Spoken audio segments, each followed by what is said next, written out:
It worked, finally. Hello everyone, how's it going?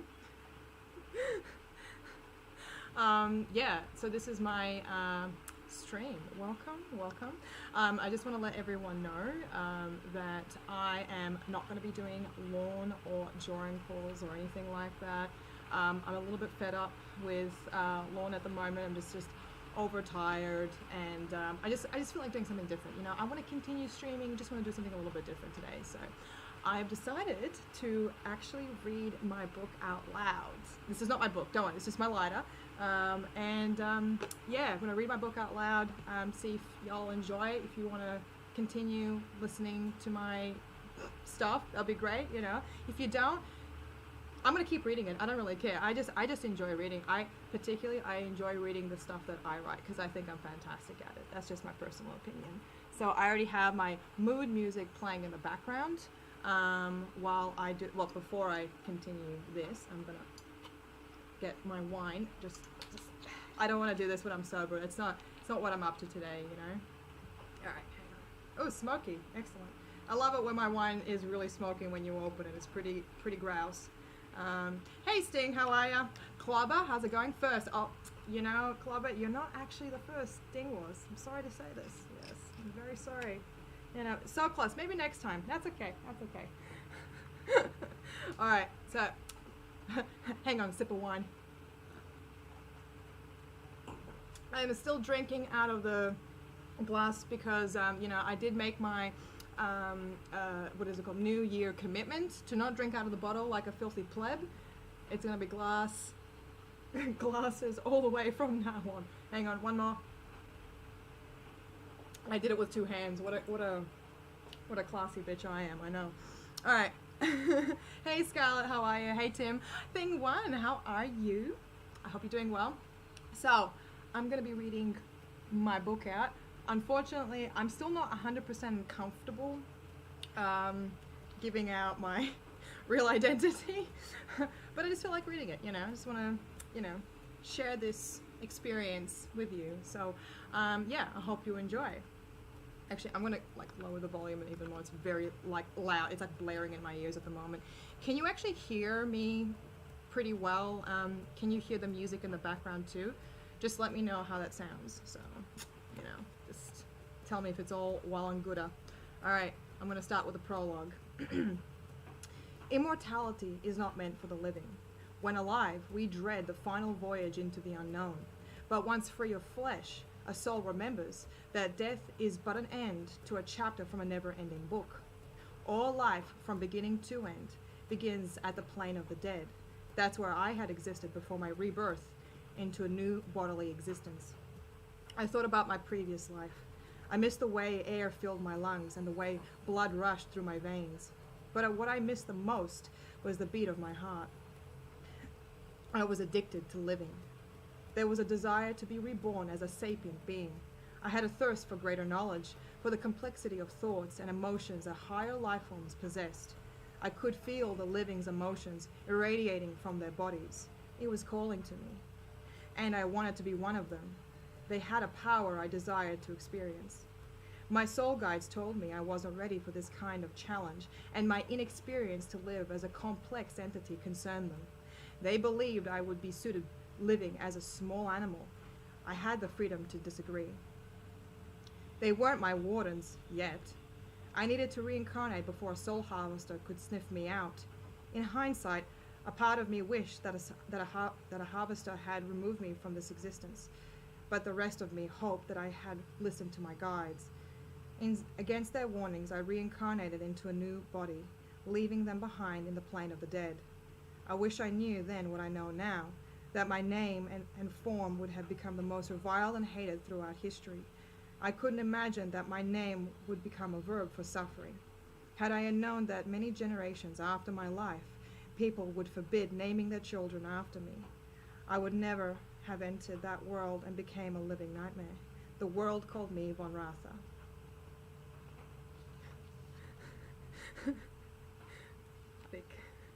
Life 1. Chapter 1. The Academy. The Academy appeared to be an old and modest orphanage. Many Hutuk Many who would look upon the crumbling building incorrectly assumed it was just another haven for unwanted younglings. Every tiger's eye brick that made the spiral structure was cracked, and the large loosening brown chunks jutted out, giving the appearance of pointed teeth from a predator. Between the slabs, the centuries-old cement housed maroon moss growing on the building's surface. Despite the structure's surface, if one was brave or foolish enough to look deeper, every matron that cared for the younglings were ex-assassins of Jiria. This academy transformed the city's parentless younglings to be the most valued Jirian assassins. Inside the vast training halls and bunkers, fledgling assassins would be taught to become masters of shadow. They were taught different skills from poison making to marksmanship and engineering, and above all, psychic abilities were the most valued. Most Jirians considered serving the twin snakes, gods of the city and province, to be the highest honor, no matter how depraved and lowly the act their serpent masters desired. Even wretched criminals who fought on behalf of the fetid twin gods would have their sins wiped away with every drop of unholy blood they spilled. The most devoted would see sinners everywhere and act as executioners, eager to be elevated in their master's eyes.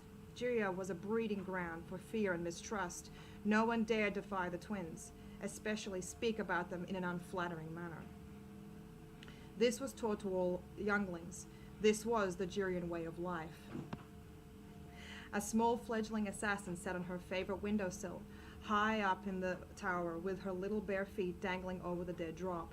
She was no older than 8 years, but her supple frame made her vanish from sight amongst a crowd of furniture. That's why she would make a fantastic stealth assassin, the matrons would tell her. Von Ratha knew all the secret nooks and hiding places in the academy, both above and below ground in the bunkers. During the night, and against her matron's commands, she would watch the neon lights of her city from the broken windowsill. Von Ratha smiled as she glanced to her great three-toed feet, gently swaying in the night's wind. But her smile faded when she thought about her parents. It was the only time she could think about them. When she was on the sill. She had been raised by matrons like every other fledgling in the academy, but it was forbidden to talk about their old family after arriving to the school. That was a dead life. When Von Ratha learned language, she asked Matron Eos of her parents. She recalls Eos flinging her three-fingered clawed hand across little Von Ratha's cheek for daring to ask a question. But Von Ratha didn't cower. She wasn't allowed to show fear. Otherwise, her other cheek would be swollen from another slap. However, in a cruel twist, Matron Eos blasted Von Ratha's mind with images of a Jirian woman leaving a bundled infant in the Red Gardens for predators to find. In the vision, infant Von Ratha's little body covered by the tattered cloth, she could see her bowed shins sticking out and her fat three-fingered hands squeezed into fists. And then, a black-robed figure emerged from the darkened redwoods, approached and slipped the babe into her warm robes.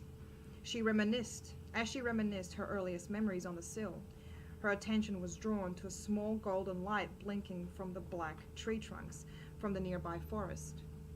Knowing she wasn't allowed to be above ground when the night settles in, her chest puffed to hold her breath, praying that Matron Eos's psychic probe hadn't detected her. The light came close enough to transform into two orbs and blinked, and she realized they were eyes belonging to another fledgling, Nalix. Her gray shoulders and arms materialized from the shadowed forest. His frame crouched low, but his long and lanky body betrayed his ability to appear stealthy. Von Ratha's body went rigid, attempting to blend with the stillness of the building, but she sensed that Nalix had already spotted her. If it were any other fledgling, she would have slinked away into the tower and raced back into the sleeping quarters. But he was a trusted friend. She watched Nalix slip closer to the tower base, his head directly beneath her legs when he looked up. Her face stretched into a smile. He looked to the sill where his friend sat, hugged the cracked wall, and reached out to the slanted bricks with his gangly gray arms. His fingers gripped around a solid stone and pulled his body up, brick by brick. His body moved like a spider, carefully doing the dangerous climb. Von Ratha intently watched her friend gracefully slide up the tower. A devious part of her wanted to psychically push the red vines to slash Alex's hand and make his azure blood drip from the wounds. His head shot up to her with an unamused frown, his face showing that he had heard her thoughts. "You are so unkind," he transmitted. "Alex, you are aware who my matron is," she replied with a cheeky smile. "It's your choice to be whoever you want to be, Vaughn," he said as he made one last heave to reach the sill. She quickly slid to the other end to make room for her oversized friend.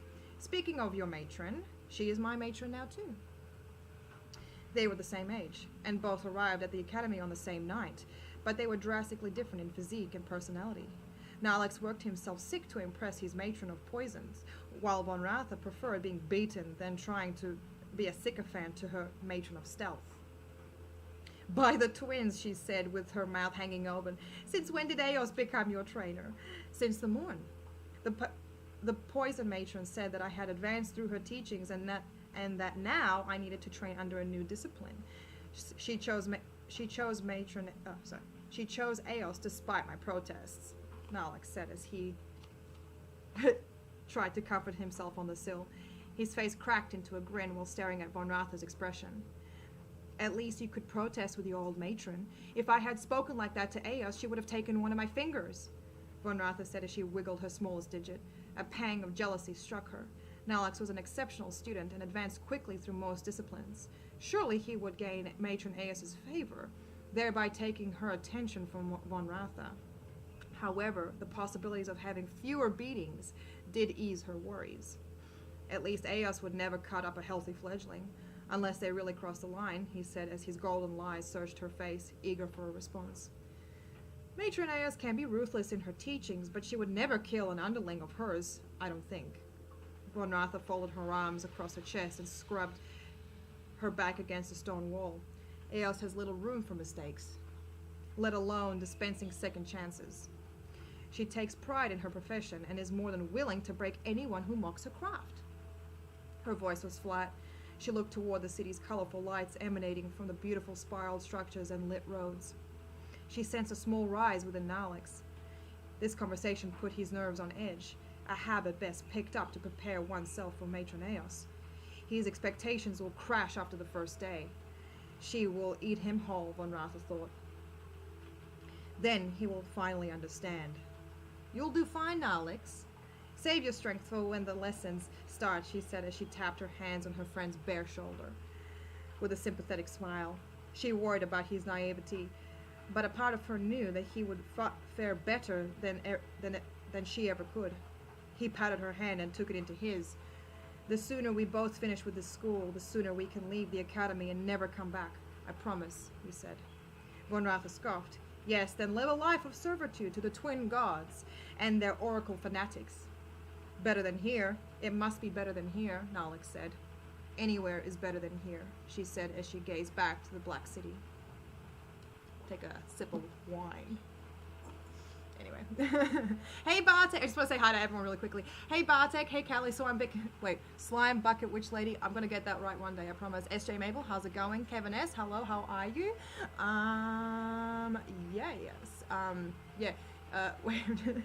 Yeah, Jordan would be frothing at the mouth about the high ponytail.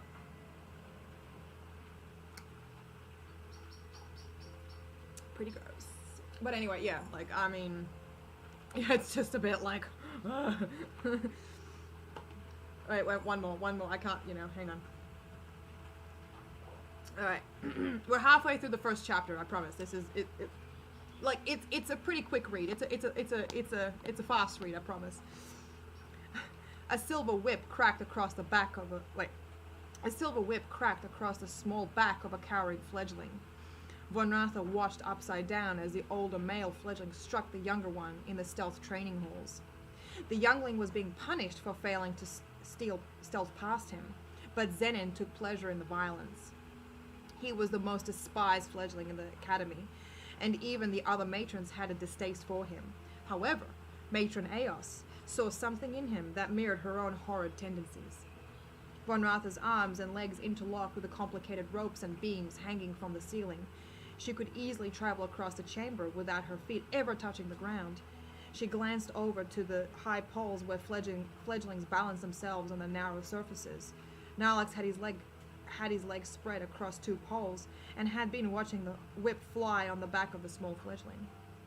Von Ratha sensed he was terrified at the thought of what else Eos was capable of personally doing if she allowed the older fledglings to deal such punishments. Behind his back was Jiria's banner, which covered half of the gym's brick walls. Its presence draws the eye to the black background with two sunset orange serpents interlocking with each other.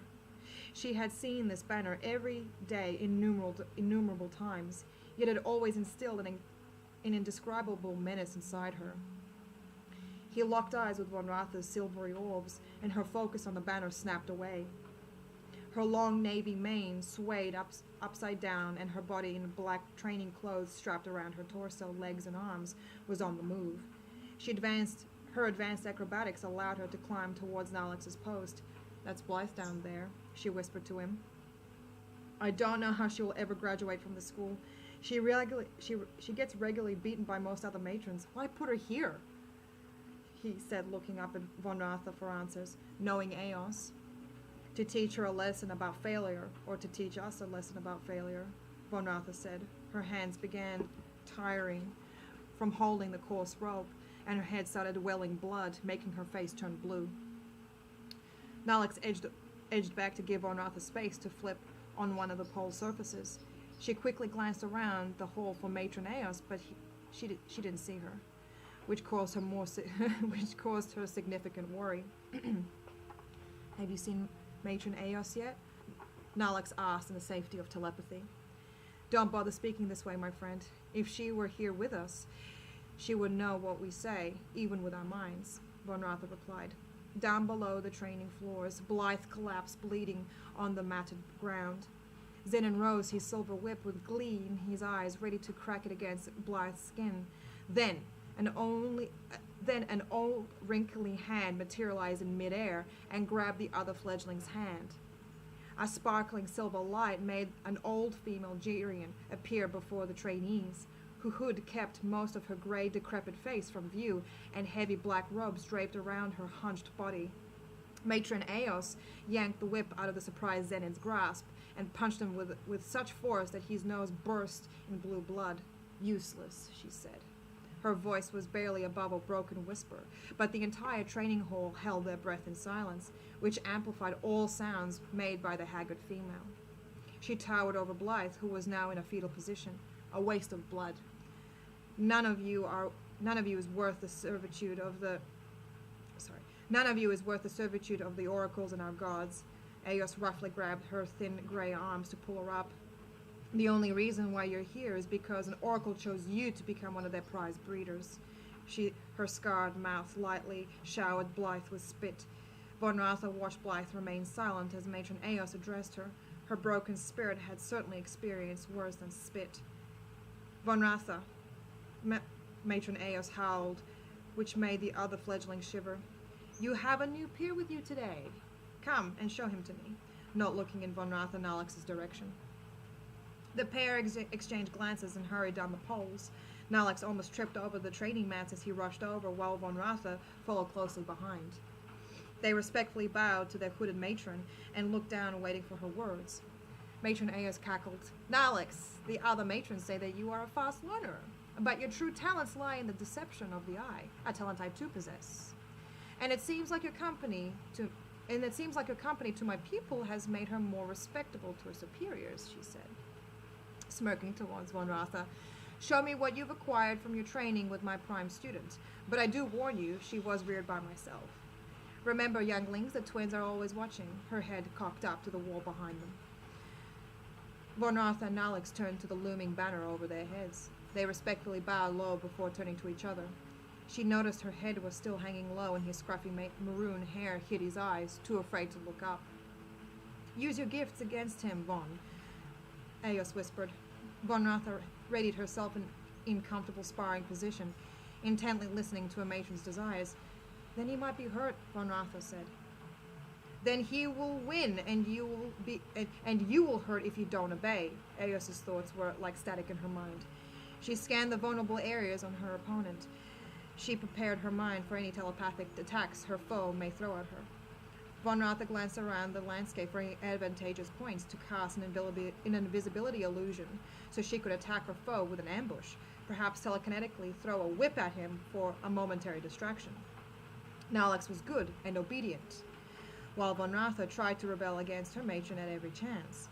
She knew that Matron Eos was trying to make them enemies, using their differences to separate their close bond, but Von Ratha wouldn't allow Matron Eos to succeed. This was just training, she kept telling herself. Now that the telepathic shields were up, there was little way of saying it if Nalex had thought the same. But Matron Eos clapped her dry hands, beginning the match. He may have had the physical strength and the height superiority, but she was smaller and many times faster. She saw weakness in the right side of his attack pose, and disregarding his height, she leapt into the air with her left leg ready to hit his cheek. She needed to get his eyes off of her so she could cast the illusion effectively without him detecting a psychic trail. However, Nalex sensed this tactic coming. He pulled his head over his shoulders and jabbed 2 fingers at a cluster of nerves at the back of Von Ratha's outstretched leg. Pardon me. Usually that would cause great pain amongst regular Geriads, but assassin fledglings were trained to embrace pain, even use it as a source of strength. Von Ratha's leg recoiled, but she could still move with great agility. He threw a punch towards her face, nearly missing her eye socket. She swung her body around his arm and lashed onto it with both hands, using it to slide down to the floor. In a moment of panic, Von Ratha saw her friend sprout several different arms from his sides, trying to grab at her, but they were all just illusions, she told herself. Von Ratha found another weakness in Nalex's stance. Once her back was on the floor, she catapulted both legs into his knees, causing him to buckle. Nalex instinctively bent over to grab his injured knees. This was Von Ratha's opportunity to slide behind him and cast her illusion. She pushed herself beneath him as he tried to regain his footing. She was finally behind him, and he had finally lost sight of her. She cast her illusion and remained invisible to Nalex, who spun around to look for his opponent. She lashed out with his hands and his feet in all directions, trying to grab at her. He even tried psychically blasting her mind so her defense would weaken. Von Ratha was now a predator. She stood a meter barely from Nalex, and could remove her foe by any means. It would undoubtedly impress Matron Eos.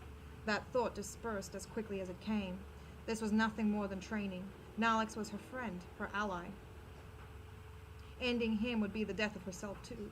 She crept behind him. Within a flash, she telekinetically pulled a tiny dagger from Matron Eos's training sash and put it to his neck, which collapsed her invisibility illusion. Nalex instinctively stopped moving and was now at the mercy of his sneaky friend. They heard Matron Eos cackling loudly behind them, indicating she was entertained by the spectacle. "Good of your worthless mother to leave you that night," Matron Eos echoed through Von Ratha's primal mind. Von Ratha felt herself resurface and replace the beast that burned within her. As she quickly removed the dagger from her friend's neck, she noticed a blue liquid on the black blade's edge. She felt a wave of guilt at her actions. She leaned into Nalex's ear, trying to comfort him, and whispered so quietly that even Eos wouldn't have been able to overhear. "It's just you and me," she said, turning his defeated frown into a smile. End of chapter 1. Hey Eisenberg, how's it going? Kelpil, how are you? Wait, hang on, let me, oh, hold on, let me, it's smoke time. Yeah. Yeah, so, what do you guys think? Oh, wait, does a genie show up at some point? No. Thank fuck for that. Well, actually, wait, does a genie show, genie, kind of. She makes a deal with somebody. Let's just say that. Like, no spoilers, but, you know.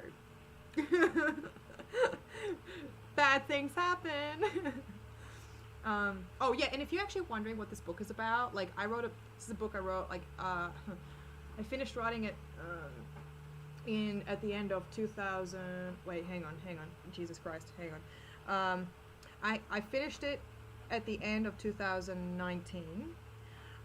Yes, this is barely a couple of years old. And it was my very first novel. However, I have been releasing like different editions because it's just improving. Because I self-publish, so I've been releasing new editions just to improve grammar, improve like outdated like pictures. Because I actually drew in some of in some of the chapters as well. So yeah, it's been pretty great. Yeah, so far so good. Only 743 more pages. Actually, wait, let me just have a look at how many pages there are in this. I'm not going to read the whole thing out tonight. Jeez, oh my god. I mean, if you want me to, I will. Like, like you don't have to buy it then. Hang on. 607 pages. Yeah, and we're only 15 pages in. How lovely.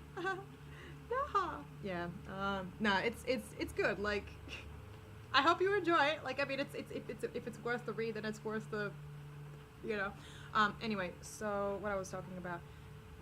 The book is actually about reincarnation. Essentially, it's just like one soul reincarnating into different lives, and so there's 3 lives, so 3 parts. Each part encompassing a whole life from beginning to end. And what else? Plot twist when it comes to the main character, like the soul. Since it's a book about reincarnation, the main character dies twice. At least twice. So yeah, you know what, Kelpel, that makes me feel really good. Like, Matt, yeah, thank you so much for that. Like, Lorne did write a book as well, and that hurts me. Only a little bit. But no, it's not like, it's not good though. I'm not saying mine's like flawless or perfect or anything like that. It's riddled with flaws, hence why I'm releasing a new edition. But it is something that I spent a decent chunk of time doing, and I really like it. I write how I like to read, so I think it's okay. At bare minimum. Hang on, lighter, cigarette time. Okay, cool. I shall continue. Alright. Chapter 2. The Trial of the Sands. Jiria is a city nestled among sun-bleached canyons and metallic black walls, separating itself from the orange deserts of the Jirian province. Each structure within the walls was carved from the surrounding canyons with black metals patterned to mimic snake scales. The grand spiral towers housed many of the wealthy and famous nobles who lived in comfort inside the structure's peaks, while the lower and underground levels housed warriors, commoners, and slaves who spent their entire lives serving their elites. In the city's center, the manicured red gardens surrounded the tallest building known as the Spire. The monolithic maroon serpent sculptures intertwined around the structure with their heads bowed low, and their open maws were baring fangs to any that dared defy them. At the spire's peak dwelt the revered oracles. This was the place where they had channeled the twins and passed their commandments to all the city. The spire was a beacon of the Jirian might, and any who disobeyed the word of the Dark Twins were to be hauled into the city's dungeon and erased from discussion. This fear was branded into fledglings if they dared to challenge the oracles and their religion. After a decade spent in the academy, Von Ratha and her peers were instructed to survive in the wilds for a month as their last phase of training. The arid environment which surrounded the city held life that hid beneath a burning hot surface. The furious twin suns heated the air so hot that it could cook the skin of an ill-prepared wanderer. For most of the year, there would only be one sun until the summer came, and the second would appear in the blue heavens. The matrons said that the suns were the gods' eyes judging the sinners of the land. This is when fledglings were forced to prove their worth. Many never would return home, and she could be one of them. Von Ratha stood in the dim changing room with the other grown fledglings. Some sat on the metal benches in deep meditation. A few sharpened their weapons and stocking on full water pouches, while the others chatted quietly amongst themselves. all of them preparing for the most critical challenge of their young lives, to survive beyond the city. No walls were separating them from seeing each other nude, since most had been raised from infants and had seen each other during bathing. But von Ratha believed that this was another tactic of the matrons to remind the disciples that they were just tools to be tossed together and when they were not in use. From the corner of her eye, she saw Blythe wander into the changing room. Her torso was wrapped in a reused robe carrying a black survival suit. Her eyes were swollen and blue from tears as her fingers popped open a gray metallic door. Silence swallowed the room on her entry, all eyes focused on Blythe. Even those who were in deep meditation couldn't help but stare. Von Ratha watched as she wiped her tears. A small wave of sympathy rose within her chest as she looked down at the sorry sight of her fellow fledgling. Blythe was known to be expressive with her emotions, something that the matrons tried to take from her, as it would hinder her from becoming a killer, but they couldn't. The matrons did succeed in taking it from von Ratha. The others seized up, even some scoffed at her tears. Von Ratha sensed that Blythe's presence had broken the cool facade from the fledglings. She could hear their hearts bashing against their ribs at the thought of dying outside. Perhaps Blythe shared the same fear, or feared to return home. Blythe looked to see her gaze from the edge of the locker. Von Ratha opened her mouth. She wanted to ask what bothered her, if there was anything she could say that would ease her distress, but nothing came to mind. "Greetings, Blythe," she said, her lip curling into a smile. "Von," her cold reply any hope of furthering the conversation. She tapped open her locker door and hid her face behind it.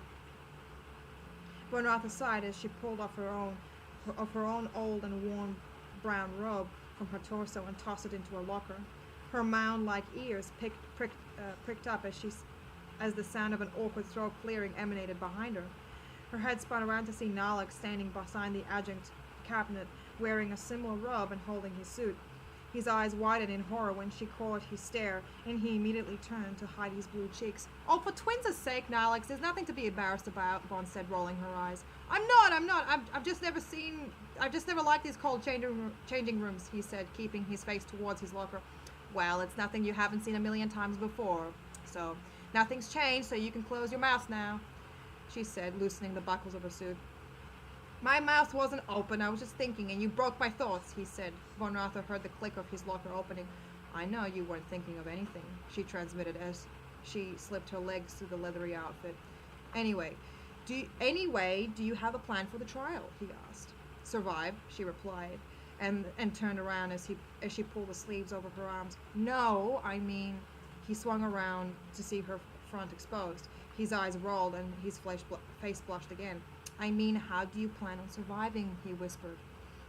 Von Ratha had been preparing for the trial of the Sands for years. However, what she learned inside the city would pale in comparison to whatever she was going to face in the desert. She bit her lip as she tightened the harness of her suit, contemplating the solutions on the future problems she could have. Water being the most important. Food, wherever there's water, there's bound to be something edible. Shelter, the matrons say that there are hundreds of caverns out there, she said while wrapping her weapons belt with an assortment of daggers and water pouches hooked on it. "And the others?" she whispered, eyeing the fledglings. Nalek chuckled as he pushed his legs through the holes of his suit while wearing the robe. "Trying to hide your modesty," Von said sweetly as her tattooed brows went up. "Oh, please," Nalek said, pulling the suit over his waist before tearing off his robe. There was nothing that Von Ratha hadn't seen before. There was something that Von Ratha hadn't seen before. Lean muscles covered the face of his torso. Not a single discernible bone could be seen on his broad shoulders, and his long arms were just as toned. It was her turn to roll her eyes. "Do you know how to get any of those things?" he said, glancing up. "I'll figure it out when I'm out there. Besides, anyone who comes too close with ill intent, they've got my blades to answer to," she said, tapping her daggers. "That's good, we'll make a good team then," he said. "I think they want us to survive on our own, Alex," she said, crossing her arms. "Actually, there are no rules that explicitly state that, and I never thought you were the one for rules," Nalek said as he buckled up his suit. "And how do you know that? Did the matrons tell you?" "I'll give you a clue. Telepathy." he said as a grin spread on his face. Nalix. Her voice her voice becoming strained. I've discovered a whole lot more about what's outside, he said, walking over and patting Von Ratha's back. And what might that be? She said as her arm crossed over her chest. Let me worry about getting the resources, and you can deal with any interlopers that come our way in a sane and reasonable manner, he said as his eyes drifted over to her blades. Smoke time. Hang on. 1 sec. Sip of wine too, actually. It's a sip of wine time.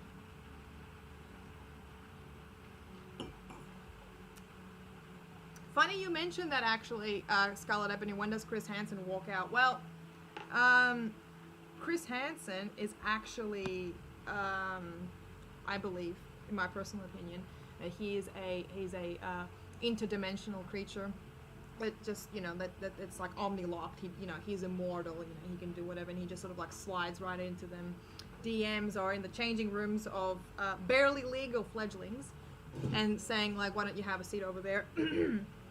So, yeah, I don't know. He may come up. I don't know. I haven't decided just yet.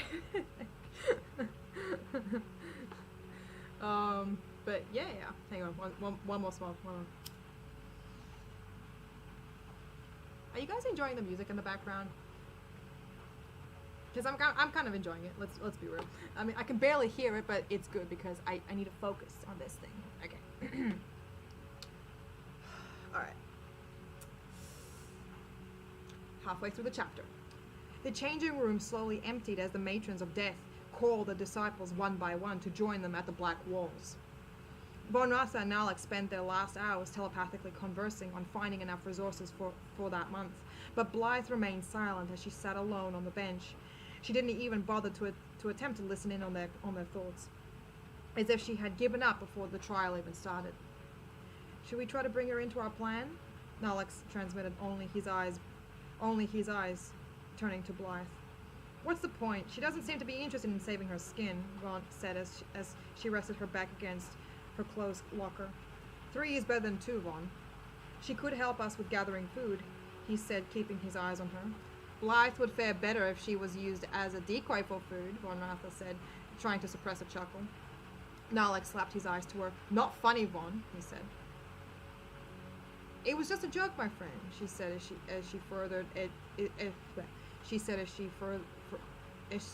she edged into the metal door. That seemed to appease him. He sighed as he turned to rest his back beside Von Ratha. We might never see this place or some of these people ever again, he said. There is some that I never wish to see again, Von Ratha replied as an image of Matron Eos came into her mind. I haven't seen her all day. Which one of us do you think she'll collect first? Nalix said. I don't know. Why? Vaughn said. But before she could get an answer, a matron of death swooped into the room, her black-sleeved arm outstretched and a bony finger pointed to Blythe. You.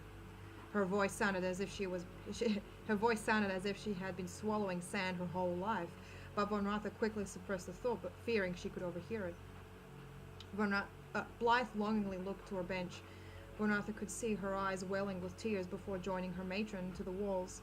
The double-sided doors that separated the changing rooms from the rest of the academy slammed shut. Their sounds were amplified with each fledgling leaving the chamber. Good fortunes, Blythe, Nalix said as he straightened his back from the locker. Von Ratha glanced at him as he shuffled across the chamber. Where do you think you're going? She said. Nalix turned with unnerving confidence, saying goodbye to this place. Not even beyond the walls, and you already have desert madness, Vaughn said, jumping from her locker. If they catch you outside of this room, they will have you impaled without hesitation. His shoulders drooped as he sighed. I'll only be gone for a moment. I just want to see our windowsill again. Von Ratha repeated in her mind. His words reached deep and stirred something inside that she had learned to cage. For the first time in years, she felt fear. She slowly walked over to him, took his hands into hers, and held them up to their faces. I know you're afraid, Nalix. I've known you for a long time, too. I've known you for too long. Right now, you've got to be smart about this, like you've always are. That's what we've got to be to see this through, she whispered. Vaughn, I don't know if I can do this. Seeing everyone go one by one, he said as his eyes darted around the empty chamber. You're not doing it, we are, she said, She felt the muscles on her cheeks pull effortlessly across her face. It's just you and me, he said, exchanging her smile. Bonartha pulled her hands from his. She sucked air into her lungs before giving him a hard tap on his shoulder. Don't leave this place, just stay here. A low cackle echoed in the room. It was like alarm bells ringing in her mind. Matron Eos was here. You should listen to her, Nalix. It's very dangerous going outside, she said as her cloaked form materialized beside the metal doors. Nalix's muscles tensed as he whipped around to face the matron of stealth. This seemed to amuse her. Bonartha's eyes narrowed as she stepped closer to Nalix, the sleeves of their arms almost touching. Matron Eos's red eyes flashed at their... Matron Eos's red eyes flashed at their touch. Her glare wandered to Bonartha as they narrowed into slits. Have you made peace with the twins? She hissed. We have, Matron. I'm ready for the trial of the...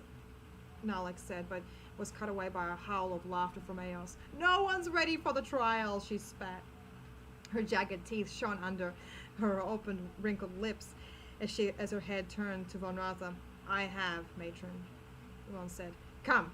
Matron Eos pushed the metal doors open before glancing to Nalix. I'll deal with you soon. Nalix's face lost color as he looked to Bonartha in silent desperation. She brushed her hand against his. It gave him some relief. She strode over to her matron and bowed her head before exiting the chamber to join the other fledglings, and hopefully Nalix. It's the end of chapter 2. Hey, Eddie Schmetty, how's it going? Hey, Betty, how are ya? Anyway.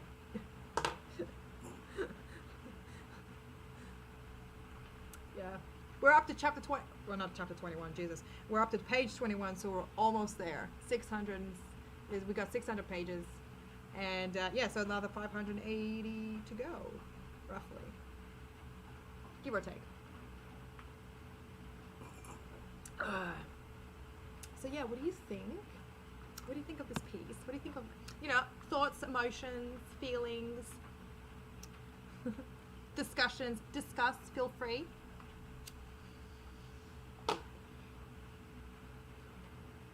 All right. Should I get water instead? I should get a sip of water, actually. That'd be pretty cool. And it's really wet outside right now. Oh my lord. It has been pissing rain. Hey, do you reckon is it raining up north in New South Wales at the moment? Like my friend told me it's pissing down his way. But yeah, like is it raining like everywhere else right now? Stupid question. I'm sorry. Anyway. Is it wet where everyone is? That's my question. That's what I want to know. I can't speak today. Thank you, Kelpill. Thank you so much. You're a million times better author than Horny Lorny. Well, okay. Thank you. But I'm just thinking like if Lorne put all of his effort, and I mean really channeled every ounce of his skill, his talent, his experience, everything he entirely whatever he was writing, if he truly consumed himself with it and dedicated every single day to his craft, he would be raised up to shit, I think, in my personal opinion. So yeah, I'll take that as a compliment. Thank you. It's not raining in Chicago. We're a bit up north of you. Well, we're in the full south. Clubber, we're in the full south. So it's about as south as it gets, actually. Well, I mean, there is Tasmania, but we don't talk about Tasmania.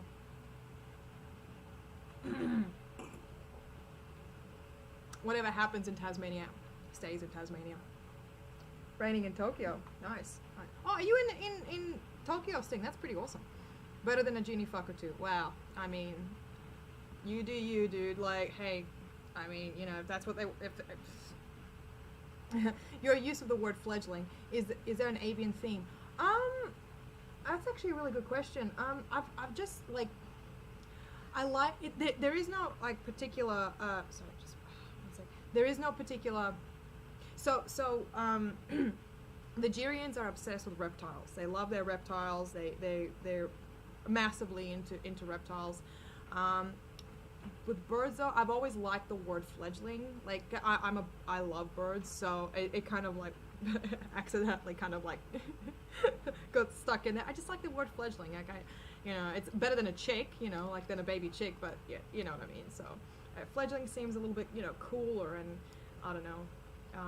And again, there are some birds in the story too, so there's that connection, I guess. Australia steals the sun at night. Yeah, that's true. Oh man, Scarlet Ebony. Are you like I hope it's not gonna like flood. There's no good. Is your cat killing birds? Not today. Not today, thank fuck for that. SJ Maple, there are no bird killings here. No. Birds and dinosaurs are connected, that is true. You know what? Yeah, that could be that. Yeah, there's that, like, they come from the same ancestor, so I like. I really miss the dinosaurs. The dinosaurs are pretty cool. Oh well. Chapter 3. Bloody Harvest. Von Ratha stood on the black walls, overlooking the rugged beauty of the landscape. Hot air blew in her face as her eyes wandered over the heat waves of the horizon, hoping after 18 years this would be the final hardship of her life. Yet another part of her wanted the desert to take her away from Jiria forever. Her stomach knotted as her eyes scanned the crowd of fledglings, searching for Nalix, but he was nowhere in immediate sight. Von Ratha opened her mind to search for his location. In many psychic training sessions, she learned how to navigate using her advanced psionic senses. Therefore, Matron Eos took her as an apprentice and tolerated her up until now. She felt the erratic emotions from several of the fledglings around her, but before she could home in on them, her attention was snapped away to an empty stage before the crowd. The Matrons of Death materialized in front of the crowd of onlooking fledglings. Matron Eos stepped forward from the row of other matrons. Her old but deceptively strong arms rose to the skies as if embracing the blessings of her putrid twin snakes. The sunlight showered on her form, revealing her leathery face and the bulging muscles beneath her heavy robes. Von Ratha considered her matron's eyes. They twinkled a sinister red. It was clear that Matron Eos had lived the past 2 centuries. Ordinary Jirians would expire by 200 years, but they would never show severe signs of aging, unlike Matron Eos. Indeed, she commanded great power, but her features reflected the price of that power. Hear me now. This is the last hour of your training.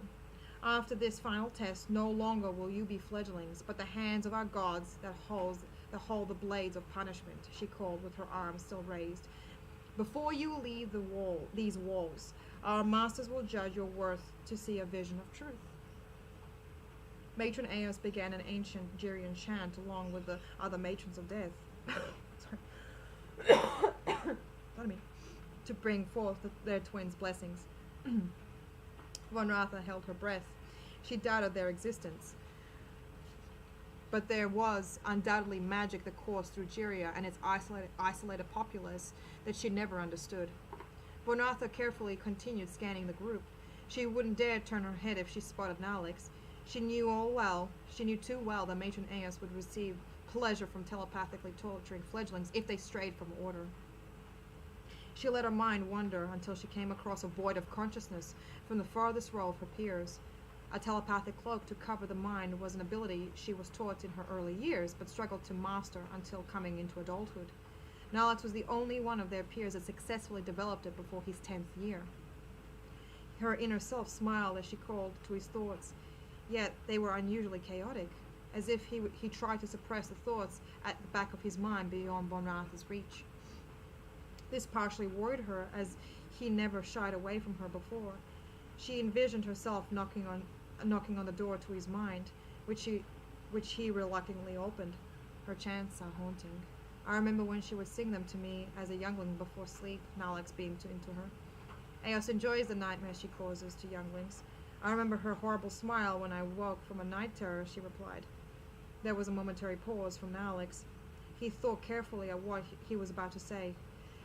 Once we're beyond the walls, we would officially be free from Jiria's laws. Are you excited? Are you just as excited as me? Von Ratha said. Remember, the Sun Hills are only a couple of hours west from the gates. There's water, likely food, and an abundance of caves. Other fledglings won't likely tread there because of the, he said before trailing off, Boshkag. I've heard the stories. Many oversized, hideous monsters, but after 18 years with Eos, they would they would be like fighting a fat beetle. Besides, I've always wanted to see one up close, Von said. You're mad, Von Ratha, he replied. She suppressed a smile before looking onto the other matrons who had finished their chant. Those of you who are worthy will return to the Black Gates by the appearance of the second moon. After this, you will no longer be fledglings, and will begin your true challenges for our lords. Hail the twins, she chimed.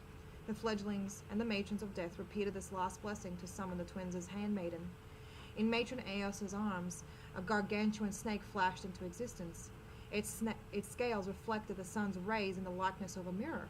Its long torso tightened its grip around Eos's forearms, and its full-length tail slowly coiling around her waist before rearing its horrifying head to the crowd. The serpent's eyes were like cut rubies, its gaze looking into the souls of all caught in its trance. Von Ratha felt something within her crawling down her head, spine, and into her pelvis and slithered down her legs. Panic rose from her immobility, but with all her might she fought the snake's hypnotic gaze, only managing to scrape her wrist against her curved daggers at her hips. She couldn't take her eyes from the snake, but could hear a Matron Eos's evil cackles on the stage. Nalix's pain ran rampant through the hollows of Von Ratha's mind. She couldn't shield herself from the anguish of those other fledglings. Instinctively, she pulled in all her psychic energy and felt herself falling deep down into her buried subconsciousness. Von Ratha found herself within a grey dome of her mind. She has been there many times before during her torture resilience training. A snake's head appeared inches from her face, and its long, slippery tongue ran down Von Ratha's head to her neck. The snake pulled back and opened its wide and scaly mouth. The mouth opened into a room. It was a gateway to a past Von Ratha hadn't seen before. She stepped through the portal and ended up in a familiar setting. This was the insides of a commoner's quarters, perhaps even a slave's quarters. Half a dozen Girians sat within a circle in the center of the large room, all of them in deep meditation. Von Ratha was just a spectre, and there was nothing she could do to affect this vision. She took great care to walk around them anyway. She saw blue glowing symbols scrawled in front of each sitting figure. They all wore the same navy blue robes and had bare feet. Most of them were bald except one female. On the opposite side of the circle, she had long wavy hair overlapping her breasts and reaching down to the creamy brown floor. Von Ratha stared at this figure's calm face. Her eyes may have been sealed shut, but she noted familiar features of this female. Von Ratha slowly walked towards her, inspecting every feature this female had, but her attention was broken when a couple of younglings rushed into the room from an adjacent doorway. They had matching robes like the adults, but they were significantly smaller, and they were panicked. The other adults broke from their meditations and started about the room, rushing to stamp out the now pulsating symbols. The navy-haired female jumped up and grabbed the younglings. Amongst the chaos, Von Ratha still couldn't see her eyes. She darted to follow where the three were going until 4 heavily armed zealots burst into the room. Their black armor glittered like scales, and their helmets were heads of snakes. They simultaneously willed their side blades into existence from their wrists. The blades shone a brilliant red and angled into a sharp point at the tip, ready for combat. Unfortunately, they would not receive any fair fights here. The smoky red blades whirled wildly, slashing and slicing around the screaming room, cutting down the robed figures scrambling like animals in a slaughterhouse, desperate to get out of any doors or windows. Von Ratha's natural telekinetic power fired up and attempted to push people back from stampeding over her, but this was useless, since she was little more than a phantom to them. She watched as the blades impaled torsos or severed the heads from bodies. Instinctively, she glued herself to the wall, but ducked when agile blood flew into her direction. The leader of the zealots kicked over the dismembered bodies that began creating a deep blue pool on the floor. Its sinister snake helmet whipped towards Von Ratha and closed in. She quickly moved to the side, trying to remind herself that that she was nothing to them. It dawned on her that this zealot was heading into the direction to where the navy-haired female and the younglings escaped to. Von Ratha sped behind the zealot and tried screaming out to warn them, but her screams didn't leave her lips. The zealot imposed its frightening form over the crouching younglings in the corner of the room.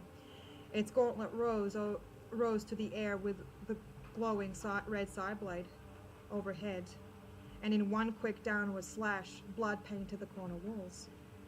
Von Ratha heard a female Jirian shriek behind her. The navy-haired woman leapt over to the zealot's back, wielding a small lizard-handled dagger, but the zealot pushed her off in one swift motion and plunged its red blade through the female. Von Ratha saw the female's eyes at that moment. Her eyes were bright silver before they muted into glassy dead orbs. The female collapsed on her back. Blood started to spray from her mouth before the zealot retracted its side blade. Von Ratha was a hardened killer. She was not only used to but comforted by the sight of blood, but this moment made her spirit shatter. This was far worse than anything Matron Ayers had ever done before. The silence after the slaughter was deafening. She grabbed at her phantom forearms, hoping to pinch herself back to the black walls, but her attention was snapped away when a scream emanated from the closed wardrobe. Her ears perked up, listening to the cries before recognizing they could only come from an infant. The zealot overheard too, and burst its side blade into life again. It confidently walked over to the wardrobe before smashing through the flimsy metal doors. Von Ratha felt her heart drop into her stomach. She rushed over to the wardrobe to find a tiny moving bundle inside the lower shelf. She froze as the zealot reached its arms. She froze as the zealot reached its unarmed gauntlet into the closet to peel back the layers of the shrieking cloth. It felt like an eternity had passed as Von Ratha watched the zealot cocking its helmet to the side, looking at the newborn female. The tiny infant continued to wail. However, the zealot lowered its arm and finally retracted its side blade back into its wrist. Von Ratha glanced at the zealot to see her helmet melt away, revealing a Jirian face. A younger Matron Ayers curved her beautiful black lips into a wicked smile. She broke into her spine-shivering cackle, and her head tilted backwards and continued to roar with laughter. Von Ratha collapsed to her knees, attempting to stop herself from being sick. She felt like she was being dragged back to her body. The vision of Ayos's continued laughter blurred, and she began to fall into unconsciousness. What do you think of that? Hey guys, Matron Ayos here. No, seriously, fuck Matron Ayos, I hate her. Even though I came up with her. I did actually take some inspiration from somebody I know in real life for Matron Ayos, just an FYI.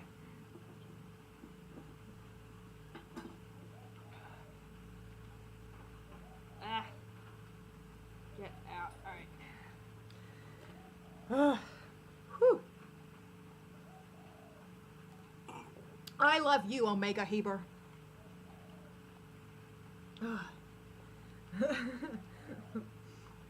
Can the drop bears swim the Scarlet? Oh my goodness, Flubber. We all know that every animal in Australia and flying above Australia is like adapted to every single environmental situation. Like they are the ultimate apex killers here. Like especially drop bears. It reminds me of a cross between Hunger Games and Avatar.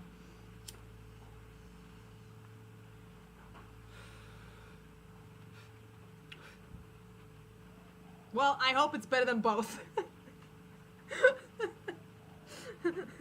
Like, okay, I seriously, I got nothing, like, I don't have anything against them. They're just, the Hunger Games feel like, the story itself feels like a little bit of a missed opportunity in some ways. I don't know, like, it was, I like the premise, I like the idea of it. It's just, like, execution could have been better. Like, it feels a bit And when they like the moment any like story enforces a love triangle, like I don't care much for it. I don't really no. Yeah. So yes, it's better than both. Yes. Oh, I mean, and Avatar, like, well, the thing is, I mean, this is kind of like the Avatar of the desert, and everyone's an asshole. So it's like that. I'm actually gonna get some more. Hang on, more wine. More wine. We can't do this without wine. No. Hang on. Hold on. Let me figure it.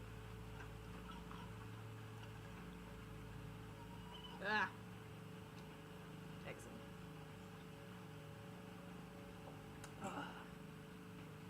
Slowly getting drunk. There you go. I'll speak better when I'm intoxicated. Truly, hopefully, fingers crossed. Okay. Let's continue. She woke beneath the shade of a giant serpent maw in front of the gates. The other fledglings were laying at the base of the monolithic doors. She had watched some struggle to stand, and others spilling sickness on the sands, while the rest didn't move. Her legs trembled beneath her weight as she rose from the ground. Her gut was turning violently inside. Teleportation sickness was a common side effect. Von Artha felt her mind returning to her shaking body. The memories of the vision flooded her thoughts. Her mind replayed the faces being butchered by Eos's zealots, and her mother's face wild in fury as she tried to protect her younglings, only to join them in death. She felt a burning liquid rise in her chest. Her head shot down to release a mustard green sick liquid, inches from her toes. Sweat rolled down her face as she unhooked a water pouch from her belt and drank deep to wash the foul taste from her mouth. It didn't take long for her pouch to be empty. Her forearm swapped across her brow. She looked to the fledglings around her. It dawned on Von Ratha that Nalax wasn't among them.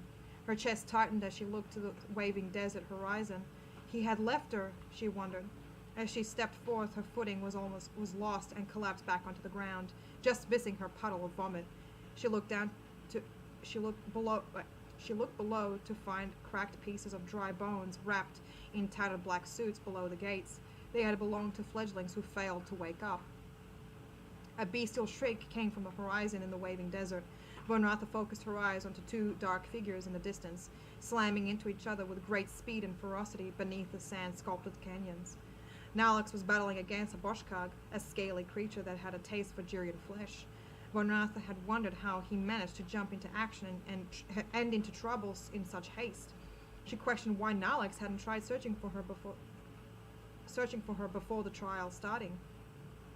Von Ratha siphoned her telekinetic energy and felt power billowing in her veins. Her blood rushed to her legs and her eyes narrowed to the beast. She sped with all her fury towards the Boshkag's iron-like claws.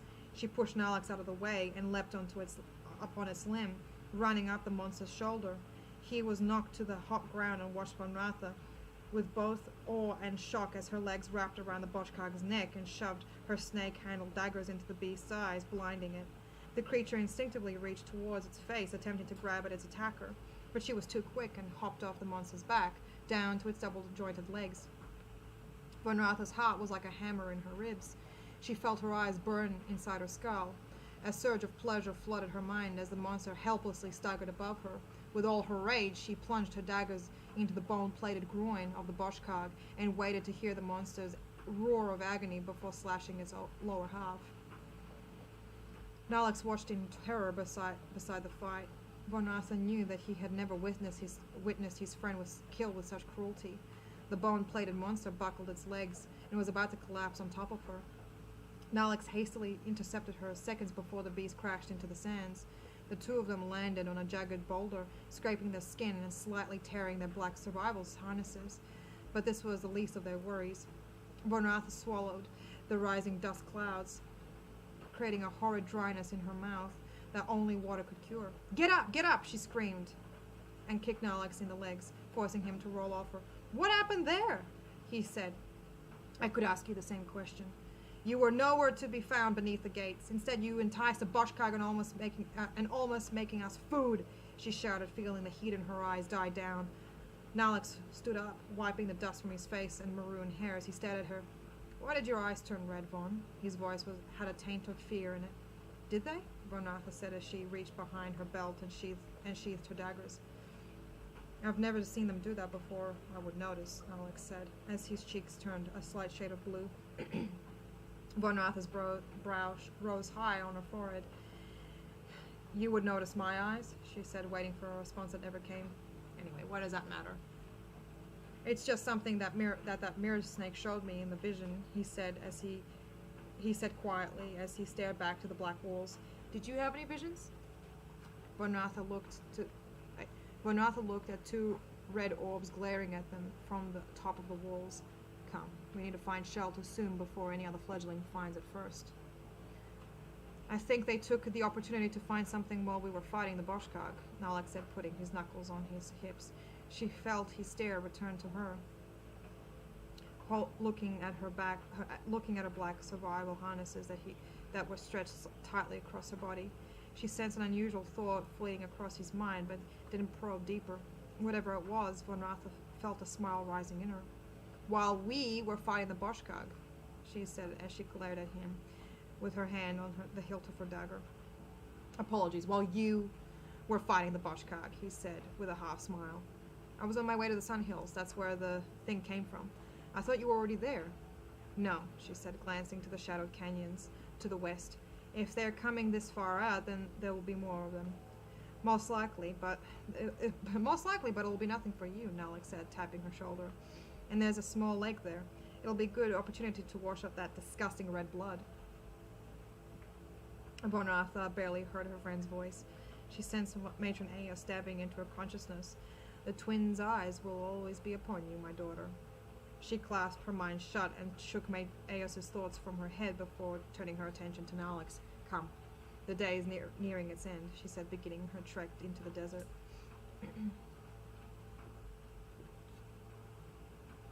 Oh, you drunk too now, Kevin. I'm really happy to hear that. Excellent. It'll make the story sound better. Sorry, sip of wine. Okay. Cool. Oh, I just realized something. Hang on. I just want to show you guys really quick, like the drawings I did. Hang on. Alright. So this is the little drawings I did. This is the first chapter, and we're up to this chapter. So wait, no, not that one. Yeah, wait, this one. That one, yeah. The black walls, you see, and this is the landscape. So I did that. Oh, the music is over. Hang on. Let me just find some. Good timing too, actually. Let's go with something a little bit more. That's an ad. That's an ad. I apologize. Okay. Kill beans. Okay. Almost at the one. There you go.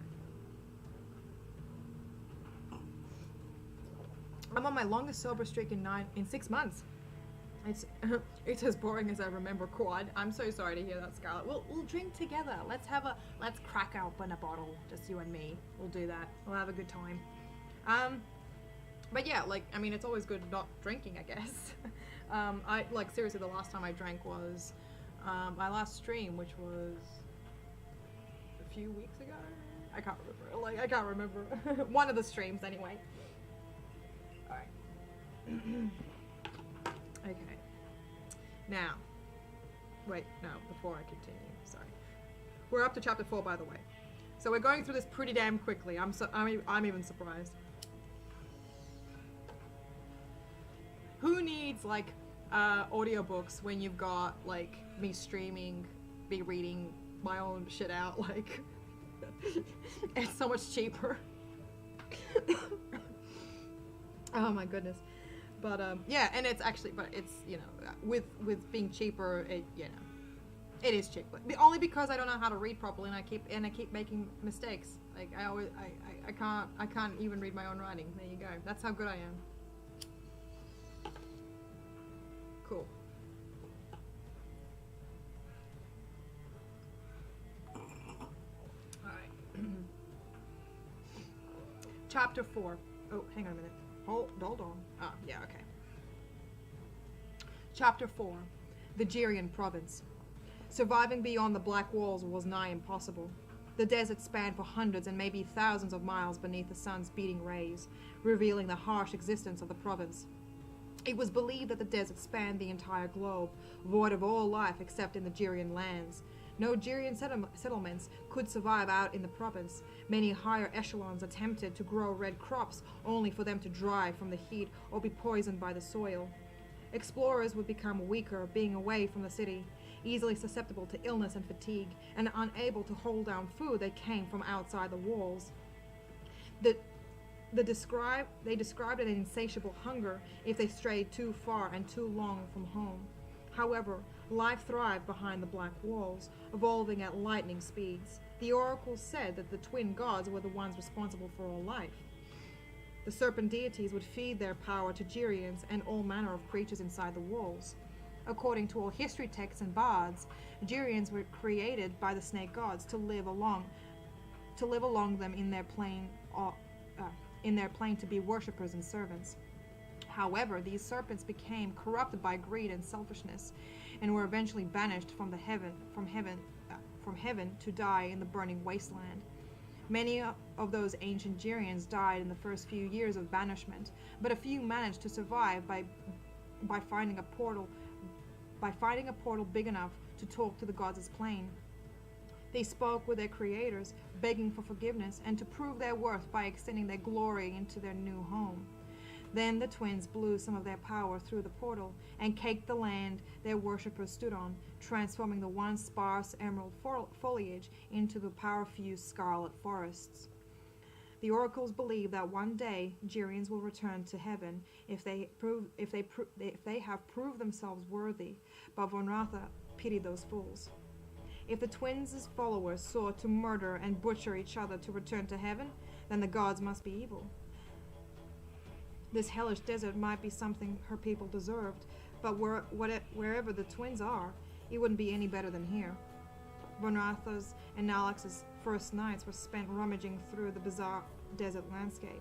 They had countless survival lessons, learning about the wild plants they would consume without burning holes in their stomachs, and wildlife they could hunt without deadly surprises hidden beneath their fur, scales, or feathers. Jirians knew that Boshkag must be avoided. Even seasoned scouts would easily fall prey to those hulking death beasts. Boshkag are a reminder to Jirians to never travel beyond the Black Walls. Von Ratha knew this, but there was a deadlier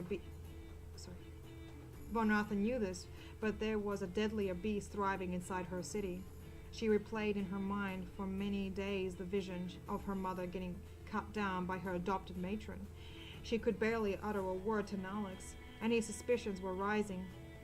The cold night rolled in, but the sandy cave walls still held the warmth from the day, and a small fire lit the room, providing a little warmth and light. Von Ratha lounged on dried, leathered skins and furs from her many kills. She focused her mind to the dancing flames and anxiously waited for Nalex to return with food. Her senses perked when a scratching sound radiated from the orange cave's openings. She gripped her snake daggers beneath her leathery quilts and rated herself for the creature making the noise to reveal itself. Nalex's form appeared from the hole. His maroon hair was matted and embroiled with days-old dust. His naturally smooth gray skin had a thin blue cuts across his arms and legs, across his arms, hands, and knees, and his once black clothing harnesses held patches of fine red dirt. Von Ratha's appearance didn't look presentable either, but her face was strangely plump and full, unlike his dehydrated and sodden form after spending so many days in the wilds. Her power was weakened outside the walls, but every meal from fresh kills, whether an animal's flesh or a plant's root, she could sense her psionics pulsate. She watched as Nalex dragged in two small furless marsupials tied at the end of a hair-made rope draped across his left shoulder. Von Ratha eased back into her quilts. Did you see any water while on your hunt? She suddenly asked, startling him. If I had, then I would have brought a water pouch. He swung the dead animals off his shoulder and at the base of her legs. Here, they still haven't been drained of blood, Nalex said as he plopped down beside the fire pit. They're revolting, no, Vaughn said as she picked up one of the creature's hind legs. She rolled her eyes and placed her blade at the base of the corpse's leg and began to peel back its skin.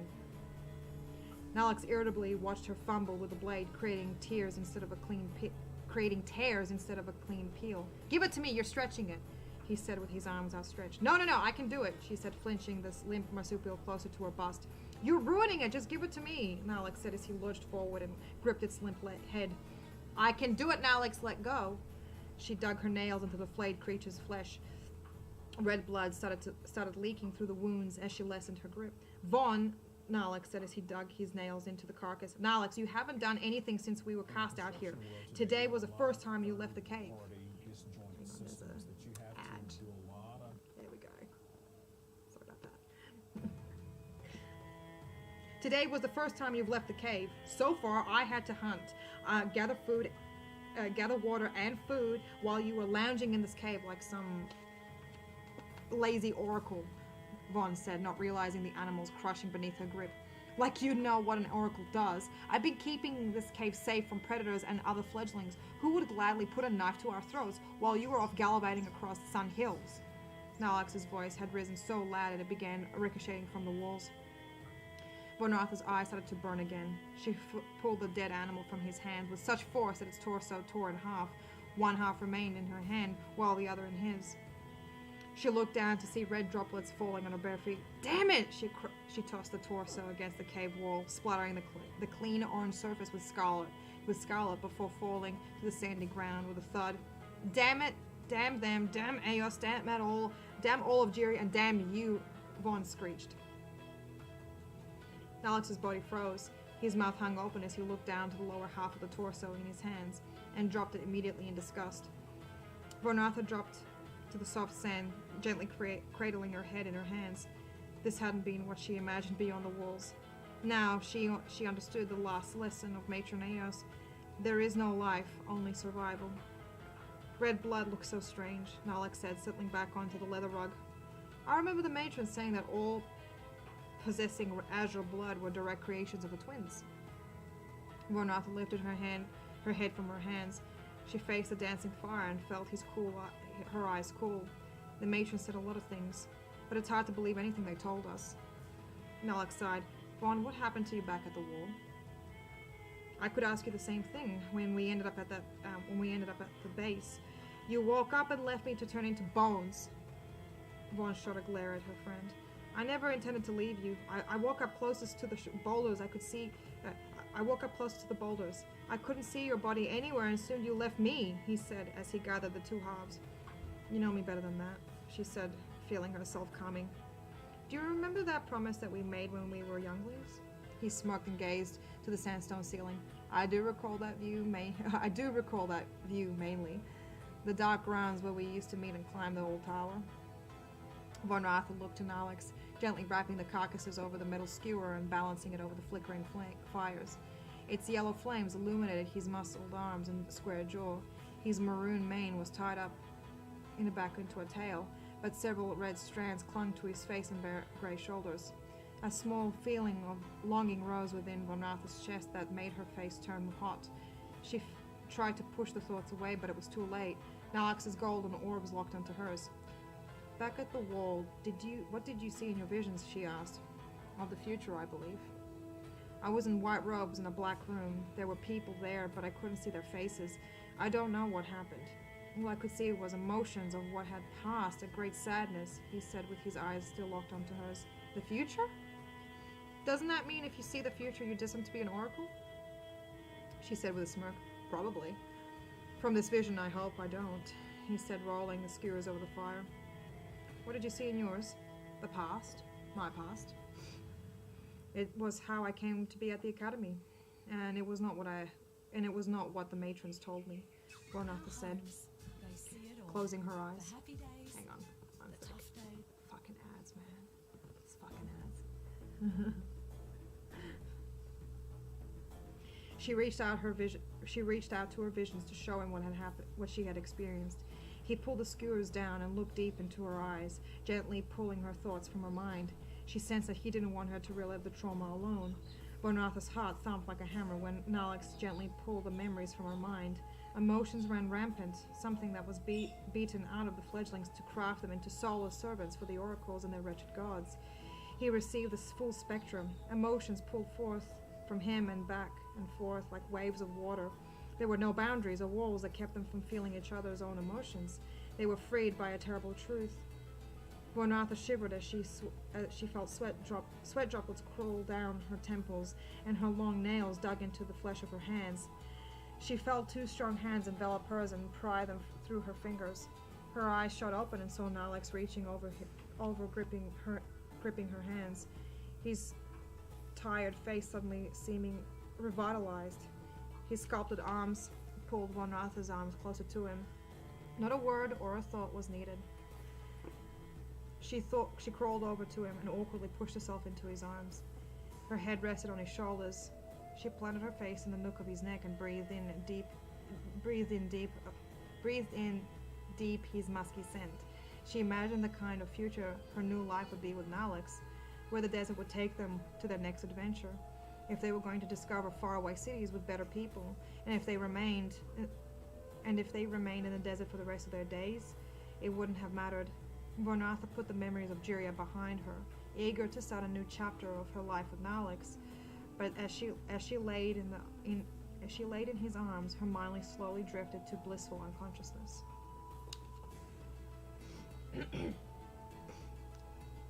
What is gong, Eddie Schmetty?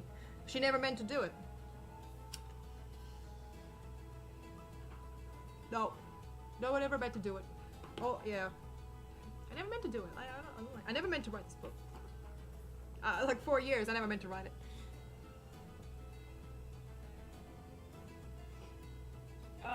Okay, I'm gonna be honest with you guys. Like, there may be a sex scene coming up soon. In the next several chapters, I'm just saying. Just to keep you all hooked. Sex scenes always creep me out. Like, whenever I write, I get so awkward when I write them. I'm like, you know. Oh my god. Wait, did Lorne ever write a sex scene in his stuff? I can't remember what it was. I don't know. Something. Holy. Yeah, exactly. Damn people be smashing. Should I just like give you like the spoilers now? Like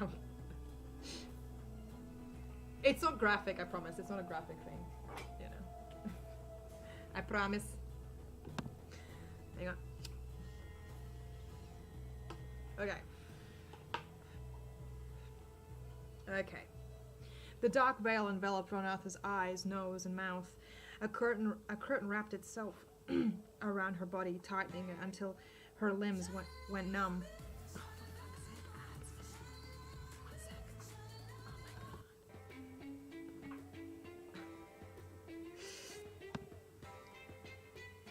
god. Hang on. A curtain wrapped itself around her body, tightening it until her limbs went numb. The constricting cloth prevented her senses and inhibited her struggle for release. The more she fought, The more she fought against the coarseness of the cloth, the more it would burn her skin. Her nose and mouth were desperately gasping for air as her rigid body squirmed beneath the binding material. One of her eyes shot open to see if Nalex was still with her, but she was alone. In front of her, she sensed a great violet snake coiled beside her hip. It reared its triangle head towards Vonratha's face, then released a long black tongue and licked her bound mouth and nose. Its saliva seeped through the binding cloth and onto her skin. She wriggled her hands behind her back to feel for her daggers, hoping to cut the snake's probing tongue, but they were gone, just like Nalex. She was left to fend for herself. Was this a dream? She wondered. She begged it to be just a terrible nightmare. She tried convincing herself that Nalex was still sleeping beside her, and that the snake was just a figment of her fears of her new life. She prayed that she would wake up, but the nightmare seemed to tighten around her. The violet scales shone on the snake's long and powerful body. Vonratha noticed its eyes were sewn shut. The creature retracted its wide head, opened its mouth, revealing fangs. With blinding speed, it struck her in the face. Vonratha felt its pearly white fangs plunge into her fleshy cheekbone, pumping burning hot acid into her face. The mutilated snake retracted once again and thrust its fangs into her forehead. She screamed, but the cloth around her mouth made it sound like little more than a muffle. The snake continued its relentless attacks. She felt her face as if a fire burned beneath her skin. She could smell a sticky, sweet odor pouring from the wounds the snake bored into her. Von Ratha stopped struggling. Her breathing slowed. She was no longer screaming or gasping for breath, and her face swelled beyond the ability to see the snake. As her vision darkened, a coarse voice, followed by an evil cackling laugh, made its way through her dying mind. "Their eyes are always upon you, daughter," the voice whispered. She forced her eyelids open and inhaled hot air into her haggard chest. Her vision cleared to the ceiling of the orange cave walls and the spire, and the sapphire sky peeking through the entrance. She sat up suddenly, feeling for her sweaty face, which was wound-free, and for her daggers that stayed strapped to the back of her hips. Von Ratha looked to the black and smoky fire pit. The dead carcasses had been removed as well as some of the survival gear that lay around the cave. Her stomach had sunk to her core. She turned to see an empty rug where Nalek slept the night before. She rushed to feel how long he had been gone by the warmth of the leather, but it still held the cold desert night. Von Ratha leapt to her feet and jumped outside the cave entrance. The day was at its beginning. The sun shone through the cloudless sky over the endless desert beyond the sun hills. It took a second for her eyes to adjust to the sudden brightness of the day before she ran out of the cave. Her feet carefully leapt over the boulders. Her mind was focused on discovering Nalex's fate and ignored the agony in her burning feet from the hot, stony surface. Von Ratha's eyes kept to the horizon of the hills. Its smooth,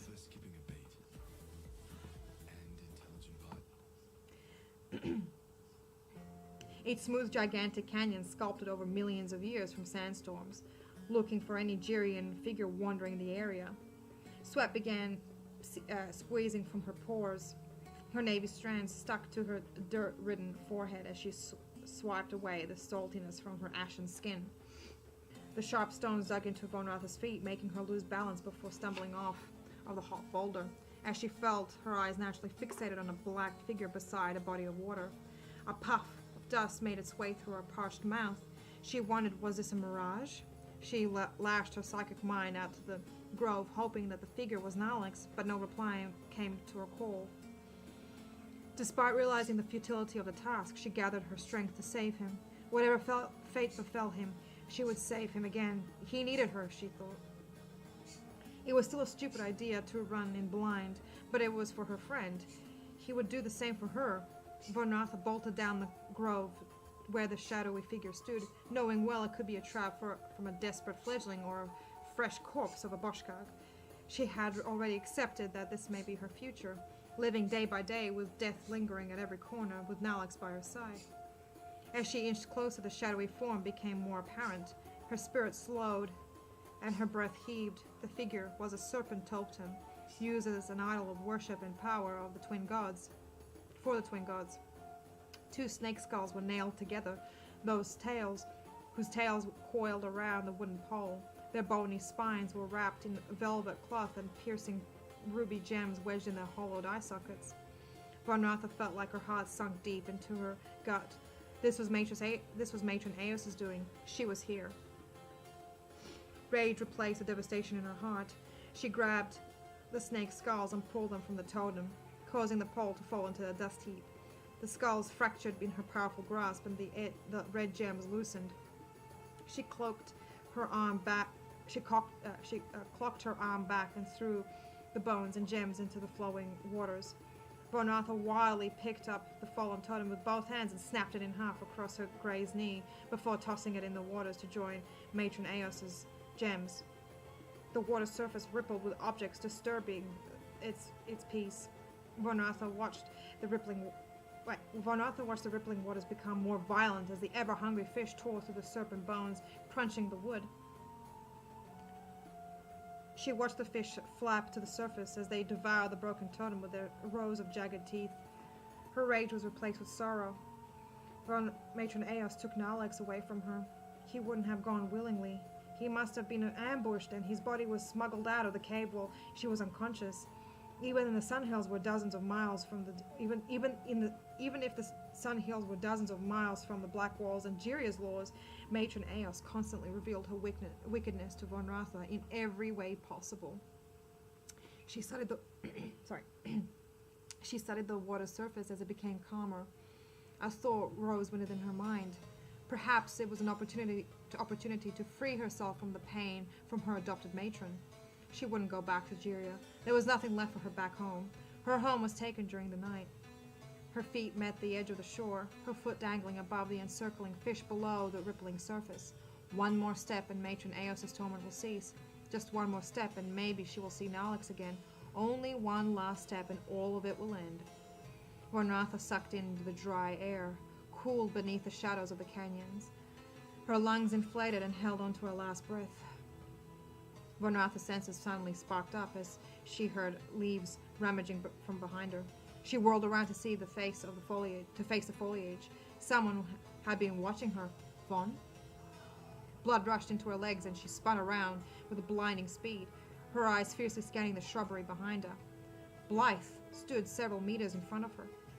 Von Ratha saw the other fledglings slightly jump, her face twisted in fear, looking back at her peer.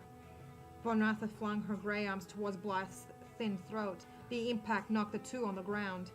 She struggled under Von Ratha's physical strength, flailing her skinny arms, trying to indicate she wasn't a threat. "Where are they? What happened to them?" Von shouted.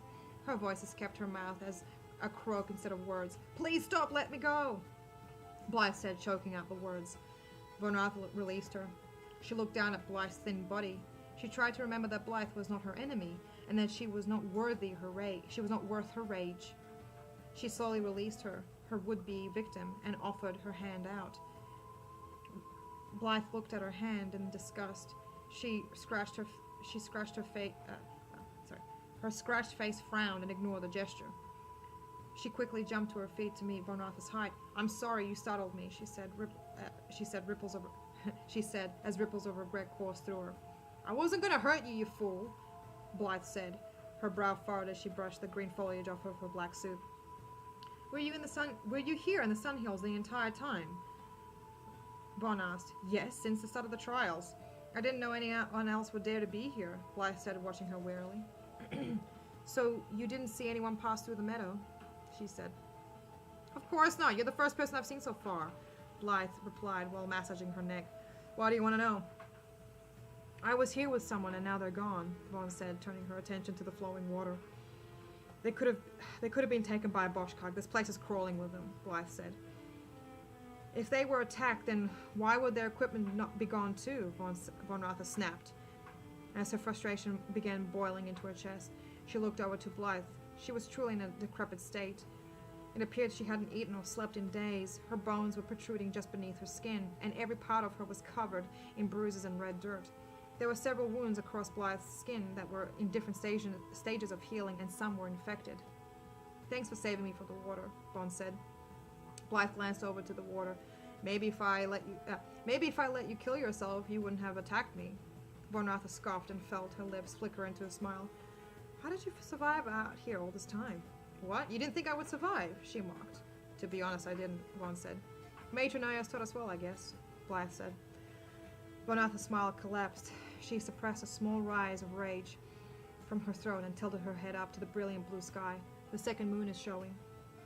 "Finally, we can return home," Blythe said as she jumped into the bushes and pulled out her equipment. "Aren't you going to pack up your camp?" "There's nothing to get," Von said, taking a last glance to her cave. The two began their trek back to the Black Gates, where Matron Eos's mad worship of the evil twin deities spread to her unfortunate subjects, where the oracles further pressed their thumbs over the Jirian people, where the zealots waited to slaughter heretics. Whether it's office space teams, Crystal's been a huge part of bringing everybody together. Sorry, let me start from the beginning. Where Matron Eos's mad worship of the evil twin deities spread to her unfortunate subjects, where the oracles further pressed their thumbs over the Jirian people, where the zealots waited to slaughter heretics, where the assassins itched to murder, and where Nalix was no longer living among such cruelty. Yeah, there you go. Hey! Hi, Jess H, how are ya? Oh, thank you, Aerodon. Hello.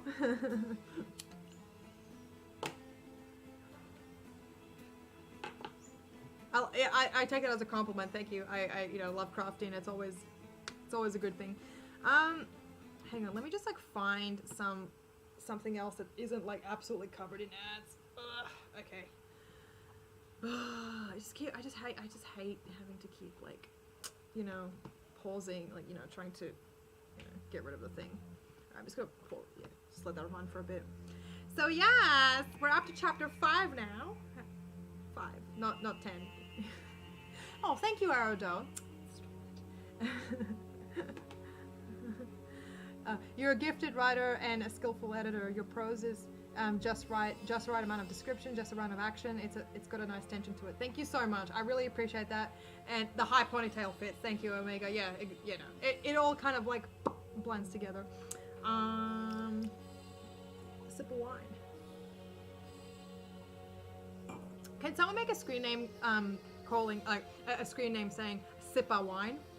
That'd be really cool. Actually, you know what? I should just change my name, like from Milena to Sip of Wine. That'd be fun. If wine lovers in the chat right now, change it, like, Sip of Wine, Oh my lord. Yeah.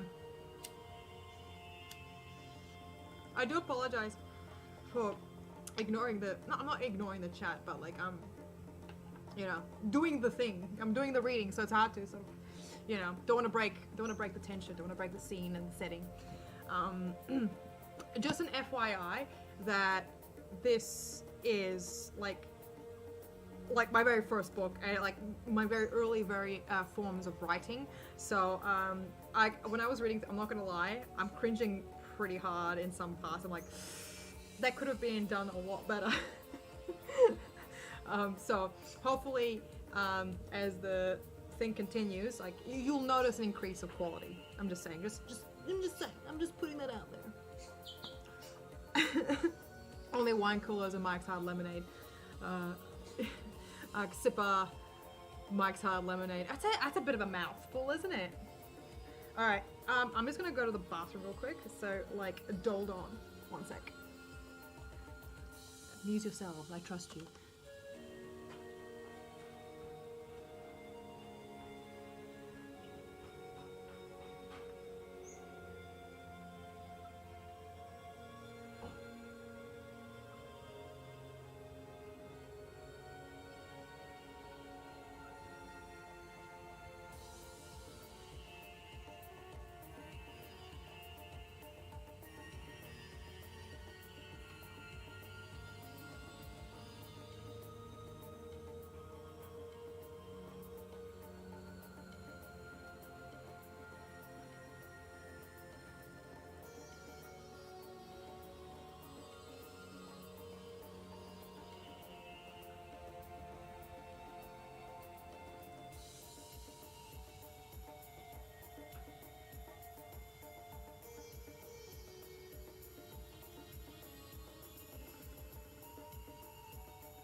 Hello. Alright.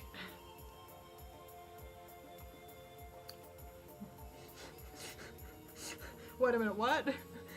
Doldon, the drop bearers are looking for my dig. Okay. Okay, I mean that, are you... It's pretty full on, Hey, wait a minute, how do I pronounce your name? Risen. Your name's Risen. R-Y-Z-X-I-N. Rzin. It's actually a good name. Putting that one in the memory banks. Okay.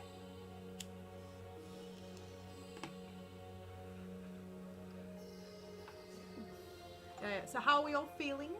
Are we enjoying this?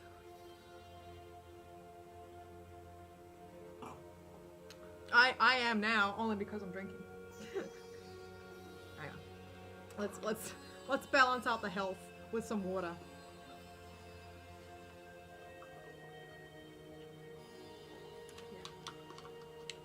It's balanced now. Okay. Let's continue. 5. Chapter 5. The Black Blade of Jiria. So this will be a bit of a time jump here. The prey looked to the The prey looked to the shadowed corner.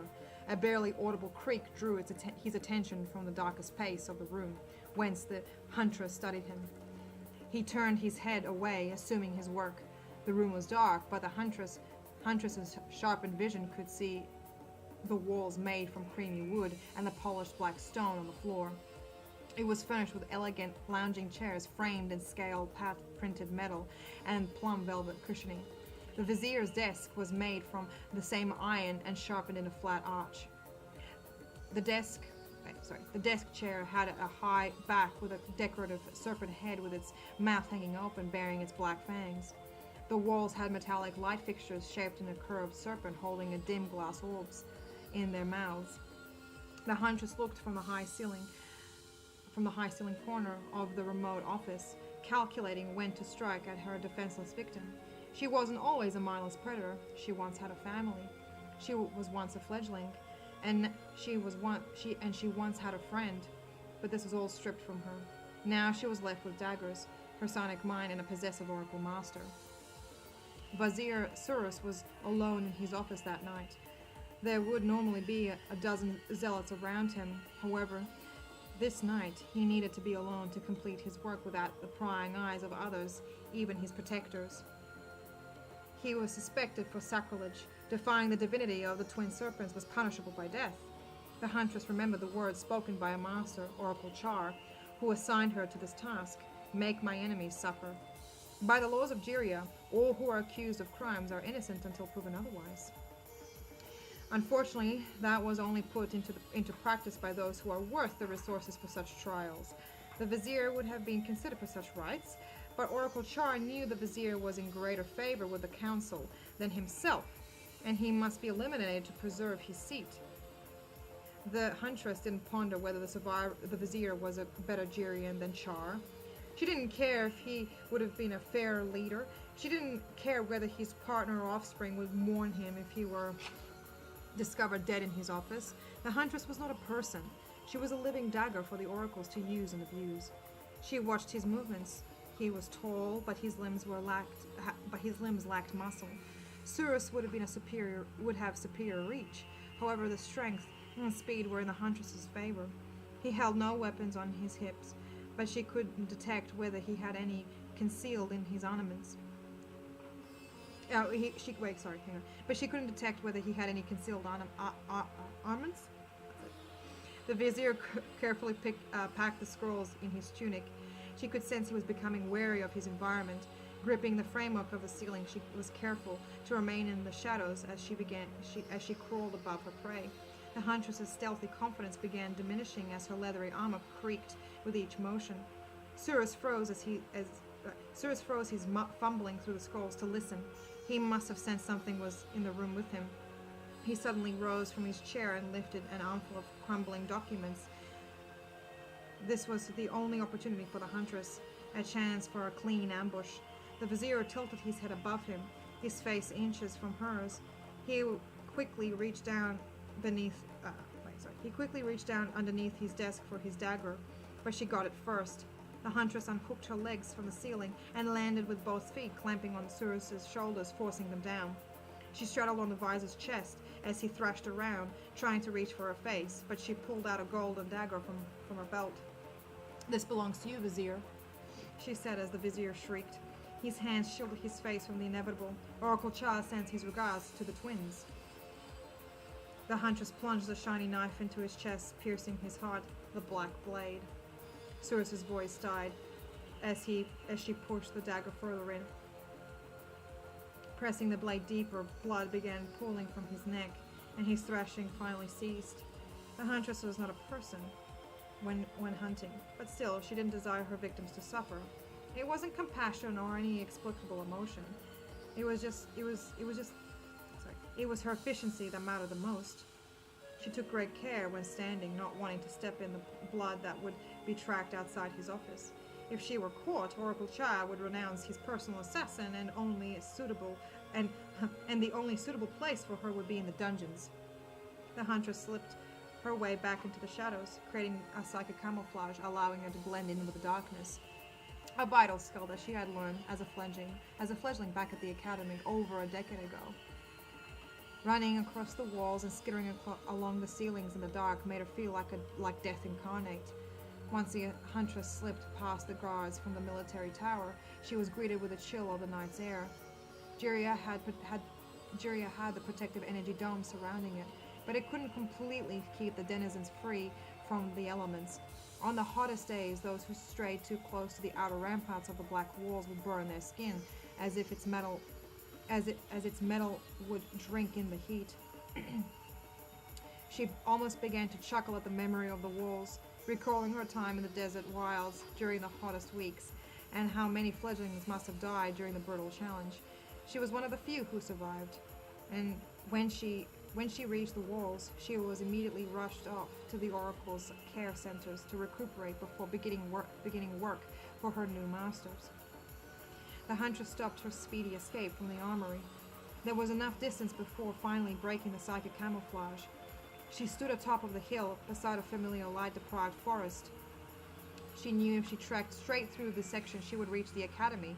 However, her master was waiting for her to return. He was not a patient Jirian.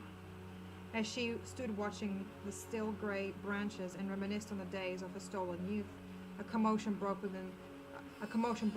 reminiscing, and her attention snapped back to the tower. The huntress ducked her body, responding immediately to the sounds, almost planting her face into the gold and red-orange flowers growing from the grass. She watched the guards shouting amongst each other in loud grunts and sign language. Was the blade here? Did the black blade penetrate our defense? Our base? Did anyone actually see him? The guards shouted. Though tempted, the huntress did not penetrate the thoughts of those guards, otherwise it would reveal her position. A powerful thought forced its way into the hunter's mind. Excellent work. I can already feel them rushing about the tower like frightened ants. Thank you, Master. The huntress beamed back. Well, what are you waiting? Well, are you waiting to be discovered? Return here immediately for a proper celebration, Von Rasa. Oracle Cha transmitted. With a simple command, she opened the door to the shadows and returned into darkness.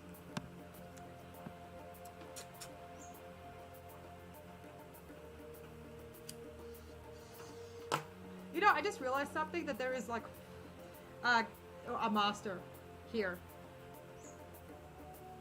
And we have like some like desert music playing in the background too. So there's a bit of like I can smell Joran, you know? I can smell it. There's a lot happening here. And no, Von Ratha does not have a high ponytail, at least there's that. And she's not a genie. She's just a psycho. Well, almost a psycho. Oh, hey, Lorne Vignettes, how's it going? Sip of wine. Thanks, Risen. I do have good music taste. I don't know. I'm a freelance author, Dom, or Dom author. Dom. Freelance. What a fucking idiot. All right. This is actually some decent wine. I'm not gonna lie. I'm not sponsored, but Gossip's Sweet Lips, $4. Look, it's not good. I mean, it's okay for $4. It'll get you there. Okay, that's the main thing. It'll get you there. I don't really care about expensive drinks or anything like that. I just want something that will get me there. Hey y'all, how are you? I'm doing book things, and it's a lot of fun. Did I miss your book reading? Rotus Shoot Tootsie. Well, I'm already up to chapter 5 in this, but like seriously, like I'm gonna leave the stream up. So if you want to hear me read from the start, it's all well. But look. In all honesty, as the chapters progress, you will kind of get the hint of what's going on. Just, yeah, like, it's all well and good, don't worry. I'm not doing the Bloom book, by the way. Yeah. Yeah, I'm not doing the Loam book, by the way. So this is my actual novel that I've written, and I'm like, you know, like I have available out there somewhere. Okay. One more.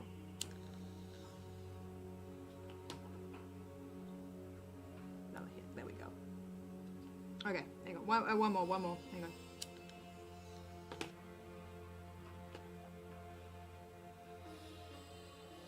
You know, I just realized something that this is actually really slightly depressing. This particular story. It's a shit life, you know. It's a shit life. Like twins separated by birth. Oh, I like twin. What do you mean, Rose Cho? Like, when they refer to twins or the twins or like the twin, they're referring to deities. Like, the race that I'm referring to, they're not humans. They're Girians. They're another thing entirely, and they worship the twin snake gods, like the twin serpents. Or they sometimes even refer them to them as the twins, like, you know, capitalized the twins. You know. Very formal title. Everyone loves the twins, no matter how wicked they are. So this is how thick my book is. So, yeah. 600 pages, and we're only up to 42 in. We're 42 pages in. Okay. Now, the oracles lived in the center of Jiria. Their high tower twirled to the heavens with large metallic red serpents interlocking with bare fangs at any who looked to their frightening glory. Von Ratha finally reached the base of the great spire. She watched the giant red fangs reflecting the neon lights before stepping off the neat cobbled path into the bushes. A waft of freshly picked sun peaches touched her delicate nose. The orchid farmers were not far from the Scarlet Gardens. A flutter of excitement rippled inside her at the thought of tasting the seasonal fruit. The Girians needed less than... Oh, sorry, hang on. I'm trying to open this thing. The Girians needed less than a few bites of food a day. Most of their hunger was sated by the twins, or so it was told. For Von Ratha, hunger was even rarer. She had trained to be resilient to the painful emptiness in her gut and had often gone for weeks without a lick of food while on her various missions. Of course, fruit as sweet as a sun peach was only suitable for nobles and oracles. Her master would be generous enough to give Von Ratha the bruised and overripe pieces. Perhaps Char had saved one untouched peach for her in his office. She encircled the structure to find the hidden entrance to the spire, which was designated for prisoners and assassins, something the oracles didn't want the commoners to see. Like that could tarnish their glorious reputation, Von Ratha thought to herself. She found a large black boulder that stuck awkwardly out of place in the structure. It overshadowed a subterranean space where an angled trapdoor sat, which would lead past the dungeons. She frequently passed through the doorway. Her quarters were also below ground. The oracles wouldn't dare share the same levels with anyone as lowly as her. But she stopped caring many years ago. The halls were so small and narrow, many would assume them to be more like tunnels if it were not for the burning torches on either side of the walls. She swiftly went down a small stone staircase. The narrow halls led to a long chamber with high ceilings and wider walkways. To her left, there were one-story stone archways with steps leading to the lower sanctums of the spire, directly to the dungeons. Von Ratha may have been a cold murderess, but the dungeons made her blood freeze. She hastened her walk past the arches. The distant and muffled moans coming from the black shadows beyond the lower stairs made her feet work extra hard to move faster.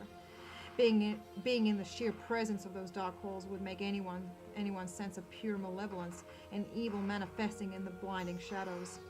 The dungeons were far more than a place of prisoners and wardens. There were demonic energies that ran through anyone who drew near the unnatural darkness. Von Ratha hated this place. She would pass the archway several times a day, and every time she would become more uncomfortable. She moved like a desert spider, with light and ease with each step, and so no one could hear anything but a whooshing wind. Von Arthur climbed up another set of stairs across the chamber. They twirled up higher and higher until she reached a closed wooden doorway before her. In Jiria, wood was a rare commodity from the desert, and was only given to those who sat on top. There were large red gardens that took up much of the city's center, but those trees would take many years to grow if they were ever cut down. To others who looked upon the door, it appeared to be a simple plank of wood sitting inside the archway. However, she knew that this gate was bathed in strange magic infused by the oracles. In the center, a brass knob was shaped in a snake head, with 2 emerald gems studded within each eye socket. They glowed as Von Ratha approached it. She reached out 2 fingers and pressed into the strange stones. She felt a small click inside the mechanism, and the door gently swung open. Inside was a tiny room that could barely fit in 4 people. Each surface was plated with creamy brown glass, that had sparked a tiny white light. The door closed unassisted when she stepped into the small room, and a second later a strobe of white light appeared around her. Von Ratha caught her reflection in the glass as the strobe gradually increased its intensity. Her pale grey face was lined with black tattoos stretched from her navy hairline down past her jaw. Similar black tattoos lined all around her limbs, legs, and around her torso, mostly hidden from her usual black leather tunic and grey cloth leggings. After every kill, she would receive another tattoo, especially if she had slain someone of notoriety. Von Ratha looked at her reflection a little longer and noticed her natural silvery orbs had dimmed, and her sharp and slightly skeletal features became even more noticeable. She sighed and thought that she had aged decades in the last few years. The dazzling strobe vanished, and the wooden door swung open to reveal an entirely new chamber. She stepped outside the glassy closet and strolled into Oracle Char's office. He sat on the other end of the room of an ornate metal throne behind his white semicircular desk with a bowl of half-eaten sun peaches. Typical, she thought. He looked to Von Ratha as she entered. The light from the setting sun bathed the room and accentuated an excited grin on his narrow face. "Well done, my blade, well done!" Oracle Char hastily stood up and walked around his obnoxiously large desk with his arms extended out. Von Ratha said nothing. She was forbidden to speak to an oracle unless given direct permission, even with an oracle as personable as Char. His tall and thin frame was draped with elegant white and light gray. His tall and thin frame was draped with an elegant white and light grey robes flowing behind him as he excitedly rushed over to Von Ratha. He was the youngest in history to be initiated in the council, and the most powerful, as he liked to boast. He kept his blue-black hair short and slicked back on his head. His exceptionally pale grey skin contrasted his black tattoos that extended from his widow's peak all the way down to his upper chest. Oracle Char's symmetrical face was sculpted like something from stone, and almond-shaped eyes were a brilliant emerald, something scarce and desirable for Jirians. Despite this undeniable physically attractive qualities, Char was a ruthless and power-hungry leader. He enjoyed tormenting his enemies and humiliating them at every presented opportunity. "Tell me, Blade, what did he say once I had given him my regards?" "Did you make him suffer?" he said, and his hands gently gripped around Von Ratha's solid biceps. When she began serving Char, she was highly unaccustomed to his enthusiasm and personal boundary invasion. After many months, she had finally overcome his habit of touching others when he was pleased or when he was angry. "The Vizier hadn't had a chance to utter a single word when I killed him with his own dagger, Master," Von said, straightening her posture. Char's grip on her arms hardened, and his eyes widened, and his grin became more devilish. She hoped that her words would say both questions they hadn't. "But did you make him suffer?" he whispered through his teeth, as his eyes continued to bore into Von Ratha's stone face. He wanted to hear every detail of the slave. With every second that she delayed giving him to his sadism, the harder his grip became, like a petulant brat. Char didn't seem fazed at the fact that the Von Ratha's work was so easily discoverable. He rather enjoyed the name commoners had given his favorite pet, the Black Blade of Juria. His dying groans were gargled by blood. It was slow. Von replied as she gave him his treat for the day. Char rolled his eyes back and exhaled a sweet breath. Wonderful. He is no longer an obstacle for us. Now I have a reward for you. He pulled his grip away from her arms and leant against the edge of his desk. Von Ratha's tattooed brows shot up, hoping that there would be another unspoiled bowl for her. The peaches? No. Oh no. You deserve something far better. He tapped her shoulders with a cheeky grin, slid his left arm across her upper back and began pulling her toward the desk. You have worked for me for many years, which rose my rank in the Oracle Council. I must credit you for all that hard work, Von. Von Ratha silently waited for the catch. Oracle Char never offered gifts unless it benefited him. It's time for you to meet the illustrious council, he said, throwing his arms up in the air.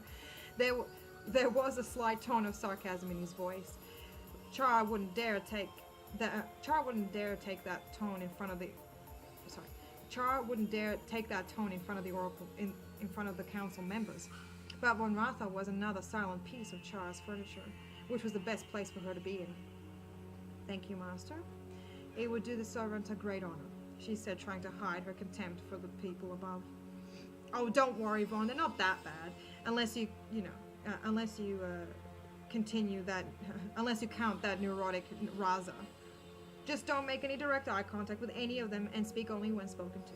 Not all of them are as progressive as me, he said with a slap on her forearm. His hands were smooth and soft, as if he had never worked a physically demanding day in his life. Were all oracles born elitists and driven by ambition? Were they so far removed from the world that they didn't even know what color the desert sands are? Von Ratha continued to wonder. A thought trickled through her subconsciousness. What if she practiced her telekinetic energy to pinch Char's heart artery? But then he probably didn't possess one,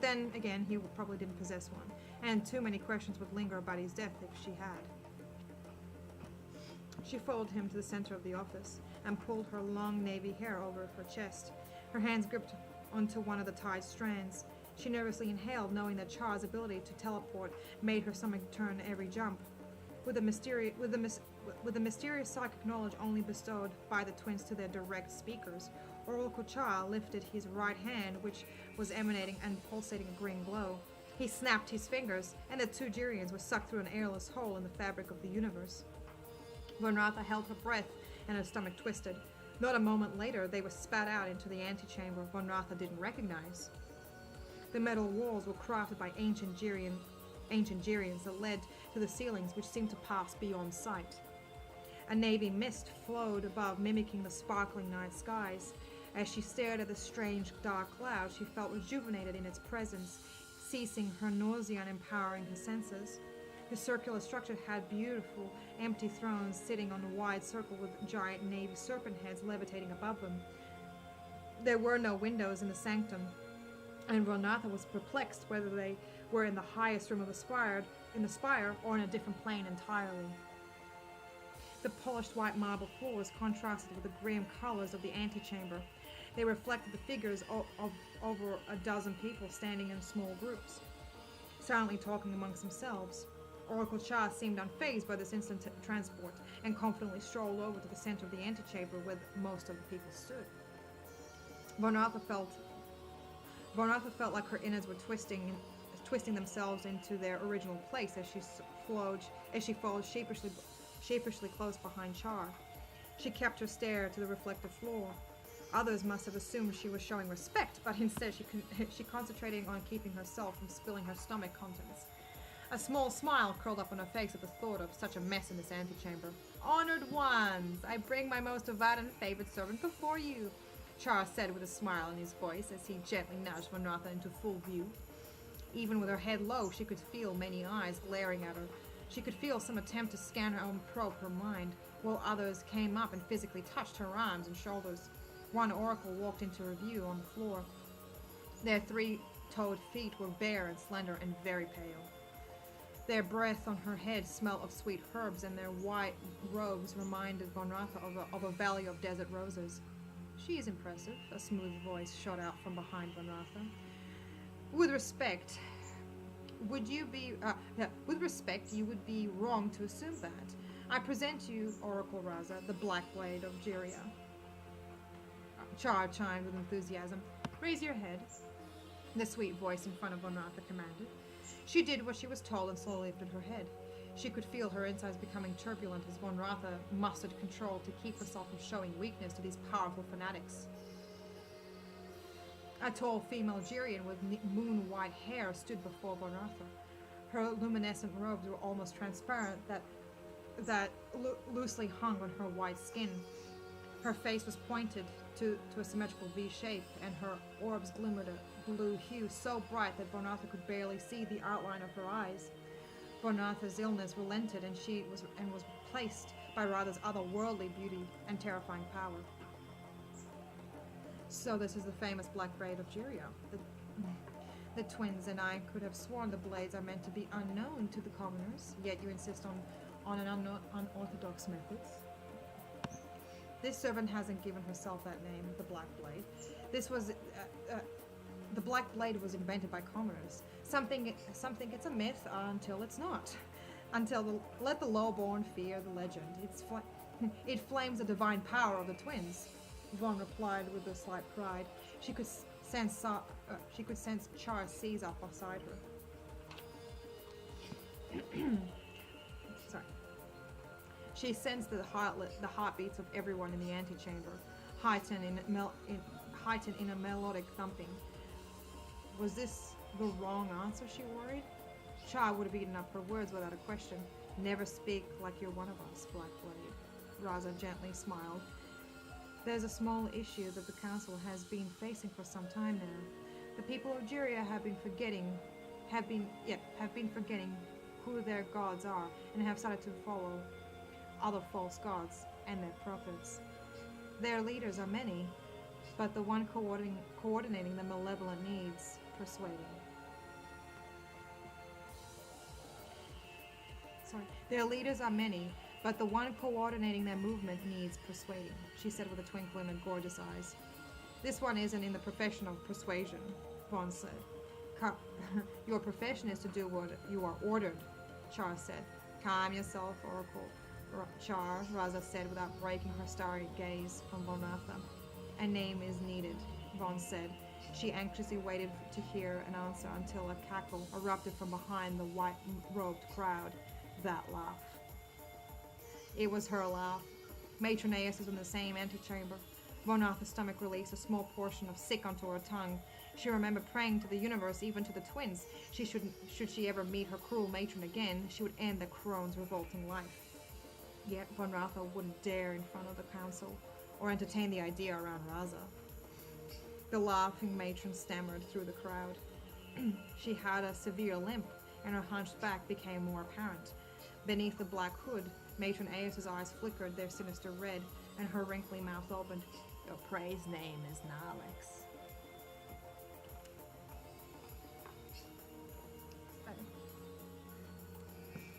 How's it going? Oh, hey, wine! wine, love. Sorry, sip of wine. Okay. Gotta itch my nose so bad. Like, I've been like getting a hair like right on my nostril, and I don't want to like scratch it because it looks like I'm picking my nose. I'm not picking my nose. I'm just saying. Okay. That was a hard read, honestly. I almost thought I was gonna cack it, but yeah. How we all feeling? How we all doing? I'm gonna just like scan through the chat really quick just to make sure I didn't miss anybody. J.R. Eves, hello. Wait, is that a cat in a box?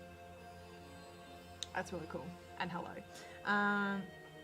Written in blood, no less. Yes, yeah. Written. All of this is written in blood. All of it. My entire like existence. This is like I got my finger out. Like I just dipped it in my chest and just like. I was about to light my light. I picked up my lighter and I was like about to light my wine glass on fire. What an idiot. Okay. Ugh. Alright. Cliffhanger. Hell yes. Cliffhanger. Yeah, nah, it's all good. It's all good. I'm still enjoying. Can't say, but you are our Australian princess for life. South Pacific crew represent. Yes, represent the Pacific squad. The specific squad. That's my favorite. The Pacific Ocean is my favorite. Yeah. I didn't start the wildfires. That is a lie. That is a lie. That is falsehoods. I would never, ever. That's just not my MO. That's not my old modus operandi. That's not what I do. I mean, on purpose. Okay, I never did anything on purpose. I didn't mean to do it. I didn't mean to do it. More wine. Here we go. Yeah. Oh. Actually, speaking of lighting things on fire, my ashtray's on fire now. Oh well. Sucks to be me, I guess. More wine. There we go.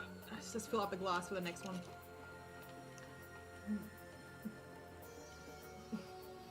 Into the frickin' woods. There we go. What class? What class? Look, I'm drinking out of a glass, guys. This is wild. I'm shook. I'm really shook right now.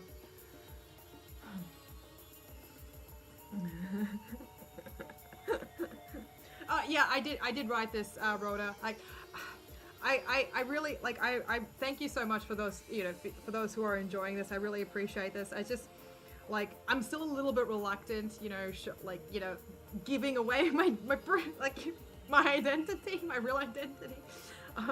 But I just want to share this with you guys. Like, I mean, I love writing. It's my life. And, so I just wanted to share this piece. I've been working for a few years now, and with all of y'all, because I care about y'all.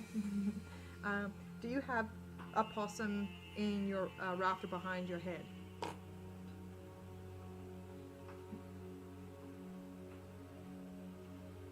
I hope so. Hey, I mean, like, we get possums here all the time, so I mean, maybe. Those are you see them things up there? Those are the what do you call them?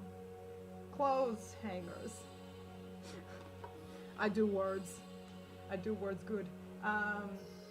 Yeah, but we sometimes get possums. Did you see a possum running back there? Like, oh, I mean, we have rats too.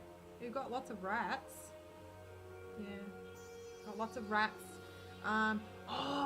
Like, I really want to have, like, a bunch of, like, crows. I love birds, and just, I remember a few months ago, like, there's like 200 crows flew over my house, just like when I was sitting out on the grass, and just like they flew over my head, and it was like the best feeling in the world. I'm like, oh my god, but they didn't land here, unfortunately. But one day they will. They will. You know what, Sting? I probably should write under a pen. It's probably a good idea.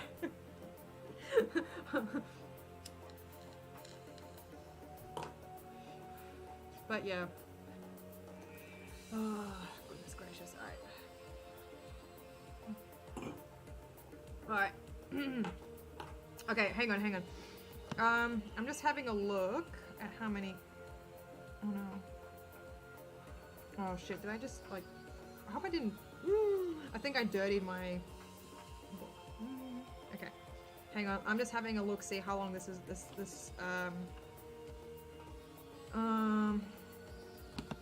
okay, alright, cool. Okay, so we have another 10 chapters of this part left. Now, I'm just thinking, like, what we could do. What we could definitely do. I could just keep reading, honestly. I'm having fun. If you guys are having fun, that's great. Like, this will be up. This stream will be up. So I'm not going to be taking it down. If you want to swing back and re-listen to it. That'll be cool. Okay. Okay. Alright. Chapter 6. Snake Pit. Away from the lavish center to the far corners of Jiria lay the districts where the lowest of society tread. The ancient, unkempt buildings were little more than shabby piles of brick and metal to house slaves of dead masters or commoners who lost their livelihoods. All unfortunates now lived in these desperate streets of the city. It was always easy to spot the difference between the commoners and the slaves. All slaves had their hair burnt from their scalps, and tattoos that represented their prior achievements were stripped. It was, unfortunately, easy to become a slave. Even younglings at infancy could be bought by masters from their poor parents. Whole families could be bought if their heads of the household died and had no financial backing. Typically, those who perish in the dangerous mines below Jiria were always risking their loved ones to such fates, but that held little importance to those who sat on top. Desperation breeds desperation in these lowly districts. Most people feared traveling along these roads, and for good reason. Zealots regularly patrolled the streets appearing to keep the peace, but in truth they were harassing small business owners or particularly attractive female slaves or males that met their fancy. Von Ratha was never afraid to wander these roads. She knew all the faces that lived in these districts, and they knew hers. Even the zealots knew to steer clear from her. Though assassins working for the oracles were meant to be kept as secrets, in these alleys there were none. Knowledge was more valuable than food in some cases. As the thugs and pickpockets stepped away from Von Ratha's path, all that kept running through her mind was her recent assignment. Since she left the spire, the truth of Nalax had struck her. He was alive. After all these years, Von Ratha hadn't heard anyone utter his name. It was like as if he never existed. Nalax had been living somewhere within the walls of Jiria all this time, and she could never sense him. If it wasn't enough of a shock, he was branded as a traitor to the council. What could he, the good youngling that always obeyed, have done to warrant the oracles sending their worst after him? She wondered. Von Ratha was in the right place to find the truth of his to find out the truth and his location. Her ears picked up a ruckus from one of the many small alleys that led off the main road. She could hear a couple of voices shouting at one another. Their words were almost unintelligible behind the buildings. Her pacing slowed as she came into view of two large zealots standing over a bleeding slave on the filthy street. The armored warriors repeatedly slammed their steel boots into the slave's hip and gut as their victim cried for help. As the slave curled into a ball, Von Ratha noticed one of his legs was missing, and his metal cane lay bent beside his head. Anger bubbled up inside her chest as she watched the zealots lay into the crippled slave. She straightened her back as she walked into the alley. The three paid no mind at her presence until her finger clicked open the buckle of blades. The zealots swung their massive helmets around. Their amber eyes glowed as she remained still with one of her fists over her snake hilts. Her eyes danced between them. No thoughts or emotions exchanged at that moment. One of the zealots glanced at her daggers and eased back before motioning to the other to follow him out of the alley. Their heavy boots clamped against the stone floor before they returned to the main road. Von Ratha looked down at the slave, whose mouth was lined with blue, and profusely thanked her for the rescue. She snatched up his cane and straightened the metal before handing it back to him. Without a word to the grateful slave, she turned around and skipped out of the alley before she had to hear him thank her one more time. Von Ratha did not like her people, but she hated zealots far more. As she walked across the loose brick street, her eye caught a muddy brown snake coiled in the corner of a building. It was camouflaged well with the dirt covering it. Her footing halted for only a moment as she stared at the creature. Its slender body slowly unwrapped and its amber eyes locked onto hers. She recognized a species of snake whose venom is potent enough to kill a Jirian in minutes and tended to attack its victims without provocation. Unfortunately, in Jiria's laws, snakes were not allowed to be killed or harmed, for they were the favored children of the twins. She had no time for that. Von Ratha decided to continue her pace and her focus ahead. but her ears picked up the faint slither of scales rubbing against the stone. Adrenaline slowly pumped in her blood, wondering if the snake considered her as a threat.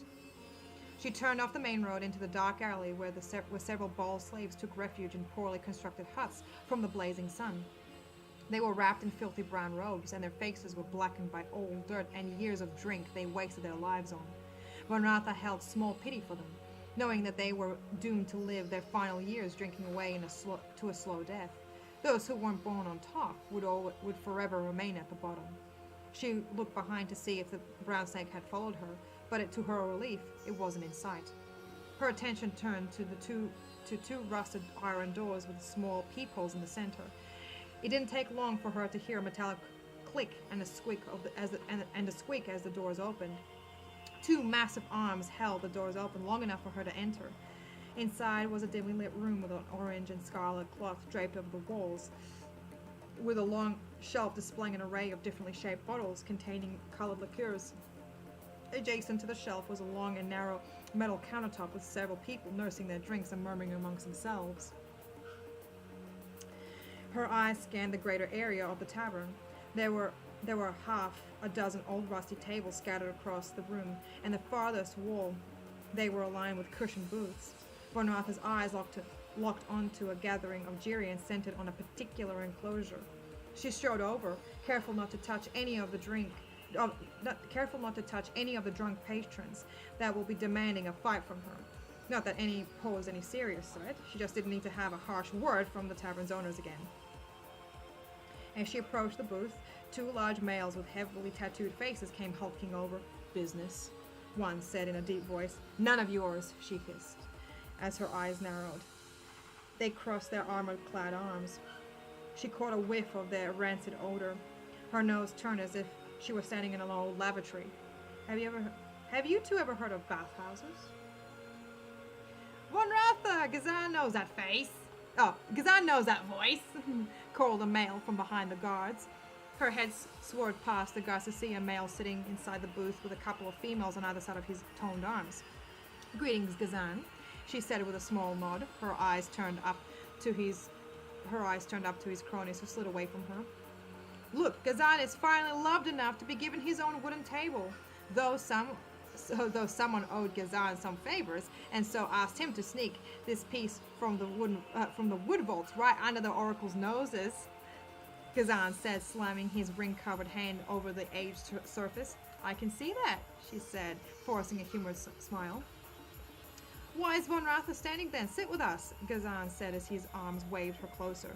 His dull, short black hair was loosely braided on the sides of his head, and his wide, square jaw was thick with a gray-black beard. Gazan's eyes also shone a pretty silver like Von Ratha's, but there was far more joy behind them. His wrinkled violet shirt was tucked inside his belt that held various types of daggers, and the two standard hook blades like hers. The two of them had attended the academy, but Gazan had already made a name for himself by the time her trial had finished. "Was Von Ratha missing, Gazan?" he said, wearing a wide-toothed grin. "I'm looking for someone," she said, easing herself into the soft cushions. "Well, Von Ratha has come to the right place," he chuckled, leaning into one of the females beside him and planting an aggressive peck on her cheek. "To kill," she whispered, as her elbows rested against the table. Gazan whipped his head around, his grin dropped, but the humor in his eyes remained. "Oh, straight to it then." Normally, Gazan demands a few drinks before talking business, but because it's Von Ratha, she can get Gazan one drink, he said. She exhaled. "What are you having?" "Whatever Von Ratha is having," he said. She slowly picked herself up from the padded booth and casually approached the bar with her hand on her snake-hilted dagger. A waft of liqueur pouring into the tin cups and down by the patron's stinking breath was caught in her nostrils. "What do you want?" said the gravelly voice in front of her. Von Ratha's eyes wandered to a big dusty bottle on the top shelf, a clear lavender liquid trapped inside that seemed to never to have been tasted. "2 cups of that," she said, not taking her eye from the bottle. The bartender's face twisted as if insulted by her request, but his eyes widened when he saw her hand around a snake-hilted dagger. A small scoff escaped his lips as he turned to grab a stool from behind the counter, and carefully climbed to it. Von Ratha's lips curled into a smile. She did miss coming to these parts of Jiria. "Don't fall, bartender," she whispered, watching him try to remain steady. A part of her wanted to telekinetically nudge the stool and watch him topple over with the bottles shattering all around him, but a gentle female voice broke her thoughts. "Von?" said the voice. Her head turned to see a female beside her. The metal bench slightly vibrated as Blythe placed her bony arms on the surface. Deep green bruises dotted up her skin of her arms, yet her face remained untouched. She wore a tight creamy white shirt that was neatly tucked into her loose maroon leggings, but the black belt that she had received from the academy was barren of weapons.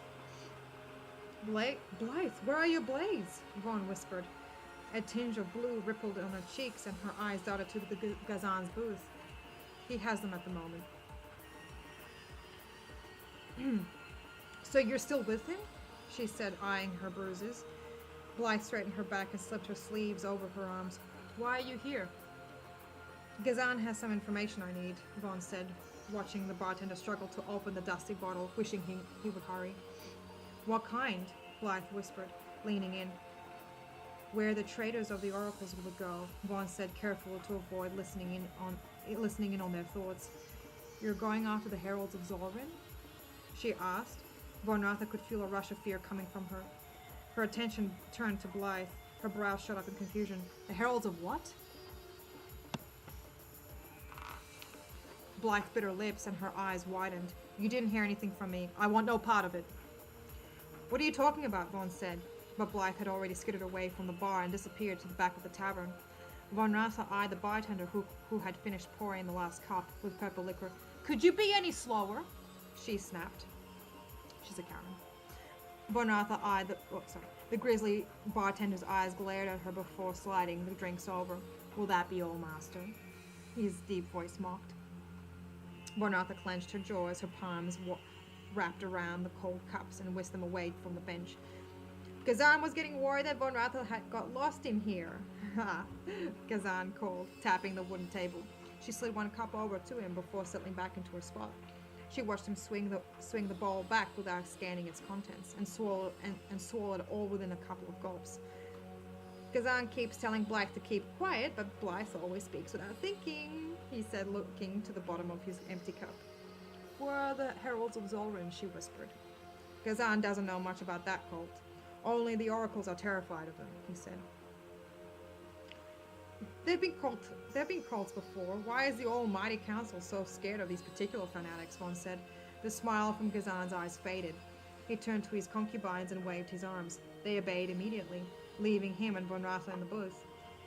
"They've been trying to get rid of them for years, but they keep multiplying like spiders.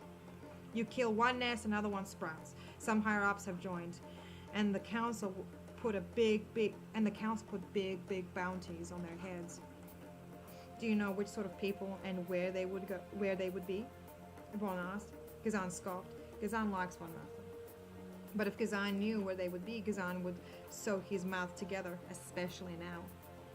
Von Ratha furrowed her brows and cocked her head to the side. "I get that, but you've got to give me something." A wide smile stretched across his muscled cheeks. The biggest bounty is on one. Gazan hears he was an oracle." Von Ratha felt her heart sink into her stomach. Could it be? She wondered. My mouth's getting sore. So this is halfway through the chapter. Okay. ASMR. Hey Mark Pence, how's it going?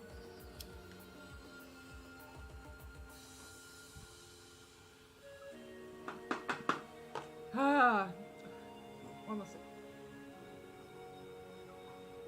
Actually, one more sip. Another one. We're going really well. We're almost done. We're almost done with the whole book now. I'm kidding. There you go. Here we go. Why did you cancel yourself, Mike Pence? Why would you do that? That's so bad, you know? Don't cancel yourself. Man, you know, I wish it was like 2005 again. I miss that.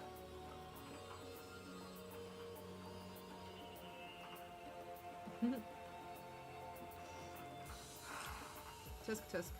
Oh, hello, J.R. Eves. How are you? I saw you before in the chat.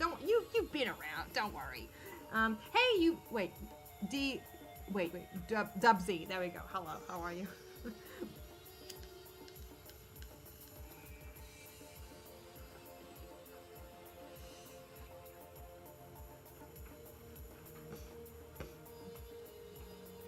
I'm just like reading the chat and I'm like I've got no idea what's going on. I'm like, huh? What's doing, guys?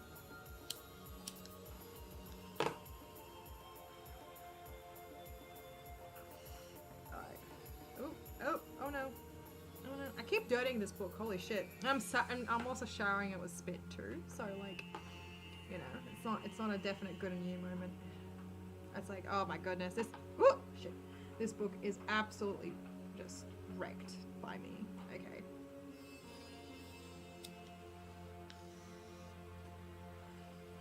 One more sip of wine. My mum's right there. Holy shit. Okay, let's continue.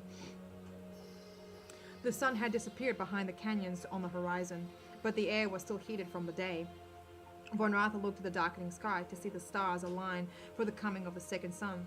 The streets cleared away from beggars, market owners, and zealots. Under the twilight sky, they were slowly becoming filled with the scum of the city. Von Ratha was unfazed by this. In fact, there was a level of comfort without having extra eyes on the roads.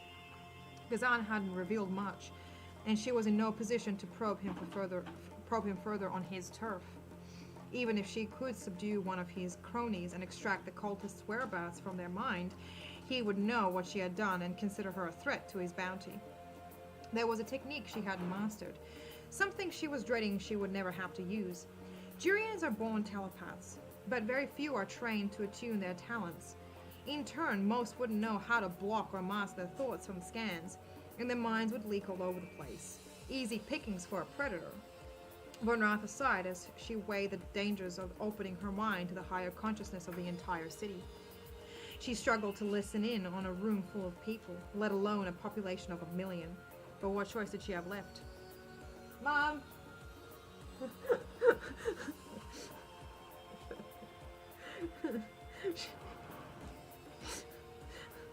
Sorry. She looked at the high rafters of the shabby structures. Reaching a high terrain would aid in her focus. The spire was idyllic, but she didn't dare return until her task was complete.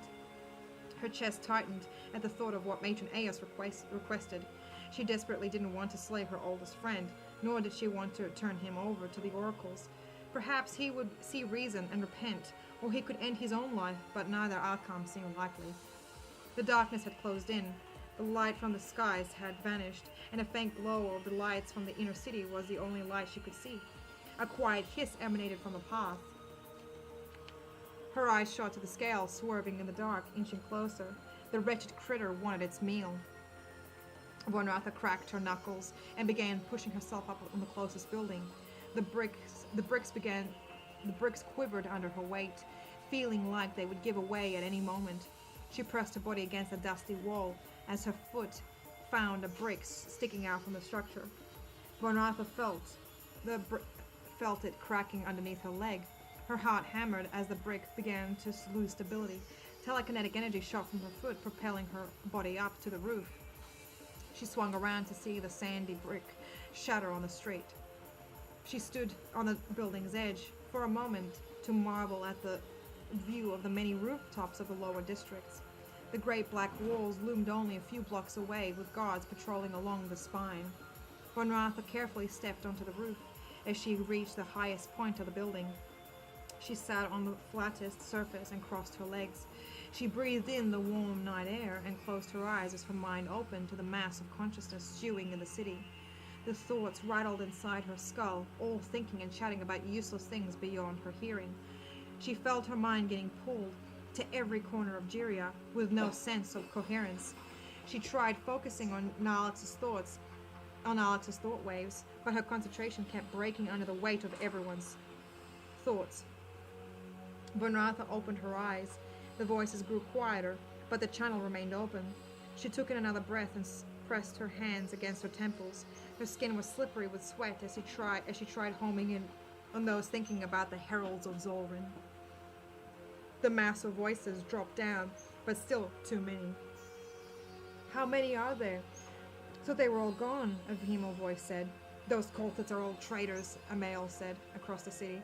Do the heralds have room for one more member? Said another. All thought paths led to dead ends. No one seemed to know who the cultists were, or even find any cultists themselves.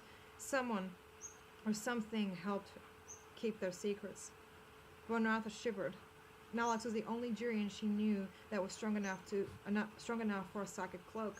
She put her head in her hands, realizing how exhausted she was and how little energy she had left for another one-by-one scan. Her thoughts broke when she heard a hiss from the edge of the roof.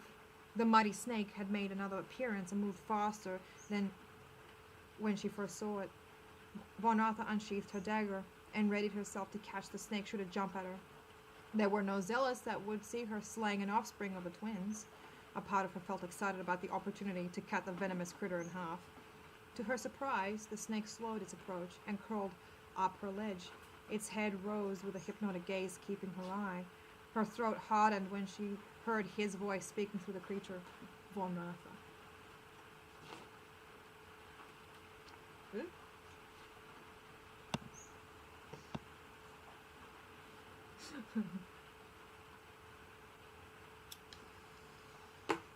Oh, the music stopped too. Shit. All right, let me solve this. Oh wait, the video paused. What dickheads? You know what? I'm not like, YouTube wants me to pay for, like, you know, membership and shit. Like, I'm not gonna do that. YouTube don't deserve my money. You know what? In fact, I deserve YouTube's money. I'm just saying. I'm just putting that out there. Don't laugh at me. Okay? Shut up. Okay, there's another ad coming. That's okay. Wait, Pence has been grooming you? Clobber, that's terrible. I'm so sorry. Oh my god. Frickin' people, man. Like, I'm talking about the ads. Like, it's okay. Oh, my voice is so sore. Holy shit. Okay, guys. We're up to chapter 7, and I'm thinking, like, after this chapter, maybe we're gonna call it just for a little bit, because I can already feel it, like, you know, that.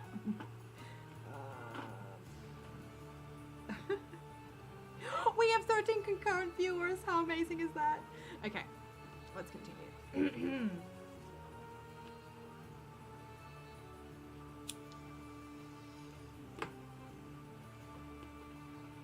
Alright. One more sip of wine. Okay.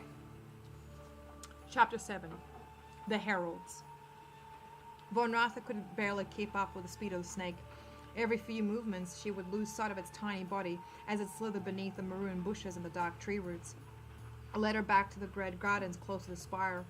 She could even see its peak between the cracks of the tree's foliage. The gardens were void of light, and her only reliable track of the snake was the Nalax's thoughts being channeled through the animal. She came upon a small grassy mound. The slithering reptile sped to the other side and vanished. Panic gripped her heart when she could no longer see its scales nor hear his mind. She crouched beside the mound to find a thick bush covering a narrow black cave behind it. Inside, her eyes caught two yellow eyes reflecting in the dark. Vonratha, please. She heard his voice again. Vonratha smirked as she looked back at the spire. She admired the cultists' boldness for having their hideout under the oracle's noses. She turned back to the narrow hole and slipped her slender body through it. She mimicked the snake's movements, up and around the damp earth, down into a pool of mud, and around again into the ever-narrowing tunnel. Clay found its way around her face, in her navy hair, and underneath her sharp fingernails. She could barely hear the serpent slithering, and the longer she followed.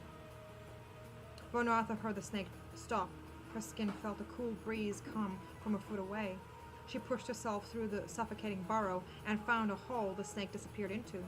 Thankful for her small and narrow frame, she twisted herself into the maw of the tunnel and held on tightly to its edges until her feet couldn't feel the bottom of this mysterious pit. With a deep breath, her eyes and nose shut, she released her hands and drew them into her chest, allowing herself to fall. Fresh air flew around her body, and it got louder as she picked up speed, falling into the bottomless and lightless hole. She could hear the tube's walls expanding, indicating that she was now in a large underground cavern. Von Ratha prayed to whoever she would end up in deep water to break her long fall. Then she heard hundreds of shrieks around her. An intelligent flutter of leathery wings grazed her skin as they encircled her form. Her bare feet collided with a cold and wet substance along with the rest of her body. She opened her eyes below the surface and saw the dark water light up like a city. Each rock of the underbed was covered with an aquatic bioluminescent fungus. Joblessness, recession, crises. It's a dangerous Fucking game to make.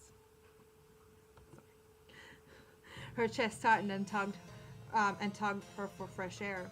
She leapt to the surface, trying to gulp down as much oxygen as possible.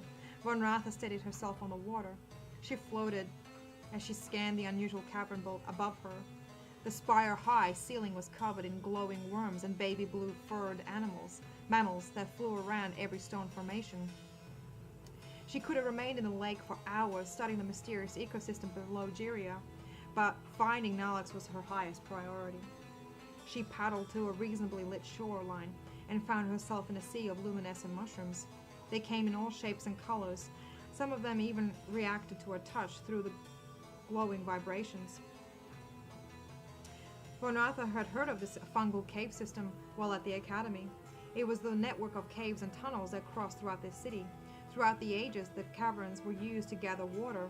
The oracles took advantage of the naturally occurring fungus to improve their connection with the twins, but they also used the mushrooms to dement the minds of their prisoners. Von Ratha shuddered at the thought and continued strolling through the mushroom grove. She came across a high ledge with an intricately carved archway to reach the upper chamber. Nalex must be there, she thought. She crawled up the black stones until she heard chanting from many voices above her. She stopped and opened her mind to sense who and how many were above the chamber. Over a dozen, maybe more. She couldn't get an accurate reading because of the powerful psychic barrier protecting the group. She could have penetrated it, but her probing might alert them to her presence. Using the power of illusion, she allowed herself to become obscured from their eyes, hoping that it would be enough to enter undetected. She climbed the walls and into the chamber to find the entire gathering in dull brown hooded robes surrounding an effigy of a strange being. She pressed against a stone while studying the particular ritual below.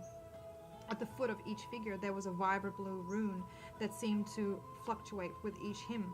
This scene was eerily familiar. Searching for more answers, she looked to the towering figure in the center.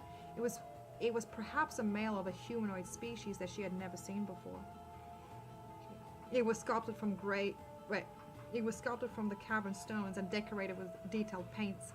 This gray figure had straight shins, a square and severe face, black slanted eyebrows reaching up to its forehead, a receding hairline, and possessed an abnormal count of 5 small fingers on his hands. She almost recoiled at the idea of having additional digits on her palms. Over here, Alex's voice quietly flew through her mind. Her attention was drawn to a hooded figure that stood behind the row of cultists. He turned and made haste through a carved archway to the adjacent chamber. Von Ratha swiftly moved across the ceiling above the heads of the chanters. She crawled through the entrance and silently landed on a cold, dusty floor. The hooded male emerged from the shadows and shoved Von Ratha against the jagged walls that jabbed her muscular back. Shocked, she allowed herself to go limp in case he was further to attack. He put a finger-length glass knife to her jugular. She felt he had to push hard enough to create a small droplet of blood. His free hand slid the brown hood from his face to reveal an entirely different face behind it. This was a face of an Algerian male with a wide stubble that dotted along his jaws and cheeks with deep wrinkles across his face. Von Ratha reached behind her back for her daggers, ready to slice the stranger's hand from her wrist. Suddenly, his face trembled and sporadically waved until it melted away into the face she remembered in her youth. Nalex's older and considerably more rugged face had obviously gone through years of hardship. His grey, leathery face was riddled with scars and burns, and even he had more tattoos than her, which lined the edge of his temples.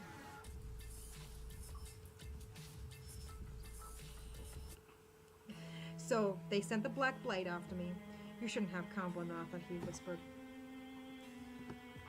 Her jaw dropped at his words. Her old friend mastered illusion-based shapeshifting, one of the most difficult telepathically based abilities to acquire, requiring him to alter his own brainwaves from other psychics.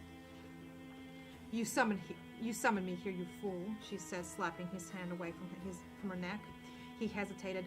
I felt you for years, and when you opened yourself up to the city, I knew what you were trying to do. I had hoped you weren't foolish enough to actually come to me. Is that all you have to say to me after all these years? Not knowing you were alive or dead, or what the matron witch could have done to you? An imbecile, she said. You don't understand. There are far bigger things at play here, he said, easing back. Enlighten me, she said, crossing her arms over her chest. Brother Zalan? A female voice said. Von Ratha leapt up with her hands gripping her snake daggers at the intruder standing in the archway. Her face was barely visible underneath her oversized hood, but she could sense an aura of confusion as she looked between them. Apologies, Sister Kara. We didn't mean to interrupt the ceremony, Nalex said. Von Ratha turned to her old friend's face, and it had shifted back into the other form as before. Is this Von? She said, walking over with her arm outstretched to Von Ratha. Her brows furrowed as she took a quick glance at Nalex. His fake mouth widened into a warm smile. You know my name? She said, gripping Kara's forearm as she gripped hers. Brother Zalan has been speaking about you for years, ever since he joined us. We are so thrilled to have an underling of the council with us, an assassin of all things. Thank you for coming. Kara said, slipping her hands into her loose sleeves. What makes you think I'm here to join your cult? Vaughn said, still with a hand on her dagger hilt. Because we know about your distaste for the oracles and their insidious masters. A wave of change has been sweeping over Jiria for decades. And we are it, she said. I don't understand, Vaughn said. Come, let me introduce you to the rest of the heralds, and Zolrin, Kara said, opening her arms to Von Ratha and ushering her out of the room. As the three of them entered the main chamber, the others stopped their chants and smiled politely. Some of the younglings rose their small heads from the circle to see the newcomer. She shivered at their sight. The oracles have no interest in the safety of our kind. Every day their mission is to divide us by injecting fear of the twins and each other to ensure that we do what they want, Kara said, strolling by her followers. That's what I would do if I wanted absolute power, Vaughn said, following Kara's stride. She gently chuckled. We are all one powerful mind. All of us are connected through consciousness in ways we are forbidden to understand. And once we do, the oracles lose. So you plan to replace one god with another, is that it? Vaughn said, eyeing Zolrin's effigy. No. Unlike the twins who conveniently only converse with the oracles, Zolrin's thoughts have been made known to us. He lords over rich lands where citizens aren't being butchered by their own kin, or dying starving and alone in the gutters, or where unwanted younglings become killers. He offers us a chance for freedom, Kara said, standing in the base of his feet. Von Ratha folded her arms as she scanned the statue. She imagined many times what a free life would look like, to not have to gut someone in their own office or be a tyrannical matron's beating bag. She wanted to believe Kara's words. Her eyes traveled to Nalex's unreadable face. Even his mind was shut from her. And what does he want in return? She said. Have a little faith, Von Ratha. The whole world isn't all rotten, Nalex's shifted voice said. Rulers don't do kind things for people for no reason. They take what they can from everyone. That's how they reach to the top. Her voice was rising. Brother Zalan, would you please? Kara said, glancing over to Nalex. I'll explain it to her. Apologies to the others for disrupting the air, he said. Kara smiled. She gave a small bow to Nalix, which he returned in kind, before giving Von Ratha a lower bow. She had never been treated to a low bow before. Nalix took her by the elbow and gently pulled her away from the chamber back into the smaller room. Once beyond sight from the others, he shifted back into his former self. Were you an oracle? Von said, taking her arm back. Nalix sighed. I remember having a vision before the trial. It was one of the future. A future I dare not see with my eyes. It was of the black walls crumbling and the city was on fire, Gerians falling by the thousands. I saw Zolran standing over them all. A being stood behind him covered in shadow. I couldn't see anything except its scarlet eyes. Von Ratha, I am still an oracle. Her chest tightened. Then why did they send me to stop you? Raza sent me here, and the deeper I got, the more afraid I became. When I failed to return, she assumed I was indoctrinated, and I couldn't come back then, he said. What were you waiting for? She asked. A witness. Nalix pulled down his robe, revealing padded armor with a thick belt fitted with dozens of different daggers and two traditional curved blades on either side. There are younglings here, she said. I know. Damn them from bringing them here, he grumbled as he kicked the robe from his feet. You will have freedom, I promise. Von Ratha cleared her throat as she unsheathed her snake-handled daggers from her belt. Let's kill your boogeyman. He smirked, something he would never have done when talking about murdering people while they were fledglings, but people can change. They bolted through the archway with such speed that they appeared to be blurred shapes to the unsuspecting eye, slashing and stabbing and jutting their way around the chamber as the cultists screamed and flailed around looking to escape the assassin's spree. Some of the hooded figures tripped over each other, trying to get away, moving their forearms over their faces to gain some protection, while others tried to plead for their lives, but their pleas always ended with a bloody cough and a thud.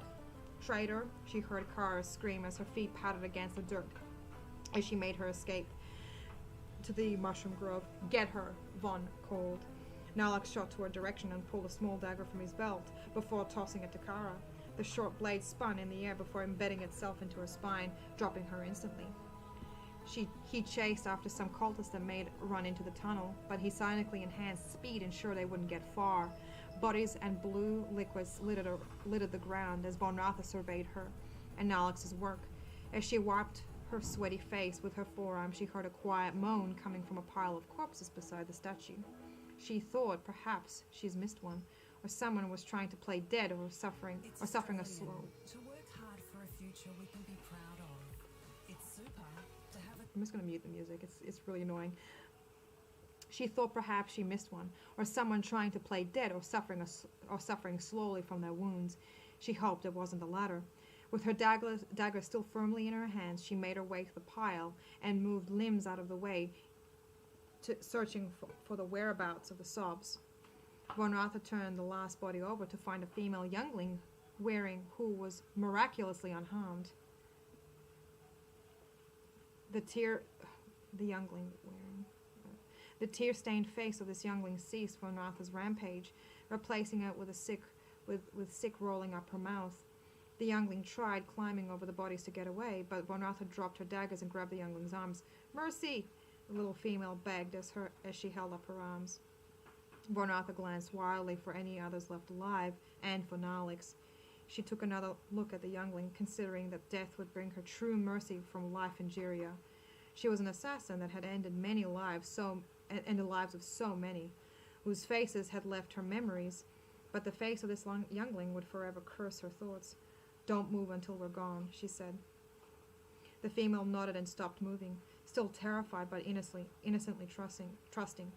Von Ratha covered the youngling with as much blood as possible before covering her up with her assumed mother's body, hoping it would be enough to convince Nalix none were left alive. She knew he was a strong telepath, but if she masked the youngling's thought waves, it would be enough to convince him. He was probably on a killing high, though, so his senses might be too chaotic. She shook at how much her old friend had changed. She picked up her daggers from the floor and noticed Nalix returning from the chase, bloodier than he was before. Did you get them all? Vaughn asked. She picked up her daggers from the floor and... Oh, sorry. Did you get them all? Vaughn asked. Every single one, he said as he strode to Von Ratha. I see that you've enjoyed clearing up here yourself. I did what was commanded of me. The words escaped her mouth without a thought. Nalex nudged his daggers back into his belt as he looked up to Von Ratha and smiled. Just like the good old days, His golden eyes were intensified. What good old days? She looked to her bloodied hands, needing to break eye contact for a moment. I'm sorry I couldn't reach out to you for all these years. Believe me, I desperately wanted to tell you what happened after the desert, but I was sworn to secrecy. Nalex was now towering above Von Ratha. She felt like a beetle beneath his shadow. I thought you were dead. I thought Matron Eos had done something to you. Her voice was so shaken that it surprised her. He brushed his maroon hair with his fingers and sighed. In a way, she has. We'll talk more about it when we get back to the spire. Nalex stopped suddenly and started frantically looking around the chamber. Von Ratha's heart began thumping, hoping that he had not discovered the youngling's thoughts. I've missed you, she said, stealing his attention. His face snapped back and his eyes widened. I've missed you too. They paused for a moment. Von Ratha considered seeing her old friend again. Would never have come to... Von Ratha considered seeing her old friend again would never have come to pass, but here he was, standing before her. She wanted to say more to him, but a metallic stench in the cavern had begun weeding its way into her nose. Nalex inhaled, preparing to say something, but she was the first to break their long silence. Let's get back to the council before they think I was converted, she said. He nodded before turning to the exit tunnel. Von Ratha's eyes glazed over the mound of parts where she had left the little female. If the twins were just, the youngling will be strong enough to come and extract vengeance from Nalex and Von Ratha. She hoped for this future before turning to leave the cavern with her only friend.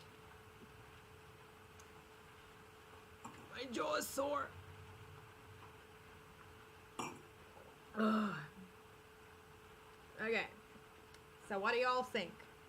Shit's fucked, you know?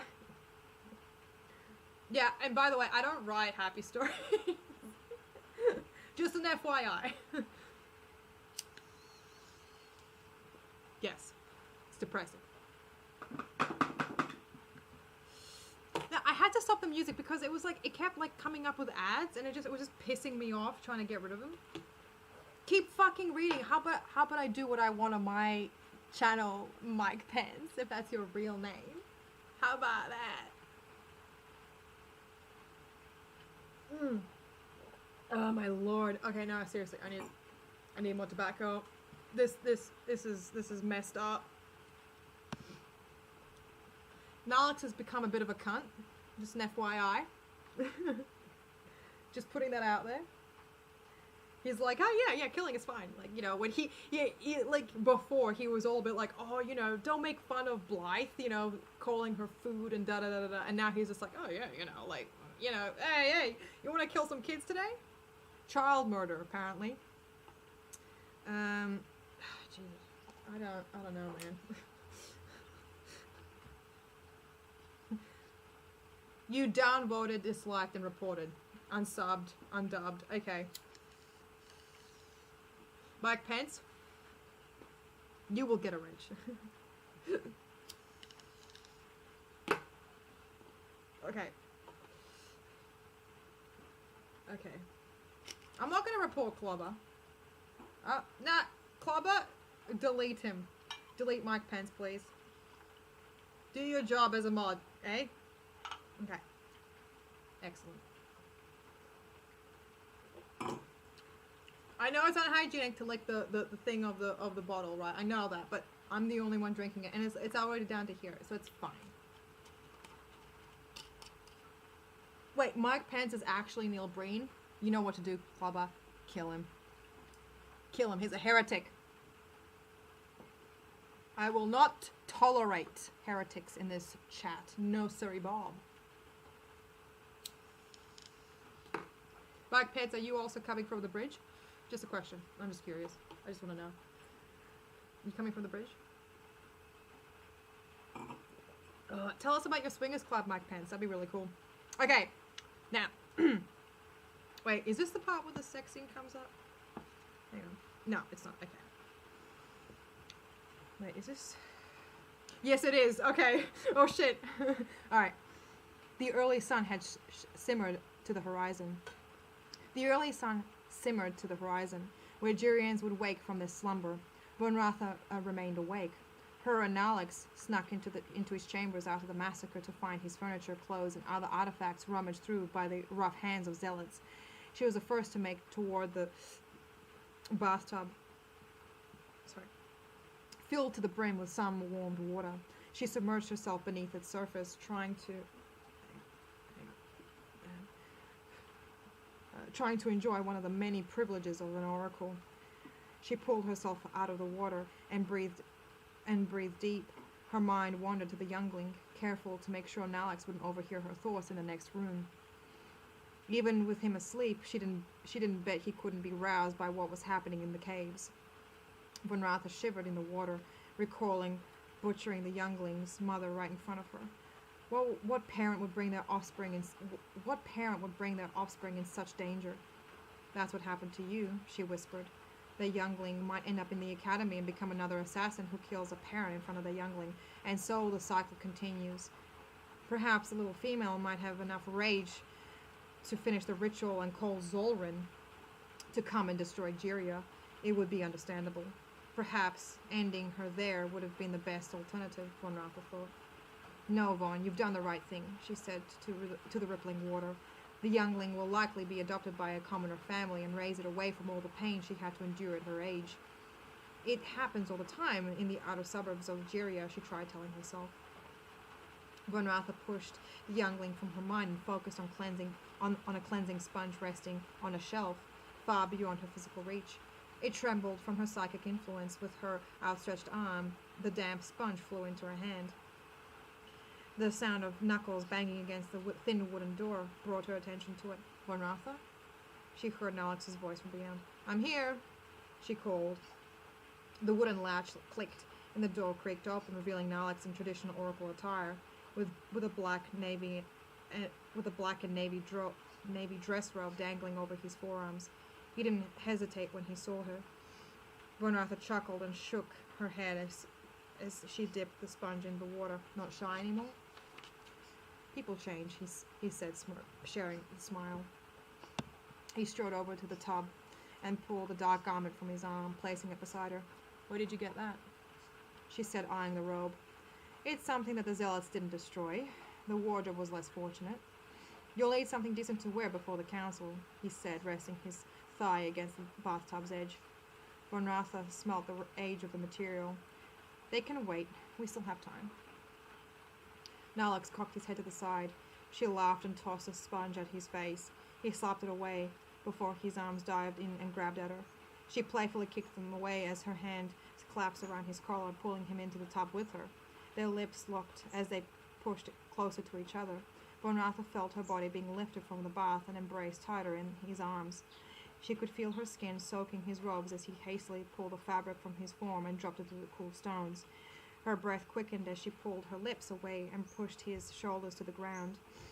Her legs wrapped around his waist before leaning in for another kiss. It's just you and me. My jaw's literally getting, like, really, like, tight. It's like, I can barely speak. Who's Brittany? Brittany. Steeler than the Ravens. That's a Brittany. It's just like an automatic response now. It's like, Steeler than the Ravens. It was a half sex scene, okay? Like, it wasn't a legit, like, okay. Maybe I overplayed it before when I was like, oh yeah, there's gonna be a banging scene in here, but like, they just started, you know, it was just like the beginning. I get really awkward with sex scenes. I didn't want to be like, his pulsating totem drove in her mossy mound. I didn't want to do that. Like, that's just like, it's inappropriate. Nobody needs to. Do not stop fucking reading. Okay, fine, Mike. Just hang on. Hang on. Alright. Oh, I just remember this chapter. Okay. Hang on. Actually, you know what? I need to go to the bathroom real quick. I'm just gonna put some music on in the background while y'all converse with yourselves. All right. Yeah, that should be good enough. Hang on, 2 seconds.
Hello again. I'm back. Hi. How's it going? It's good. It's good. It's going really well. The lack of genies. Are you actually gonna sub? You're gonna unsub from this channel because there's no genie. There's no fucking genies here. There's no Jinn. There's extra dimensional entities, I guess you could say. But you know that's about it. Needs more lamp rubbing. I could tell you, Von Ratho rubbed Alex's lamp. Toe curling. Toe curling. A toe curling smooch. Mwah. Mwah. I can feel it. I can feel it. No mention of coupons.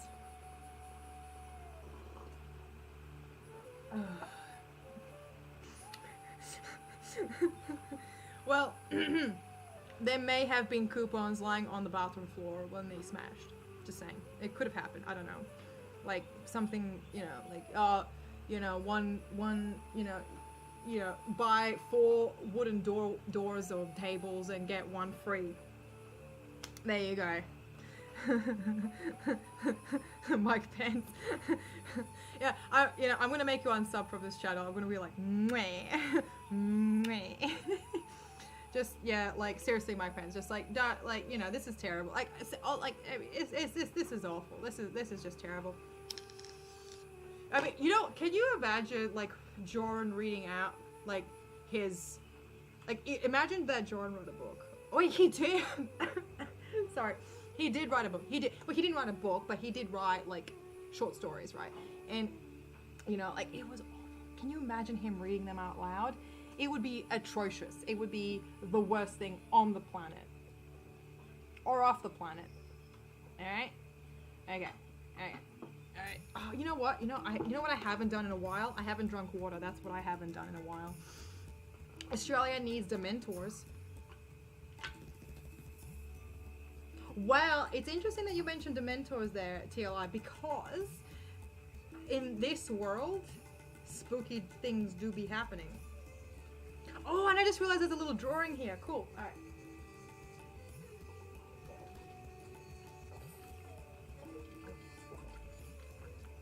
Right. Tiny and cute. Scarlet. Tiny. Short stories long enough to just write mac and cheese on. That's it. That's the extent of it. That's how short the page be. Alright. Alright. Alright. Alright. You wanna see the drawing? Like that I did? Yes. There we go. Yeah. And it's called Freedom. Isn't that like, and she's being held down? Isn't that? It's clever, isn't it? Makes you think. Oh, weird. Okay, wait a minute. All right, hang on. Wait, no, seriously, I need some more wine. Okay. The sun's rays poured into the chamber from the floor-length window. Von Ratha stood to its edge, basking in its warmth. Her eyes wandered to the citizens of Jiria below her room, watching the miners' daily march to the deep caverns below the city. In the distance, her eyes caught a small golden orb to the horizon, the coming of the second sun. As an event that took place once a year as a herald to the arrival of the summer, the province's harshest months. Her skin dried in the heat. Her black and navy robe hung around her shoulders, still untied at the waist as she pressed herself against the warm glass. Careful, someone might look up and see you, Nalix's husky voice whispered from behind. She felt his arms tug around her torso and his chin resting against her shoulder. If it makes you feel uncomfortable, she teased, pulling the robe over her chest and fastening the black belt into a neat knot. Nalix still kept his chin on Von Ratha's shoulder, her cheek prickled with the buzzing of his thoughts. Are you certain that the council will free me from servitude? I don't see why they wouldn't. You helped Jiria and her people. That needs to be rewarded, he said. Von Ratha slowly nodded. They would never let the Black Blade go. If the council refuses your freedom, could you make another request? He asked. Von Ratha pulled herself from his arms and faced him. I've been in charge servitude. I've been in charge servant for long enough. I wouldn't mind following another if he'd let me. She said gently, running her nail along his chest. Nalix smiled. That can certainly be arranged. I must warn you, Char does get a little protective when someone tries to take what's his, she said. He is no threat, I assure you. He is no threat, I assure you. The greatest threat is this province. The greatest threat this province has seen was eliminated only a few short hours ago. Rejoice in the knowledge that your skills might never have to be used again, Von Ratha, he said. The memory of the heralds and the younglings returned to the deep corner of her mind. She stomped them out before they rose to the surface. She grinned and nodded her head before Nalix planted a peck on her forehead and offered his arm to her. Shall we? Let's just get this over with, Von said, taking his arm. A burst of light from his fingers enveloped them, opening a tiny wormhole that sucked them in. Von Ratha's grip tightened as they flew through the airless space. She managed better with the teleportation sickness. Once they were pulled out of the hold, she took a deep breath, still clinging onto Nalix's arm. The oracles sat on their thrones around the antechamber with the snake-head zealots standing in between them, and Matron Aeus's hunched form slumped on a stool beside Oracle Raza's high throne. Von Ratha noticed Oracle Char nervously biting his lip as he watched her enter the center of the room. They looked around the chamber to see other oracles having mixed emotions at her presence. Oracle Raza's glare almost burned a hole in Von Ratha's head. Something was wrong. Halt! Her voice ricocheted from the antechamber's walls. Von Ratha froze. She could feel every pump of blood in her veins. Nalix stood beside her, releasing his arm from her grip before he swept a bow of respect. Oracle Raza, I have returned from my mission. The room had a deafening silence. Von Ratha expected the guards to leap onto them both and arrest them immediately. She calculated how many armed zealots that she could overcome without her daggers, but she could not see two of them running free from the antechamber.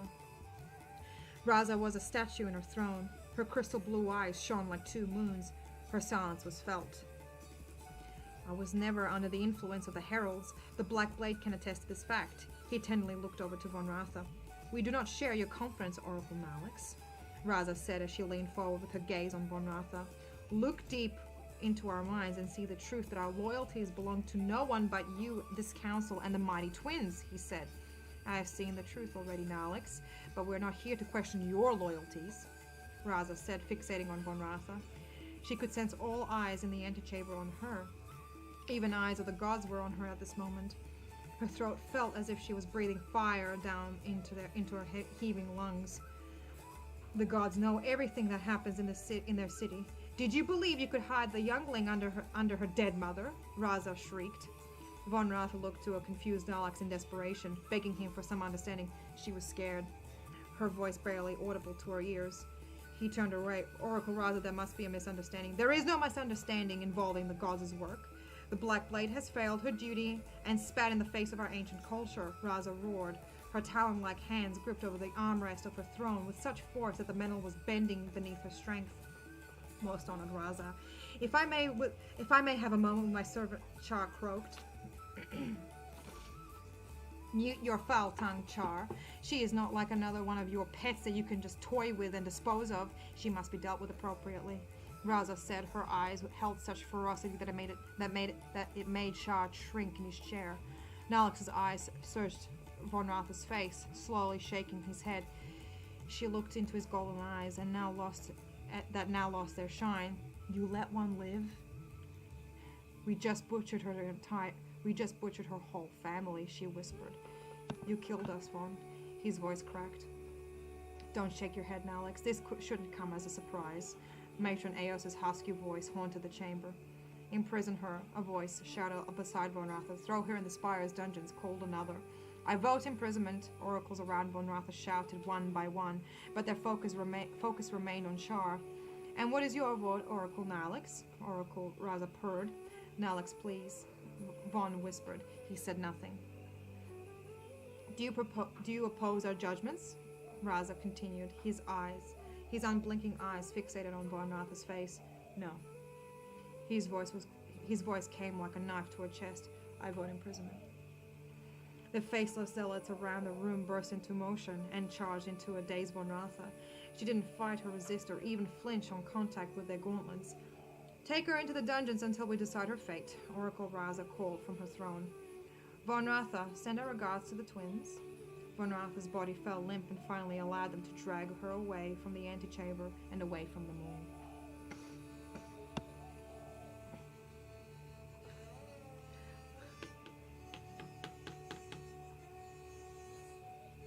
Shit. Fuck. Fuck shit, that's what. Alright. Enough of the swear words. I'm actually surprised I didn't actually swear once in this book. I'm shocked. I swear all the time. Every single word, man. Like, and there's like none in here. I should have sworn. Like, a little bit. Like, fuck, Von Ratha said. Okay, no. I bet that's what she's thinking. Keep reading. I'm gonna fucking keep reading, alright? Give me 5 minutes. I need to... My jaw is literally like... I'm about to, like... It's about to fall... Actually, no, it's not about to fall off. It's too tight right now. It's a... You know, I'm gonna have, like, super, like, strong jaw after this. It's gonna be so fucking, like... Oh my god. I'm so excited. It is quivering. Hey, Tanka, how are ya? Oh my quad, listen to this. Oh my quad. Weebs. Hello, weebs. Hey, Webs, can you change your name to, like, W-E-E-E-E-B-S? That'd be really cool. That would make more sense. Weebs. Miss Milena Marie. If you never read to me again, I'll never talk to you again. Don't worry, there's a bit more to this chapter. Don't you worry. We're only halfway through, boys and girls. Don't you worry. And everyone in between. Weebs. There you go. Thank you, Weebs. Where's Wine Lover? I'm not doing this without Wine Lover. Call Wine Lover right now.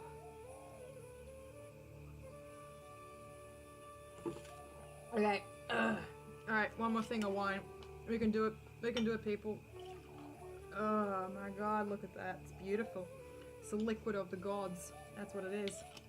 That's what it is, let me tell you. There it is. Alright. I'm putting it up there so it doesn't fall and break and ruin my day. Tanka!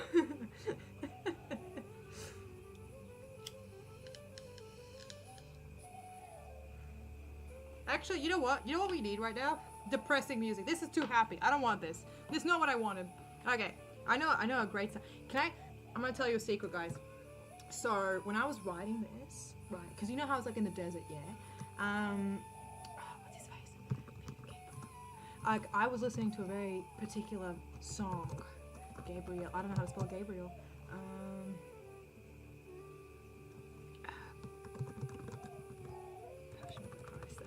I was listening to the Passion of the Christ music.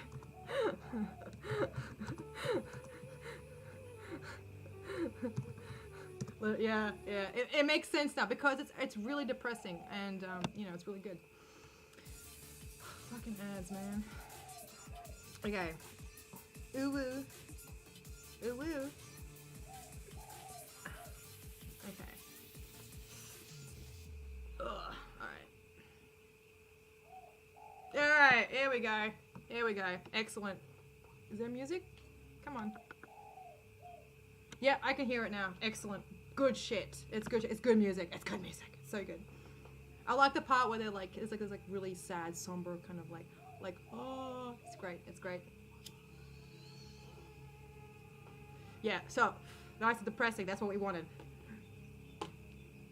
Read the next chapter in my lawn voice. Fuck no, I'm already, you know, the voice box is already exhausted, but maybe, you know what, I could try. I'll make an attempt. No, this is a sad moment. This is a sad chapter. I'm not going to do it I'll do the next one in a lawn voice, because this is when it gets really depressing, okay, guys? Okay. Von Ratha listened to the air flying in and out of her lungs, the bubbles popping in her stomach, and the hum of her ears screaming to hear for any kind of sound inside the cell. The sensory deprivation chamber's lights would flicker on momentarily when food and water appeared, but the prisoner would have to feel around their tiny room for where their sustenance had materialized. Von Ratha tried counting how long she was there, but the numbers quickly slipped in her mind. To those who found themselves in these places, hours, days, or months blurred into one. However, one thing was for sure. None survived with their sanity after a prolonged stay. The lights flickered on. Von Ratha struggled to adjust to the sudden assault onto her eyes. The first thing she saw was bare feet, and her knees close to her chest. Her toes curled, and she listened to where the food dish might appear in her chamber, but heard someone's heart thump from behind. It took a moment for her to realize who had entered the doorless cell. Von. It was his voice. It sounded like its sound drove a knife in her back. She remained unmoving. I came to. In one swift motion, she stood to face him. What? What could you possibly want? She spat. I need to know how you are, he said softly. His shoulders slumped. His pearly white robe was ruffled. Several strings of his maroon hair hung around his face, and his golden eyes were damp and puffy. He had shed tears. Ha! An odd time to be concerned for me, she said. I've always been concerned, Von. For everyone.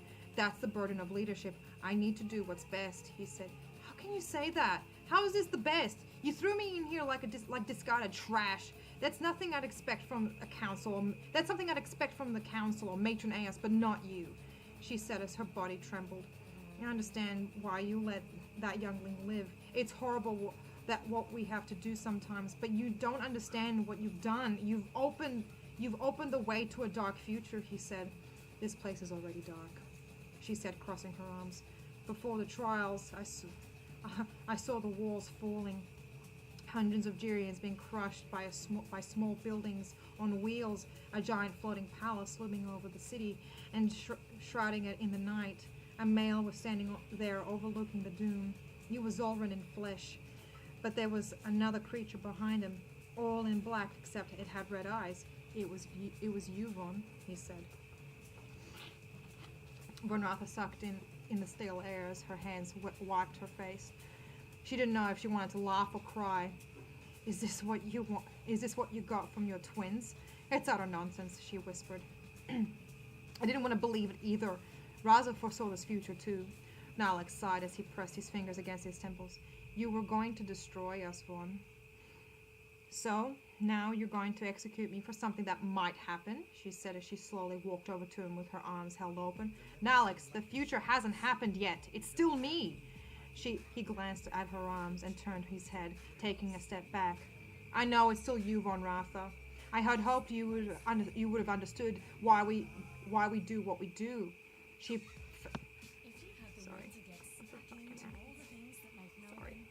Okay. She felt her heart pounding in her throat. You're leaving me again? Nalix opened his mouth but bit his lip. She tried to probe his mind for his words, but the cell made it nigh impossible for telepathic communication. Tell me this. Are you going to... He shook his head as he took another step back, the hem of his robes grazing against the cell walls. The council has voted for your exile. You'll leave me to die out there?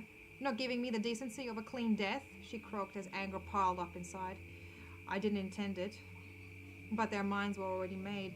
Von Ratha flew into a blinding rage. She lunged at Nalix, but an invisible barrier halted her attack, and her fingernails clawed at the powerful shield, inches away from him.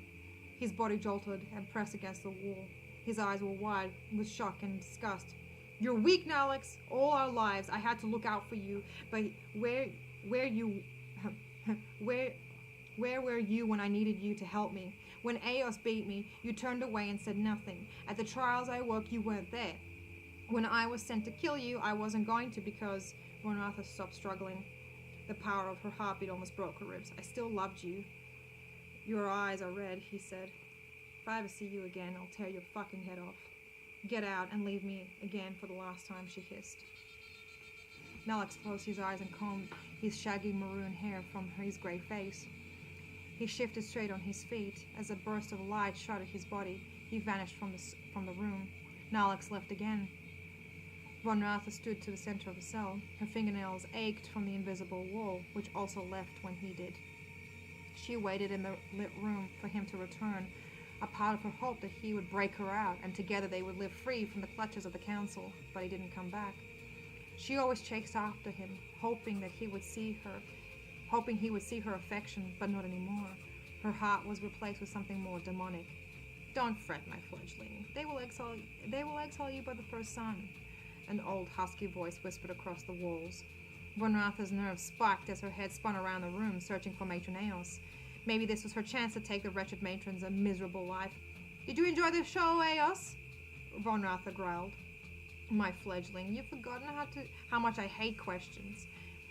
Matron Eos's fist materialized in motion and impacted with Von Ratha's jaw. The insides of her cheeks sliced open from her sharp teeth, and her jaw made a loud crack. She hit the ground and took immediate defense by using her forearms and legs to protect her face. Von Ratha hastily pushed her dislocated jaw back into her head as Matron Eos stood over her. Her head was pulled back to reveal a bald scalp and delicate wrinkles lining her ancient face, with her eyes blistering red. Von Ratha spat blood as her legs shook, trying to stand her ground. Her eyes were locked on her former matron, with her fists raised for another assault. Don't call me your fledgling. I don't belong to you. So the spider wants to bite, Eos said, her wrinkled mouth stretched into a wide to reveal a row of sharpened teeth. Von Ratha formed her right hand into a spear shape and aimed it into Eos's diaphragm, but the old Jirian turned, and Von Ratha missed her entirely. Eos's foot arched up and kicked into Von Ratha's ribs, sending her back to slam against the wall. Her instinct was to cradle her aching ribs, but this might have been her last chance to make Eos pay for it all. She waited for a moment as the hag moved in and then slid herself to the floor, ready to kick her in the pelvis.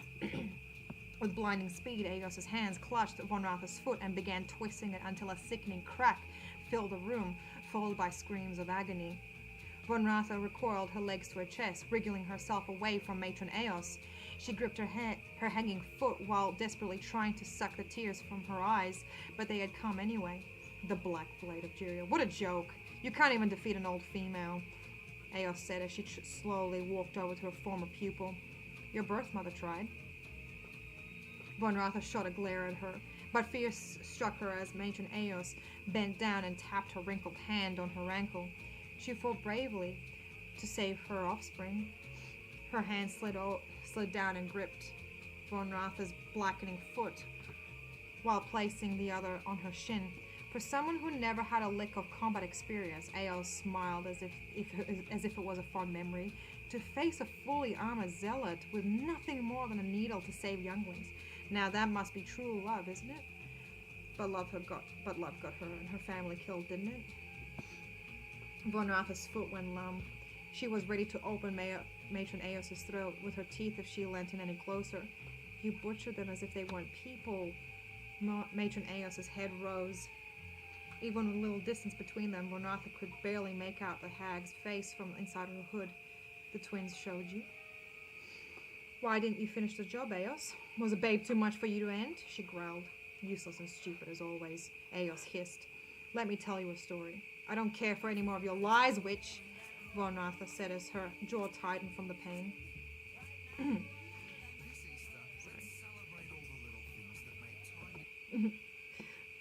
The twins' truth only. There was once a babe born in the dark caverns. The only light she ever knew were the fires burning in the caves in her first several years. Her blood family were followers of lesser gods, false gods like her heretic mother was. They strayed away from the twins, believing that they were the chosen ones, and it was their duty to bring forth their filthy doctrines. What they needed was blood, young blood. Renatha had almost forgotten her cracked ankle. Her clenched muscles had made it impossible to move. As she focused on her words, the matron released a single chuckle before continuing. They carried the youngling to a lower part of the caverns with only one torch. They gave her a pretty dress and bound her up. She lay waiting on the cold rock until they finished their song. She didn't know what they were saying, but she could hear metal scraping against the belt. She started crying, begging them to let her go, but their eyes were just empty. Before the blade struck her chest, she saw tiny scales in the dark, and then the hiss of a serpent, and their screams until silence. The serpent's yellow eyes turned to her and stared into her. That's where she saw the truth. Eos sighed and slightly rose her hood. The gods needed me so I could protect them. So then they can protect us. Is it clear now? You don't know what my mother would have done to me. She died trying to save me, Vaughn said, swallowing back tears. In those moments, I felt her love for you. But my blood family also loved me and were willing to throw me into something unreal. Eos's hood slipped lower, covering her eyes. But your mother needed to be punished for her crimes. They were all tainted. People like you will never understand. Your true love is power through pain. Vaughn said. You misunderstand me again, daughter. Eos suddenly twisted Renatha's lame foot, making another sickening crack back into its proper form. She pounded her back against the wall to dull the pain, but she could not suppress her scream. The twins, for some divine reason, had shown you the ghosts of the past. Matron Eos's wrinkled lips turned into a loving smile. I dedicated my life to their service, but in doing so, I couldn't have younglings of my own, and they granted me you. And you ravaged your only chance of ever calling me daughter. She looked down in disgust as Renatha clutched her swollen foot. You were a waste of something truly special. And that opportunity in the caves amounted to nothing either. Renatha's brows furrowed while still clutching her foot. What? Eos's twisted smile returned to her flaky lips. That youngling you spared. She was caught shortly after you were imprisoned. No, she whimpered. You were so pathetic. Eos said as her smile revealed her sharp teeth. She wasn't good enough for the academy, and she did last several days to join the twins. When I see you again, Eos, I will carve that smile into your head. Vaughn hissed as she tried to keep her breathing steady. Goodbye, Renatha. Matron Eos cackled as she pulled out an old fledgling black survival suit from her robes and tossed it onto her chest. Renatha slapped the leather gear from her body as she watched Matron Eos's hunched form disappear into the black smoke. Her laughter lingering in the cell until it turned to silence. Finally alone with her thoughts, Renatha massaged her ankle and tried gently to push some of her tendons back into place, but it was useless. She ripped off her sandal straps to assess the damage and moved her hands to let them hover over the skin of her foot, and then sensed a small pang of pressure on her ballooned ankle. The tendons twitched beneath her skin and started forcing themselves down back between her bones. Her rage surrounded her body like a psionic cocoon, slowly wrapping itself around her. Renatha felt herself getting lighter as she moved her ankle bones. Another push forced her muscles to relax, and her foot slowly returned from a bloated bruise to its normal size. She turned attention to the surrounding cell. Her body was no longer touching the wall or the floor. She gently levitated in the air. She felt her lips curl into a smile, and a laugh escaped from her mouth. The cell's light began to dim, but Von Ratha laughed. Her body slowly levitated to the ceiling as light snuffed into non-existence. The darkness returned to her.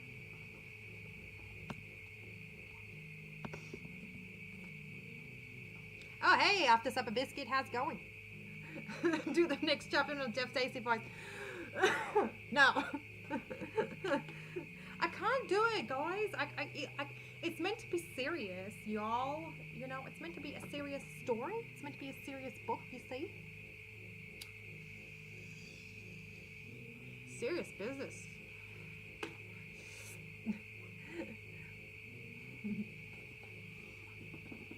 Oh my goodness. Alright. What are y'all's thoughts about that fucking scene? It's fucked up. Okay. Alright. I'm low key hoping that somebody in here is a movie maker.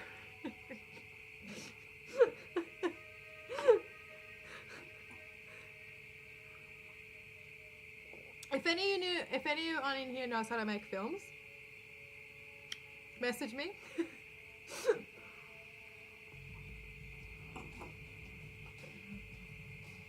Alright, I need a break. I need a teeny... Meg Pence, shut up. Her fat fucking ankles. Yeah, man. Her, balloon fucking ankles. Staring back at Matroneus with her fat fucking ankles. I can't speak.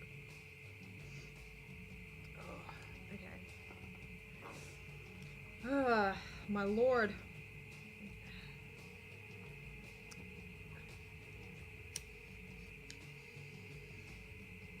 Alright. Alright. We can do this, people. We can do this. Okay. Alright, hang on. I gotta check how many more. Oops. Okay. Okay, so 2 more pages until chapter 9. Alright. Do you just want to listen to this?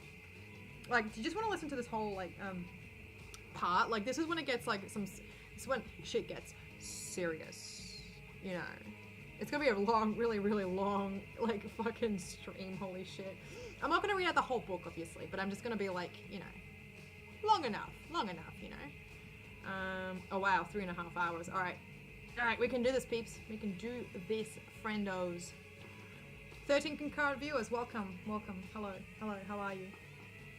Yeah, Mike Pence is very demanding. You know.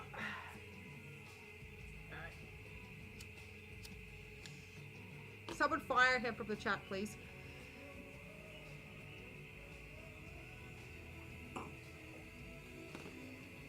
Okay.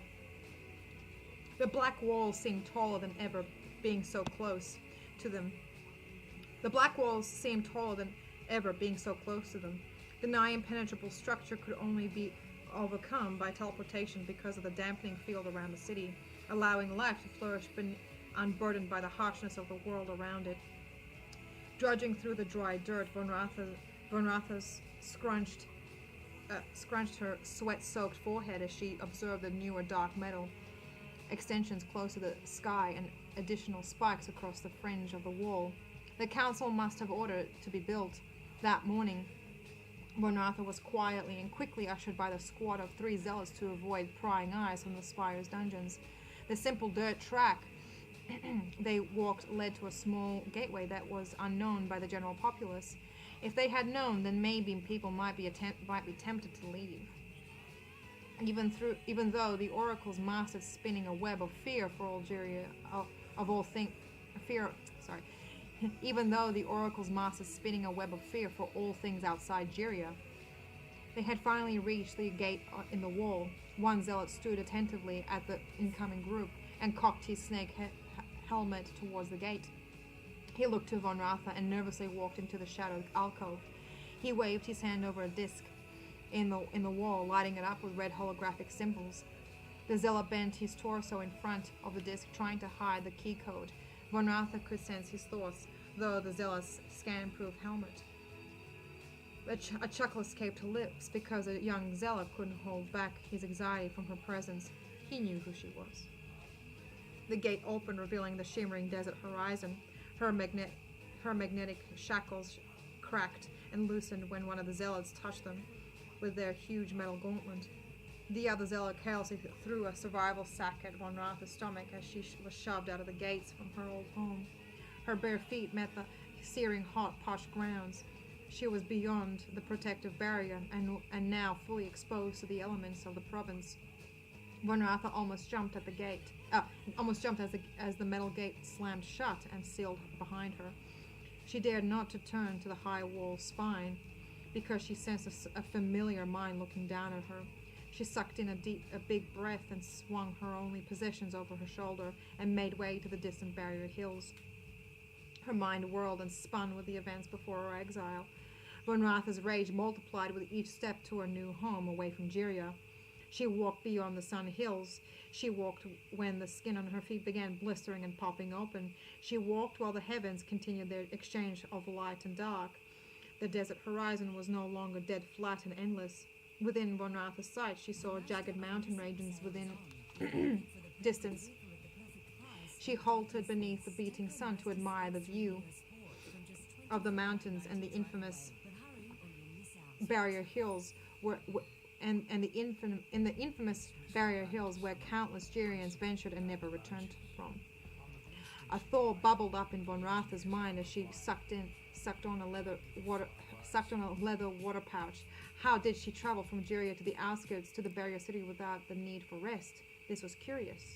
Yes, she remembered her needs for food, but her hunger was needed for something more devious. Von Ratha questioned if she was still even Jirian anymore.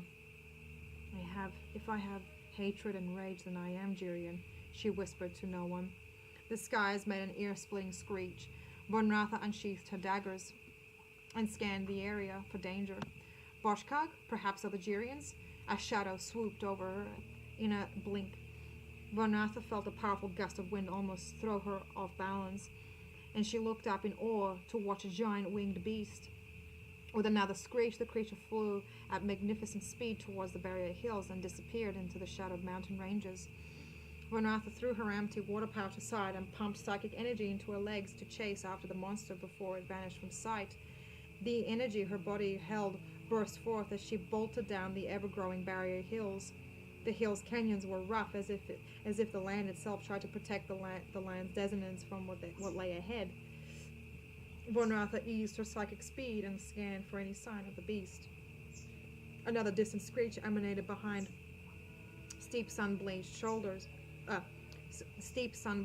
boulders that would prove impossible to overcome without technological or psionic assistance.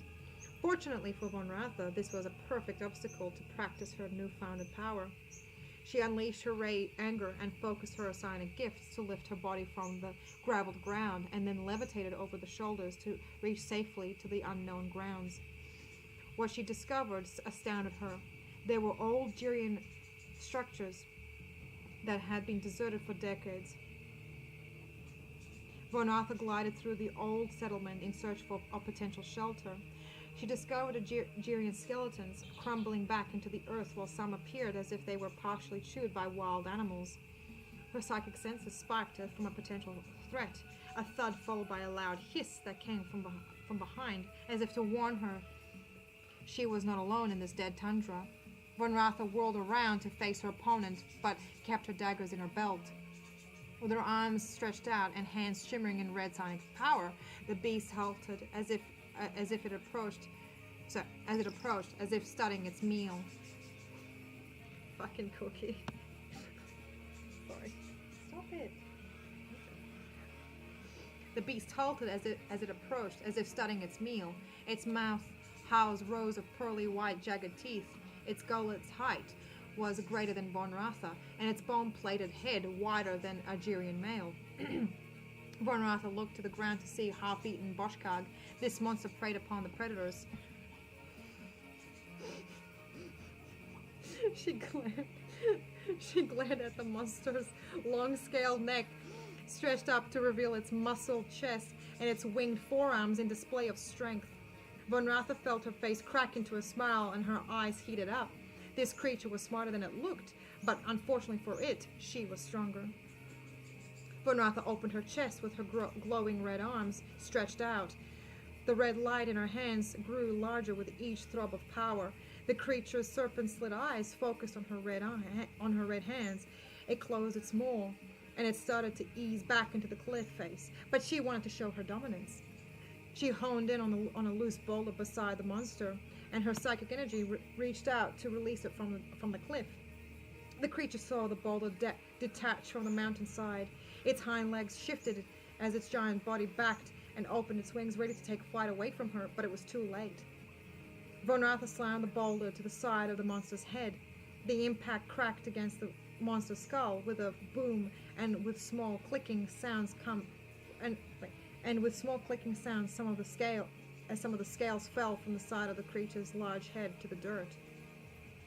The creature released a deafening roar, lowering its broken head to the ground.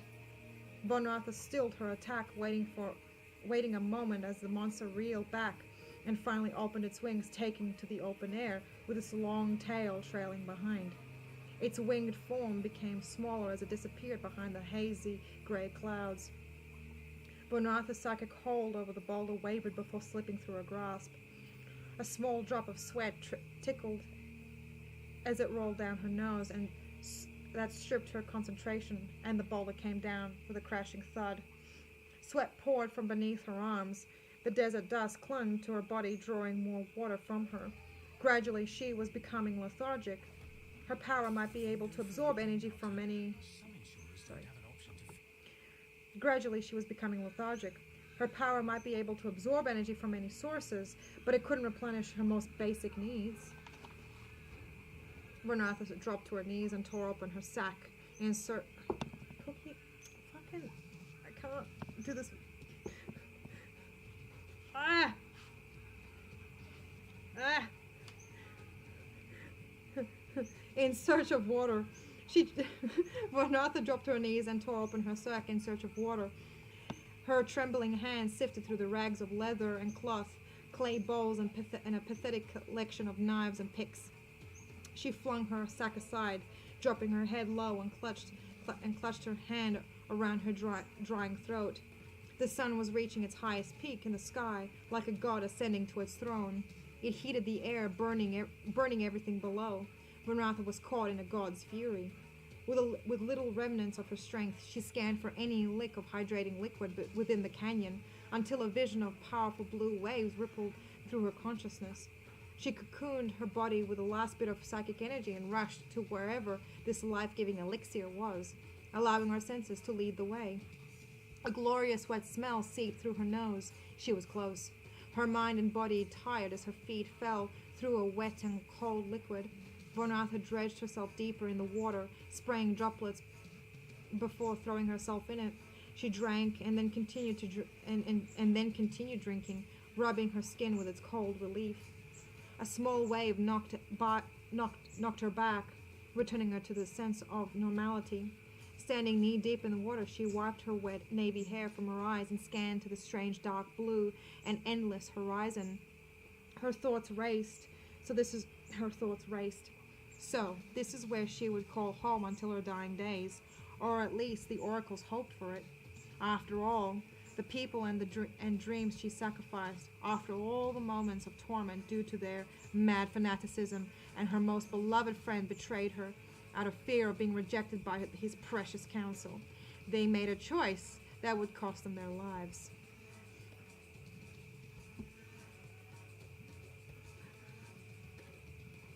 Look at this little dickhead.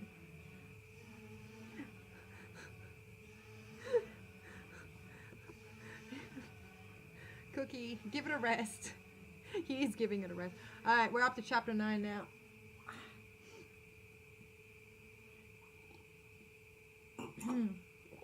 Oh my god, Cookie. I love you, boy, but you need to get off, please.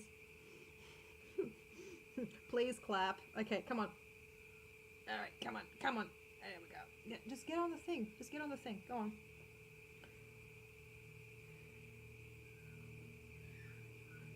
Thank you, sir.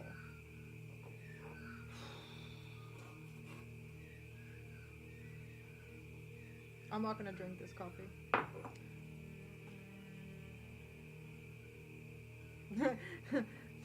Yeah, Cookie can read a chapter. Okay, Cookie, come here. Look, look, look. Can you read? All right, read along with me. Chapter 9. Can you do that? Alone. Can you do that? Well, I'll read with you. Okay, that's okay. The. Can you say that? The. Can you do that? Can you do, can you do that, Cookie? Oh my god. Okay. Alright. No, he can't read. He's illiterate. All of our cats are illiterate. We've tried to send them to school. We sent them to special schools as well, like special classes and stuff. But they just didn't.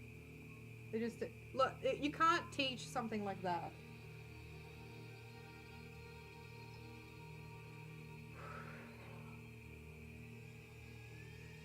It's pretty terrible, isn't it? Alright. That's a quick break. Alright, we're up to chapter 9 now. Shit's getting real. Alright. We're 83 pages in, people. We're almost there. Out of 600. Well, it was actually pretty decent effort, I have to say. Like, it's actually not that bad. Got any cool whip? Alright. Okay. Hello. Hello, sir.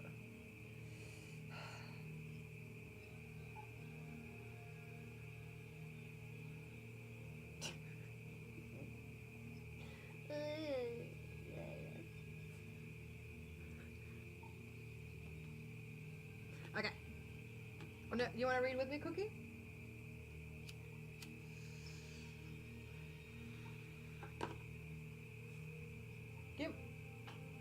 Stop it. You're sneezing a lot. Look, he's all excited. Look at him. What? Oh, do you smell catnip? Oh, look at him go. Oh, Cookie. Alright. Is there any north in this book? Well, there are about 10 dozen cookies in this book.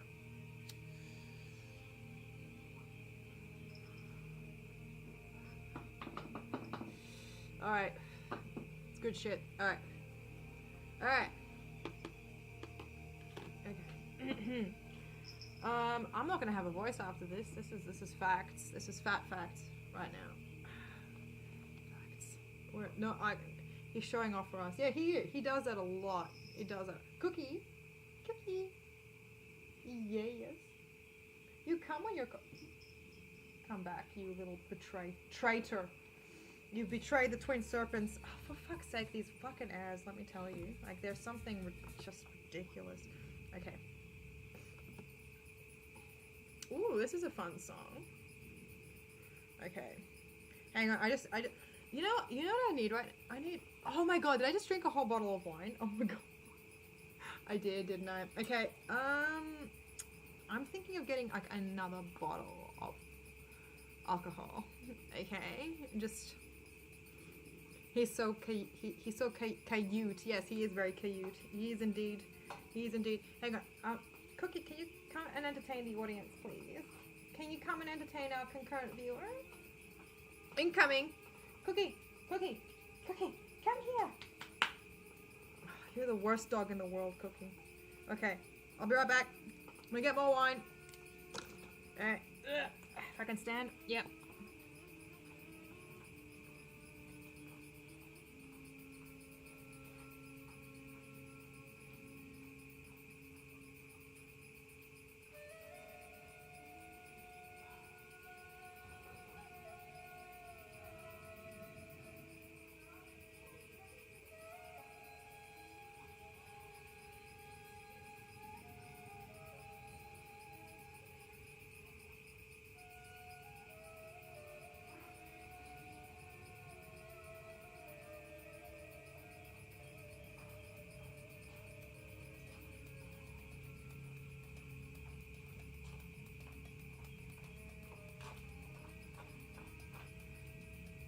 I'll be right back again. Hang on.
Hello, I'm back. Hi, how's it going?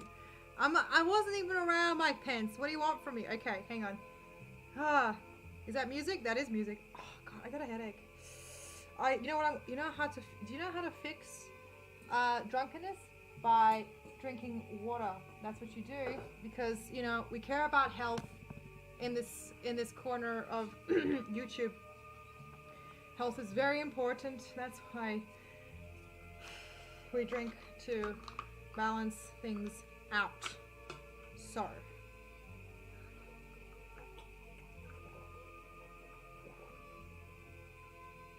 what's this fucking elevator music? This is terrible.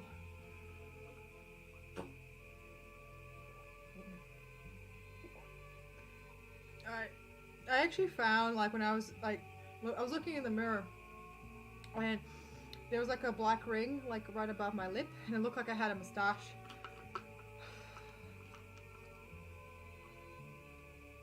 It was fun, and then I wiped it off after it had its moment in the sun. No, a second, no, it won't. What are you talking about, Scarlett? What are you talking about? I wouldn't. I don't. It's not. I don't have a problem. I don't have a fucking problem. No, nobody can tell me. Second bottle is nothing. Been pacing myself. It's been 4 hours. Okay. Been pacing myself. Okay. All right. Here we go. There we go. Lovely. Lovely. Ain't that? Stop it. Getting cat hair all over the place. Jesus. He ruined my shirt. I had a beautiful black shirt, free of flint. Is it flint? You know that stuff that sort of builds up on your shirt. It's great. And then my cat ruined it. Everything. Just wipe it down. Okay. Sip of water. Wine.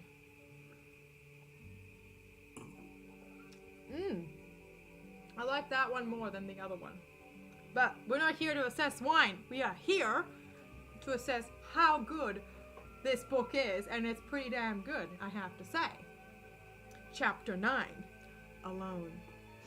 The blistering heat made Von Ratha's skin crawl, and her long fingernails would scratch until the black scabs formed on her flesh.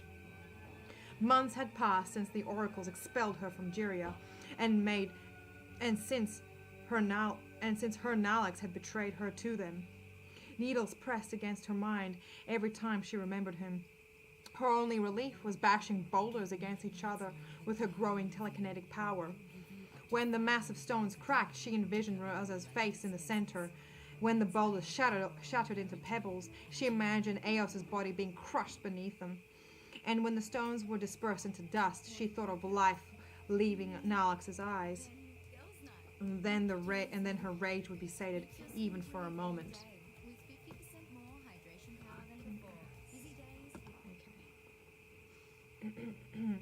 The sun sizzled the red canyons of the barrier hills, her new home.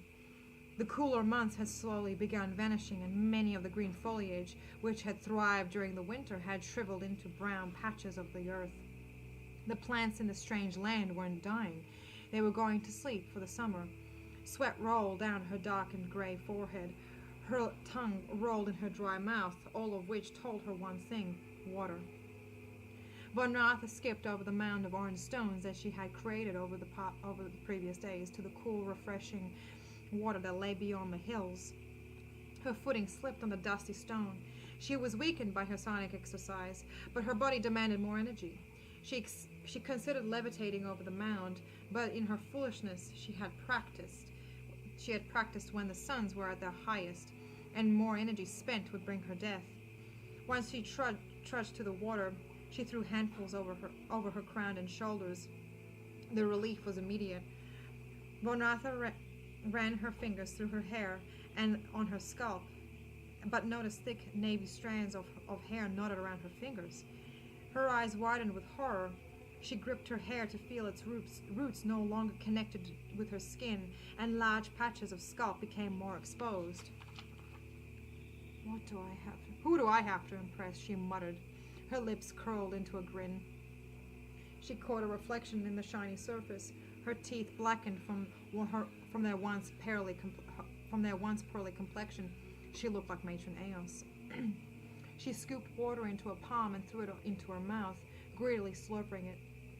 Its strange saltiness made her body feel more refreshed and electric than the fresh water she had drunk in Jiria. Whenever she drank from this salty liquid, her fingers felt like they were being prickled by invisible needles, and her psionics would be increased tenfold. In the corner of her eye, a faint sliver of a creature glided beneath the surface. Von Ratha's predatory instinct struck. Her arms dove into the water and pulled out the cold, wriggling sea snake from its aquatic domain. She hadn't eaten since her arrival to the Barrier Hills. She was never accustomed to great feasts back home, but it wasn't ordinary for Jirians to go on for this long without food before starvation. Before her exile, she had higher endurance when exercising her great psionic power. But as the days and weeks passed, being cut off from Jiria's energy, her stamina waned, and another hunger had set in. The desert madness had settled in. She stared at the creature's long and scaly body. It thrashed around in her grasp in a desperate fight for its life. Von Ratha's fingers prickled against the sea snake. It didn't have much meat on its bones, but it was full of energy. "I wonder," she whispered as she closed her eyes and sensed the creature's panic as she leached its life into her palms. The sea snake's energy rippled through her arms before settling into her center. It stopped wriggling and fell limp in her hand. Von Ratha felt pity as she stared at the creature. Its small gaping jaw hung over her knuckle, and its fin tail flapped in the wind. She tossed the sea snake back into the shallow water, and any sorrow she had felt returned to nothingness. She got what she needed from it. Von Ratha sighed as she took in the view of the Barrier Hills and made her way into the ruins of a failed Jirian colony. It lay scattered and semi-buried by the sands along the shores. She had stripped the broken structures of any resources or tools that would prove useful. Unfortunately, their only use was a partial shelter from the elements. Von Ratha scanned inside the tattered tent. Items laid resting against the metal walls she scavenged over the months and arranged around a sleeping sack that she struggled to find rest in. However, her stormy mind would never relent from rest. When the nights rolled in, so meditation was her only recharge for the next day. Though her ever-growing powers were to blame for her insomnia, nightmarish images would flash across her mind of a serpent swallowing her and dying slowly inside its belly. And other times she would see the blue-haired female that died before she was old enough to remember her birth mother. What kind of life would she have if Eos and the Zealots hadn't butchered her family, she wondered. Would she have become one of the many slaves working themselves to death in the city at best, or served as an oracle's or noble's courtesan at worst? Von Ratha ran her fingers through the handles of ornamental spears. Their blade tips were too blunt for any cutting. She remembered similar weapons that sat in the academy halls. She and Alex would sometimes use them for sparring when the other fledglings and matrons went to sleep.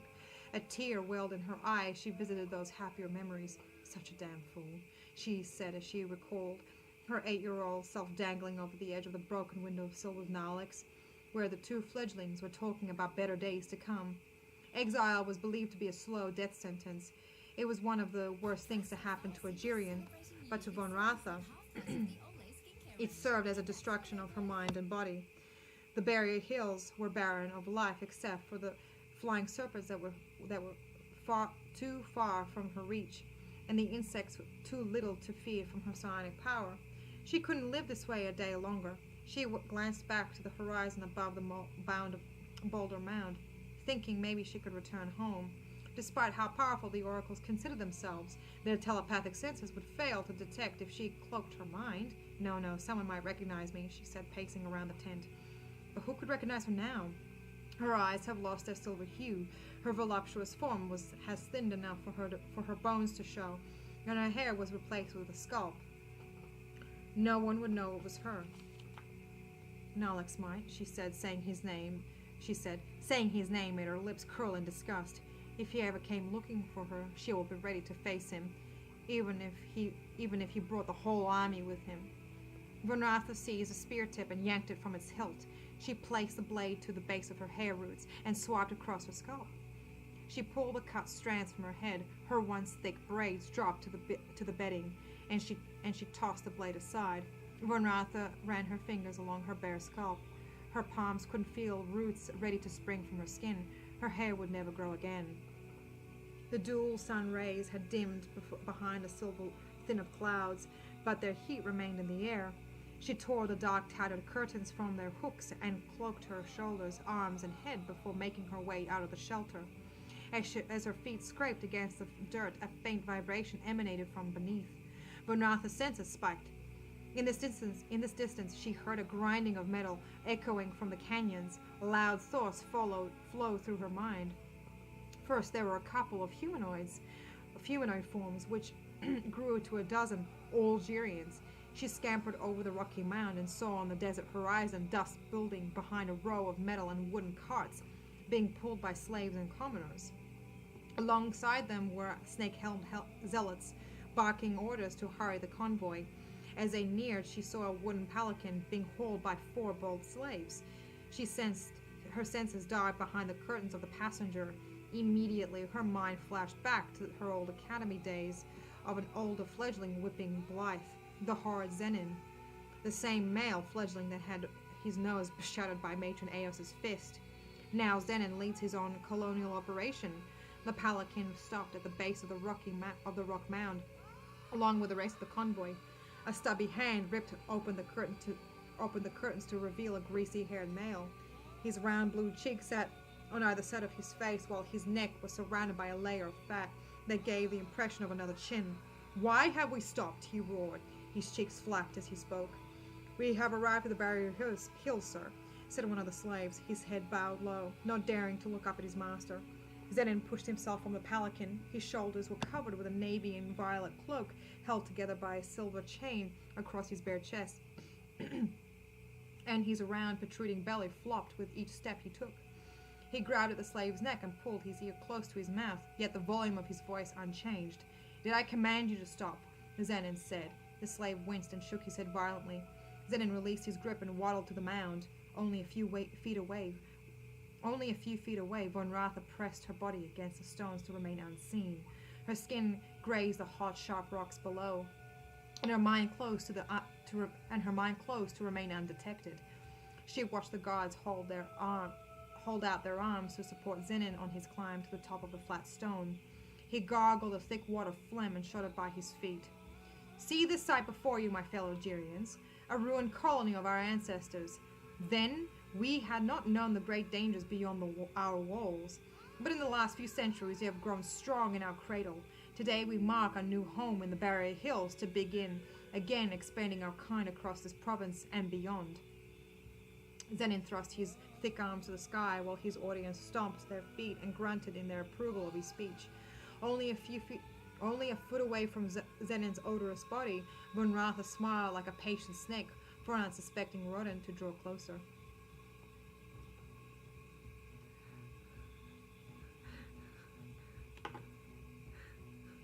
In America, the sun never sets. I bet that. Goth Shane Dawson? What?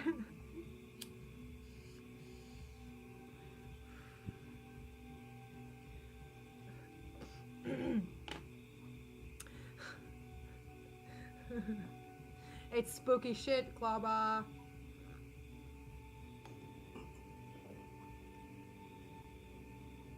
You're not even a real goth.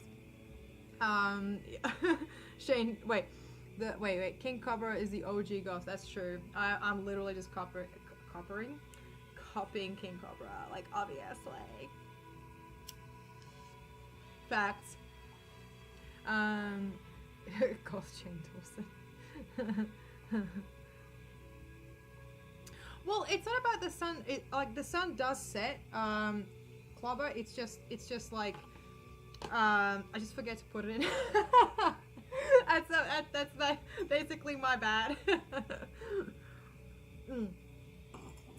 Oh my god! I just wasted a few drops of wine. Okay, that's okay. It's fine. But yes. There you go. Yeah, but look, when it comes to the sun, like dare I say that the geography, there is something really important about the geography. It's not so important in this particular story, but it does actually play a part in later books. In later other times. I'm just saying.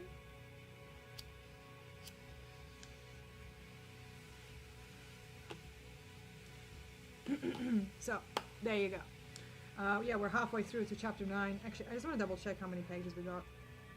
Alright, we got three pages, cool. Alright. Are we enjoying ourselves? Are we having a good time? Is Mark Pence going to have a fit now that I stopped reading? I'm just waiting. Dab time. No dabs. Absolutely none here. Father, son. Exactly. Scarlet. You're adorable. I fucking love you, Scarlet. Seriously. Okay. There you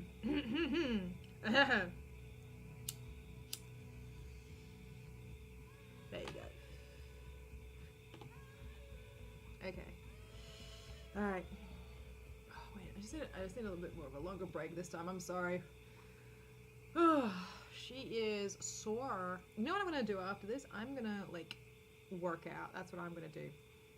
Read. You're doing language good there, Mike Pence, Mr. Pence. You're only a few fucking ads. Oh my fucking word. My pen. The last name, the last word, like Pence, is literally only a few letters away from penis. So I'm just putting that out there. Mike Penis.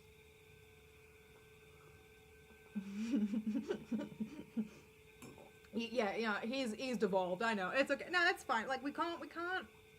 Melena Marie Pence. What was I gonna say? Something. I was gonna say something. I actually forgot what it was. It'll come back to me in a second. Nah, it's not coming back to me. Hang on. Alright. So, by sunset, the old ruins were replaced by a busy and thriving community of Gerians in makeshift tents that lay scattered around the Barrier Hills Pass. Von Ratha watched the settlers from the sloping canyons. As the night steadily rolled in, she wanted nothing more than to have her feet dangling off the edge, but the risk of them seeing her would have been too great. She contemplated on her return to Geria. It would raise alarms if a sole, hooded figure wandered to the Black Gates and attempted entry. But if she could enter along with a group of people for a supply run to the city, she could slip past the wall's guards and oracles. Blazing torches lit the grounds. She set her sights on the edge of the camp, on a small group of commoners and slaves huddled in dark brown robes beside a fire. A zealot, loud and drunk, came to the commoners. He pulled at their robes and shouted obscenities when he was met with resistance from them. In a blink, In a blink of an eye, the zealot dragged the bald female from the circle and pulled out his staff and began stomping on the cowering slave. The commotion brought an audience around the scene, along with Zenit and his personal guards. They pulled the intoxicated zealot from the female, but Zenit pulled out a black gauntlet and shot a red beam inches from the slave's head. He chuckled as he tore away from the quickly disbanding crowd. His belly flopped with each step as he pulled open his violet tent and disappeared behind the sheets. The group of commoners took the crying female back into their fold as they readied their departure for the night. When Ratha realized she didn't have long if she wanted to blend in with the dispersing crowd. She covered her body with a psychic shadow and whisked down into the camp's edge where the group were trying to stamp out the fire. "Let me do that," she said in her fully materialized form. Their heads shot up to see her walking from the darkness. The beaten female was comforted by a male in similar robes. She looked to Von Ratha, and her tear-stained face curled into a smile. "Thank you," the male beside her whispered. Von Ratha stared at the couple's closeness for a moment. Her mind flickered back to Nalix, but forced a smile as she stomped on the fire, slightly releasing some of her telekinesis to suffocate the flames. "You're good at that," said a deep voice from another robed slave. "I'm used to stomping out fires," she said, trying to keep her cheeks from twitching as she looked to the female. "Are you all right?" "It's fine," she said, trying to rest her head against the male's shoulder, but winced in pain. "We will take our leave for the night. Knight's blessings," he said before turning to the tents. "Knight's blessings," the group said in unison. Von Ratha remained silent. "What was your name again?" said the deep-voiced slave as he pulled the hood from his face. She knew that voice. It belonged to the grizzled tavern worker, though she failed to recall his appearance. He was twice Von Ratha's age. He was twice Von Ratha's age. His shaven head reflected the moonlight. Thin navy tattoos lined his cheeks, and his eyes were like two pale sapphires in his skull. "Von, and yours?" She mimicked his actions. "I don't remember your name or seeing your travel with us," he said as his fingers slowly rubbed his chin. "Oh, calm yourself. It's been a long day," said a larger male, pulling his hood from his head and returning to Von Ratha. "I'm Khan, and this is Ghoul." Khan's robes were several sizes too large for his immense height. Khan's robes were several sizes too small for his immense height and bulging muscles. He was Ghoul's age, but had a youthful, naive look about his face. His tattoos lined his chin and jaw, and blue scruffy hair came to his ears, an indication of his commoner class. "Where's your tent?" he asked, glancing around the settlement. "Mine was thrashed by a zealot. Don't know who it was, but I hadn't bothered putting it back up," Vaughn said smoothly. Lying has been a reliable asset, but Ghoul didn't seem convinced, unlike his counterpart. "What a shame." "Well, I can help you put it back up. I wouldn't trust the warriors at this time of night if I were alone, and as small as you," Khan said with a smile. "You have an awful lot of tattoos for a slave," Ghoul said, his eyes wandering over to her bare scalp and down to her face. Von Ratha's temper was flaring. She was tempted to hurl him across the hill's pass, but placing a telepathic dampening shield around her thoughts would prove to be a smarter choice. "I lost my hair recently. It's not a topic I care to discuss," she said, feigning offense. Ghoul opened his mouth, but was interrupted by a snake-helmed zealot storming into their circle. "Curfew's in place. Scurry back before I add another hole into your face," he hissed. "Come. I have a spare quilt in my tent," Khan whispered as the trio whisked away from the cliff's edge. "You always have a spare quilt in your room, Khan," Ghoul growled as he slumped to the slaves' tents. A tickle of amusement rushed through Von Ratha as a nervous smile flashed across Khan's face. He didn't dare add a comment to his comrade's words. He beckoned for her to follow to the commoner's section. He wanted beneath his large form away from the guard's gaze. She wanted beneath his large form away from the guard's gaze. Even every tent they passed glowed amber from their centers. She could sense a consciousness of the occupants slowly drifting away from the nightmare that was their lives. I cannot believe we survived the trek to the hills. No matter how much I trained, the desert was far more brutal than anything back home," Khan said, staring towards the dark separation of the canyons. Von Ratha kept a silence. Her focus was caught by several piles of unopened metallic crates scattered around the grounds. Considering the numbers, it would feed, clothe, and heal the entire settlement for months, but she didn't have that kind of time. Since I was a youngling, I loved looking at past the walls to see the endless expanse of the desert at night. I dreamt of exploring the entire province as I sat on the balcony, but for now, this wasn't how I wanted. Khan whispered as he kept his gaze to the horizon. Von Ratha sensed rage building within him as he relived the memory. Her body instinctively strained, but his thoughts immediately returned to the present. "Did you ever do that, Von?" he said suddenly. She rolled her eyes and her body calmed. "I never had a balcony," she quietly said. Khan whipped around, his eyes widened and his cheeks turned blue. "Forgive me, I didn't mean to be rude at all," he said, looking at her scalp. Von Ratha sighed, unable to contain her frustration. "Where's your tent?" she snapped. He took a nervous step back and pointed to a dark, open tent beside them. Von Ratha didn't wait for him to enter. First, she crouched low and slipped into the mock-colored blanket. Khan awkwardly followed. His shattered, lanky frame made him appear as a boshkard youngling. She watched him fumble with a tinderbox to light a small candle in the tent. The gentle flame lit his jaw and cheekbones from below, and for a moment he looked like Malek's. "I'm not a slave," she said, staring down at his grey arms over the quilt. "Oh." His face eased, and the corner of his lips curled into a smile. "Well, none of us are out here." "Tell that to Zenin," she said, her eyes darting to Khan. "The master is part of the old world. People like him that have that much hate and wrong in them never live long. He will die out eventually and realize the error of his ways in the afterlife," he said, throwing his quilt over his torso. Von Ratha scoffed. Khan was a fool, and fools like him are always the first to perish. "It's a shame, however," Khan continued as his arms and body inched their way closer to Von Ratha. Her senses rang with worry, and she tried creeping back closer to the edge of the tent. "What is?" she said with a strained voice. Khan's soft chuckle sounded forced. He reached over to Von Ratha's thin arm and began bruising her skin gently with his fingers. Brushing her skin gently with his fingers. "Master Zenin wasn't meant to be in charge of the settlement here. That right was meant to be for Vizier Surus, the twins protect. That right was meant to be for Vizier Surus. Twins protect his soul." Von Ratha's mouth dried and her heart began thumping in her chest. "Surus? Oh yes, but he was slain by an assassin, the Black Blade." Khan's eyes narrowed. His fingers twisted around her arm and began squeezing as he voiced his thoughts. Von Ratha twisted her arm from his grasp and sat up in the quilt. Her eyes narrowed as she ready to fire up her psionics.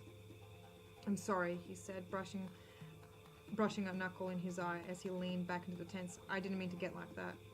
Von Ratha tilted her head to the side. Her lips curled as she leaned over to Khan. "I forgive you," she whispered.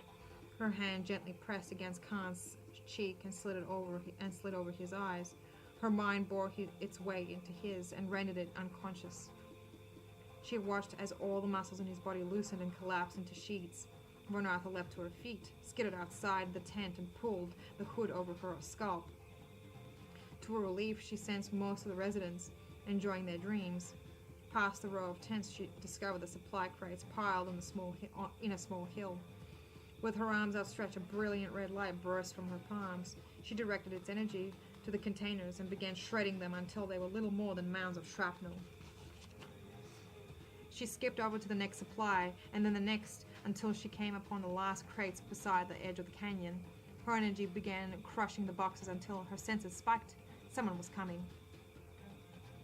Heavy metal boots scraped against the sand. Her head spun around to see a zealot standing a feet away from her, with its gauntlets raised. "What do you think you're doing?" the armored creature asked. His helmet whipped to the side in full view of the broken crates. In a flash, the gauntlets burst into red points and swung towards Von Ratha's head.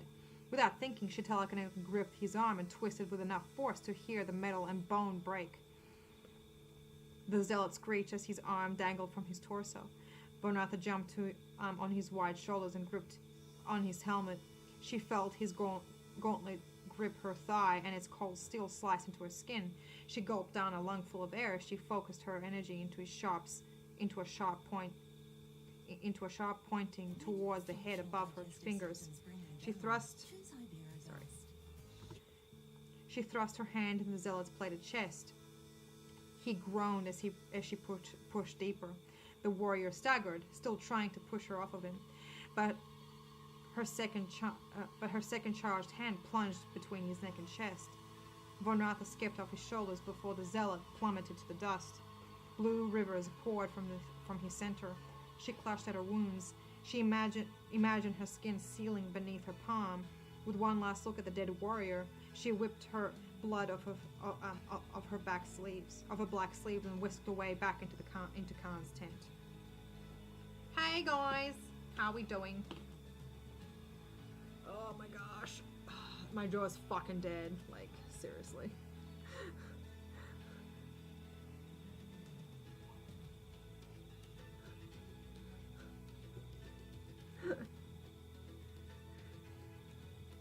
But yeah, how we doing?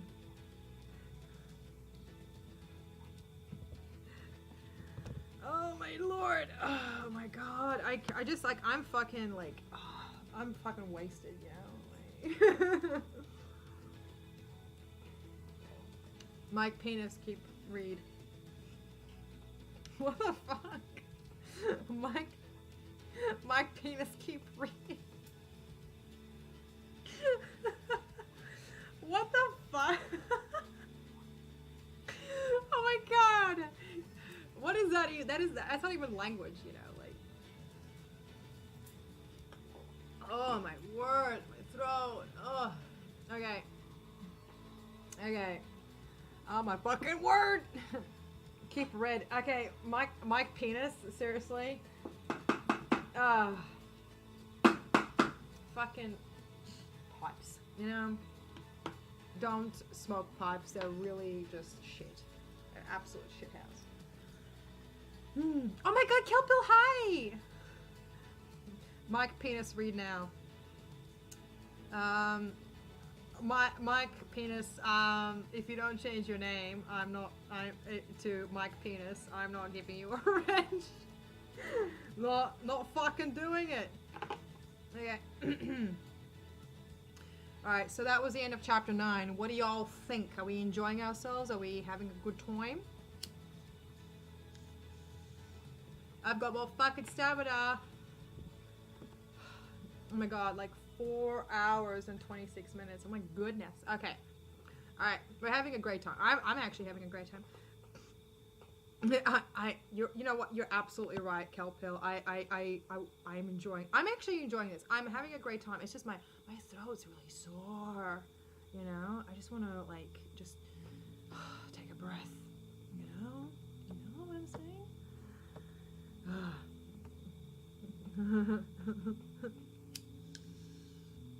Well, like here's the plan, Stig. I'm glad. I'm really impressed that you're still here, Stig. That's really cool. Yeah, with this, like, I'm actually thinking of doing a stream every part of the book I finish. So yes, that's what I'm gonna do. You know. So once I finish Von Ratha section, then we'll lead into the next part. But then that you'll have to wait. Of course, not an all-in-one night. Yeah, of course. Like, I do have a limited capacity to speak. Like, my voice is already cracking bad. Okay, let me just check how many pages we got left. Oh my god. Oh shit. Oh, that's actually a lot. Oh, okay. Oh wow. We've got another just under 70 pages left for part 1. So we're actually, yeah, we're up to 93 pages, which is really good. That's cool.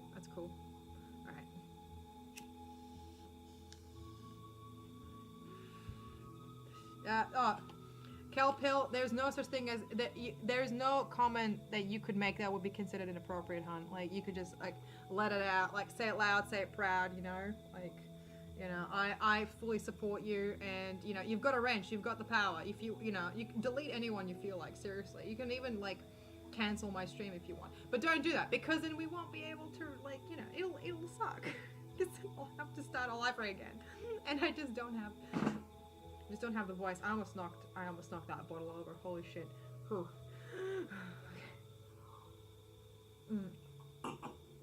Alright. I'm gonna have a puff of smoke to ease my larynx. That's what I'm gonna do.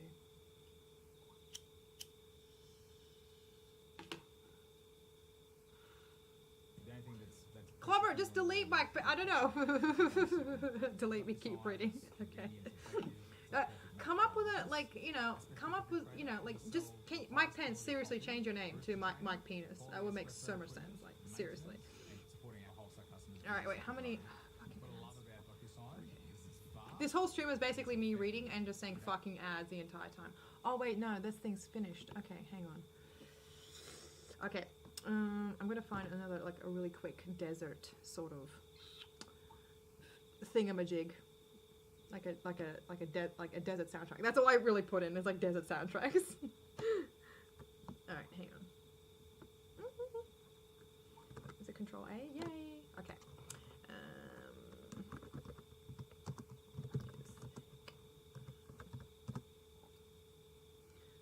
All right. Ooh. Dune music. Big fan. Oh wait, that's only goes for 5 minutes. I don't want that. No. Nay. There we go. That sounds about right. There we go. Does this sound correct? It sounds correct. There we go. It sounds very appropriate, you know, because it's the desert and, you know, it's meant to be a little bit like, you know, fluty. It's meant to sound fluty. And drubby. I know music. I'm good with music. You've been drinking hard Stelzers. Cheers. Alright, we can do this. Chapter 10. Horrors of Truth. A warm peach light woke Von Ratha. Her eyes were still closed before she moved her palm over her lids, casting a shadow dark enough for her to open them. Her back slightly ached from laying on the warm stone slab. A taste of old saliva swirled in her mouth before gulping it down. Her navy mane clung onto her sweat-ridden forehead and neck as her fingers tried to ply the damp hair from her skin. "You look like you had an intense dream," he said. Alex rolled around to face her, holding up a water pouch. "It was a nightmare," she said. Her voice was hoarse as she took the pouch and popped it open like a cork lid. "Oh, if I had known, I would have woken you." His golden orbs twinkled like the sun. Von Ratha tried to keep her smile at bay while gulping down the cool liquid. "Some telepath you are," pressing the lid down into the hole. "Do you want to talk about it?" he said, sitting up on the flat stone. "Not much to say." "Just dreamt of home again," she said as she strapped the pouch to her belt. Nalek sighed. His legs pushed himself up. "We can go back, you know. You can just tell him that we got lost during the trials." Von Ratha shook her head. Her legs felt invigorated by the sun's warmth as she stood. "Like they'll believe us and won't throw us in the dungeons. Besides, what's there to go back for? What's there to go back to?" Nalek shrugged before skipping down the stone and onto the orange sand. "I don't regret staying out here, although I do miss sleeping in a room rather than a cave," he said, with a smile. "I apologize, Your Highness, for not having a spare makeshift castle in my belt before coming out here. Next time I'll remember to bring one," she said, walking into the shattered hollows of the Sun Hills. "Good. I can't work with someone so incompetent," she heard a smile in his voice. She felt herself cool upon entering the shade. The lime grass prickled her skin from underneath her sandals. Her nose was filled with fresh, delicious water from the river running through the center of the oasis. Her nose kicked over a dry animal skull. It rattled across the grass before cracking against stone. Nalex walked over to it and bent down to study the deceased creature as he rubbed his thumb up against his lips. "How do you think we got here?" The matrons kicked us out of the matrons kicked us off of the black walls, Vaughn said, her shoulder shrug. I mean, how did the Girians end up here? We can barely survive out here, and these animals also seem to struggle. Did that ever make sense to you? He said while keeping his focus on the skull. Oh, that's an easy answer. The twins made us, and then dumped us here. If Eos heard you question that, your cheek would be blue. He looked up to her. You don't sound convinced. Haven't you ever wondered? The stories of the serpents were always fun to listen to, but I never thought they were anything more than that. So, there's no truth behind it at all, is what you're saying, he said as he straightened his legs. I'm saying I don't know. But if the twins really did exist, they wouldn't care what happened to us. They wouldn't lose a wink of sleep if we followed their dogma or what we did, Vaughn said, with her arms crossed. I think someone would care, Nalek said as he strode over to and gently squeezed her shoulders. I would care what happened to you. Von Ratha pulled from his grasp as a devilish smile crept across his cheeks. Prove it.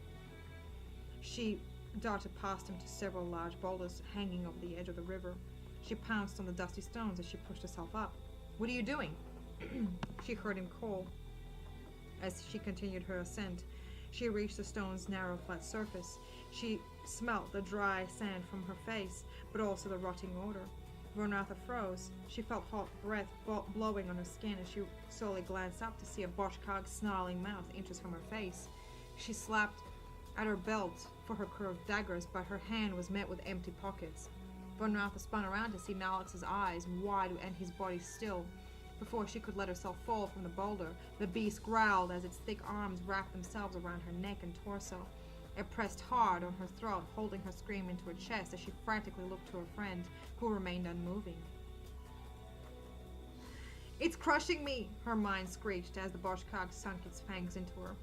This time her screams couldn't be contained. It'll eat me too, Nalek said. Von Ratha watched him spin around and bolted further into the shadowed canyons. A hot liquid ran down her torso before the beast crunched harder into her bones. The world began spinning. The canyons and the faint clouds in the blue sky twisted in an indistinguishable wheel. Von Ratha stopped screaming.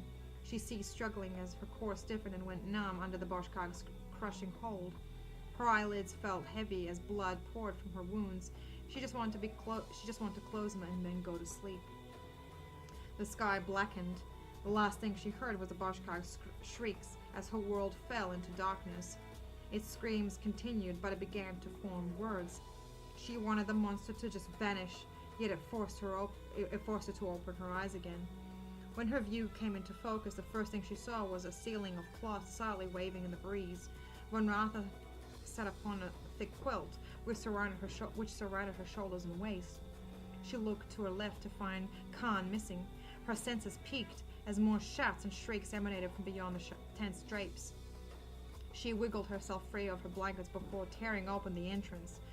Half a dozen zealots lined unmoving across the canyon's ground, keeping a group of fearful Girians clinging to each other. More zealots hauled slaves and commoners alike and tossed them into the center with the others. She felt the entire settlement buzz as their thoughts swirled in confusion and stress. It took a moment for her to remember why. A white shroud stained with black and blue blood covered a humanoid shape in the middle of the settlement. Zenin stood by, looking down at the covered corpse with irritation written across his face as other zealots dragged carts of damaged supplies beside the body. Von Ratha suppressed a smile as she glared at the thick-bellied master.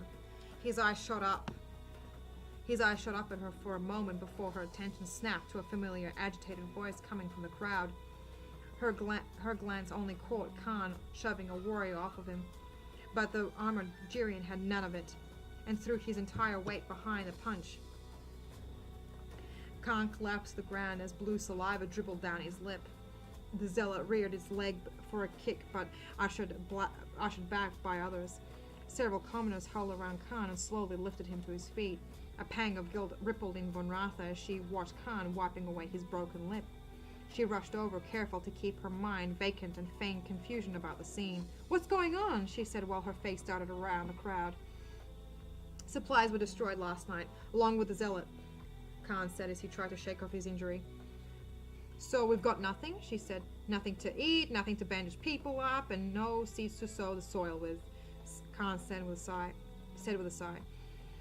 He leaned in close enough for a whisper. Those who do this are insane. At least there's something to drink, Vaughn said as she glanced over to the blue horizon. Ghoul rushed over to the group. He pushed himself so close that Von Arthur could smell drink on his breath. Did you see the guard? He was absolutely demolished. Khan shook his head as he wiped the blood from his chin. I just woke up and I didn't know what was going on. Oh, I was already up before dawn. A few others and I saw him by the crates before the rest of the guards showed up, he said. And? Vaughn said, feigning her interest in Ghoul's tale. He was executed by someone. I've seen a lot of bodies in my time, but you can always tell those who died from accidents or amateurs or professionals, he said. How do you know it was only one person? All of the crates were destroyed too quickly. Not to mention downing a zealot is all on their own, Khan said. Nah, I feel it was only one person. And from the looks of his chest, they were a pro, Ghoul said as he snuck a glance at Von Ratha. And when were you last night? Get your tent fixed? Khan blushed. No, she was with me the whole night. Didn't get around to that. Besides, why wreck the supplies? Ghoul chuckled at his embarrassment. Think he caught the one doing it and paid for it? A devilish grin spread across his face, excited at the thought of his next words. I reckon it was the Black Blade. Von Ratha felt as if she had swallowed a stone. She hadn't needed to fake her distress as she glanced at Khan and the others. Khan's face hardened as he parted his lips, ready to say something, until he was interrupted by a booming voice ahead of the crowd. Citizens of Nugeria, hear me now. Zenon called. The valley was silent. All eyes turned to him. Our supplies are gone. Our supplies gone. One of our kin murdered. However, I promise I will find the savages that did this and bring them to the twins for justice. Zenon's eyes narrowed as they passed over the faces of the crowd, including Von Ratha's. Keep vigilant and come forward with any knowledge of these acts. For if you fail to do so, and when we find out, your skin will be hanging beside our banner. His double chin flapped as he pointed to a long and slender cloth draped over the metal pole around his ornate tent. All in the valley stiffened, and the wind seemed to cease in the narrow divide of the canyons. She sensed the guards scan their minds.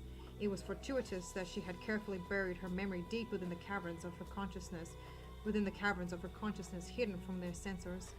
The zealots must have detected partially disloyal thoughts as they moved in and pulled people from the group. Von Ratha was a skilled telepath, but even she knew that she couldn't fend off a deep scan from a master reader. She breathed a sigh of relief as she watched the others get pulled into Zenon's tent for interrogation. Several others were pulled from the crowd and tossed into Zealot's tents for holding. She heard their cries and pleas that went unheard by the guards and everyone else. A warm palm tapped her shoulder.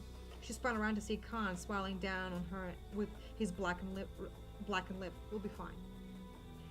Von Ratha stared at his injuries, at the distant cries of the prisoners echoed in her head. They won't be. Listen, I'm a bit sore and hungry. I've got some food stashed away in my tent. If you'd like to join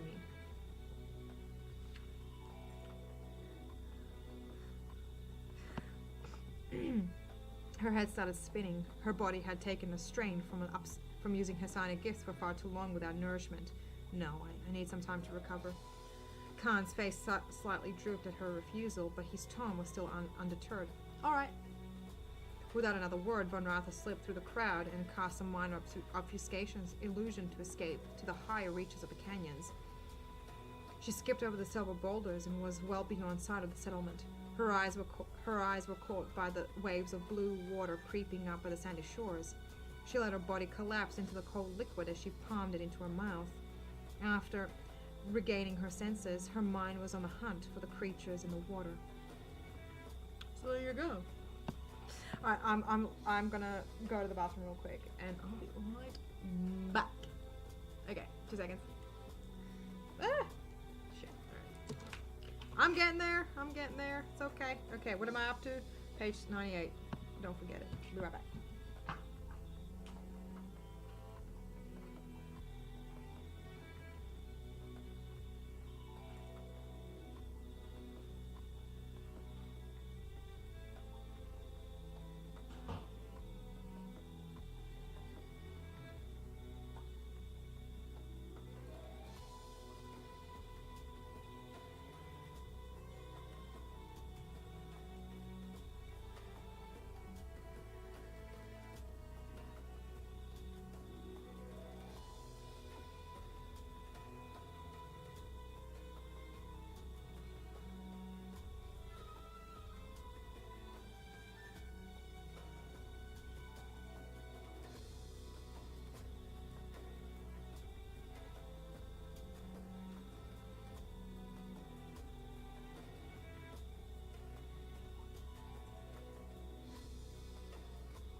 I'm back. Hi, how are you? How's it going? Okay. There you go. Okay. Oh, thank you for linking me that. Kelpil, Northern Indian music. I will definitely attempt to. Once this. Wait, how long is this track going for? Oh, it's still 8. Yeah. You know what? Oh, hang on. I don't know what I'm doing. I'm gonna let that continue playing so it doesn't sound like I'm just gonna go mute in the background. Yeah, for some reason, whenever I try to press like a link that someone provides in the chat, yeah, it just doesn't do. It just says like, oh, you can't do it while you're streaming. It's like, okay, fine. All right, I'm gonna pause this so we can listen together as a family. Okay. Oh man, you know my voice is really tired. I'm really tired. Yeah. What do we feel like doing right now? Like, I mean, like I could continue. All right, I'll finish this chapter. It's got 2 more pages.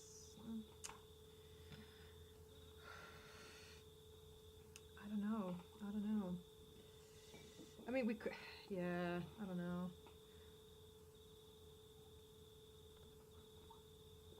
Play, damn it. There we go. I'm prepared.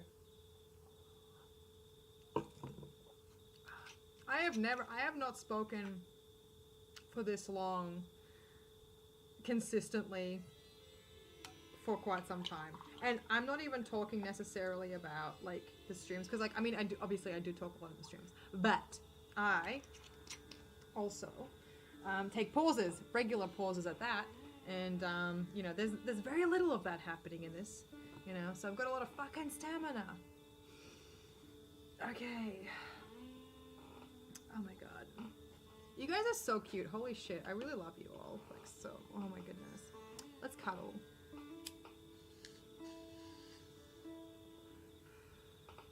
Okay. One more sip. Alright. Huh. Oh man, you know what? Honestly, I don't know if I can continue reading this. I'm actually really fatigued.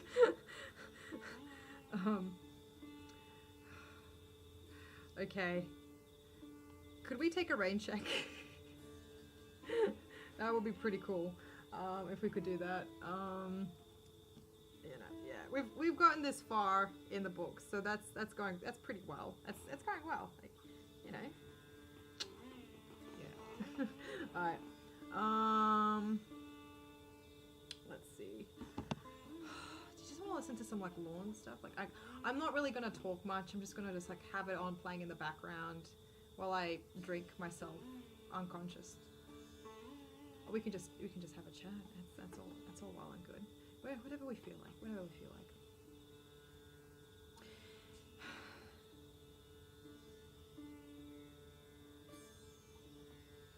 Nah, I'm gonna keep reading. I'm enjoying this way too much. I really am. Like, I mean, I've got a full glass here.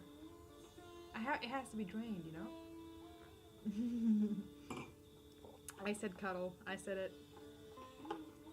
I'm here. Like, Kale Peel, let's cuddle. Let's freaking cuddle. Let's do it. Let's bloody do it. Alright. The only source of light in the barrier hills was the fires burning in the campsite. Before the arrival of the Jirian settlement, Von Ratha adapted to the faint starlight in the dark heavens to navigate her surroundings. She felt empowered by the shadows around her. She took her seat on the edge of the camp, looking down at the small figures huddled by the braziers and scavenging the crates for any source of food. If they were lucky enough to find something, they would be met with a gang of thugs or zealots to have their goods stripped off them by force when resisting. Her senses would catch the cries of the prisoners being interrogated by Zenon and his lackeys. Sometimes she would see them tossed out of the tent, while others carried out by the guards covered in a death cloth. The zealots now traveled in pairs or more when patrolling the site. The aggression multiplied too. In the center of the settlement, a stone foundation was laid with several frames of dark steel nailed into the ground. She watched as the workers pulled in their efforts to construct a hole. Every so many hours, the workers would be replaced by a new team to continue the building. Despite this, some of the older Jirians would collapse from dehydration and exhaustion. Zenin would ensure the new group kept their momentum up with the use of his whip. Khan had worked for most of the day and was relieved when the night settled in. Von Ratha noticed he would take glances around the canyon every once in a while to find the sight of her. When his shift ended, it was no different. She watched him slowly wander back to his tent with his eyes still fixed to his surroundings. His lip had swollen into a blackberry. It would irritate her to no end when he would try to rub it and squeeze it, making it grow. She would need to return to the camp before he raises any alarms. Not because she wanted to help tend his wounds. She tried telling herself. Von Ratha cast an illusion so she could return to the settlement without being spotted above the canyon. With little effort, she blended in with the crowds as she passed the construction site. She glanced to the edge of her hood to see Zenin glaring at her. Not allowing stress to settle, Von Ratha kept her mind quiet enough for him to be distracted by a worker falling from one of the high beams. Her head straightened as she heard a cracking of a whip, followed by a small moan. An amber light filled Khan's tent. She strode over to the curtains and contemplated what she would say to him when he saw her. She outstretched her hand, readying herself to pry it apart until his face appeared into the opening. "I saw your shadow," he said as he held the curtain open for her. She chuckled before letting herself into the tent. "I'm not as stealthy as I thought, then." "I say you are. Haven't seen you all day." The growls of his stomach echoed through the small space. "If you were here for something to eat, then I'm afraid someone got here first." "Don't concern yourself," Von Ratha said. Von Ratha shook her head as she tapped her bony knee. "There's a few creatures and plants that won't kill you around here, if you know where to find them." Khan's chest puffed and stilled. "Have you told anyone else about this?" Von Ratha shook her head. "We'll go hunting before dawn. Bring Ghoul and a few others, and you can show us."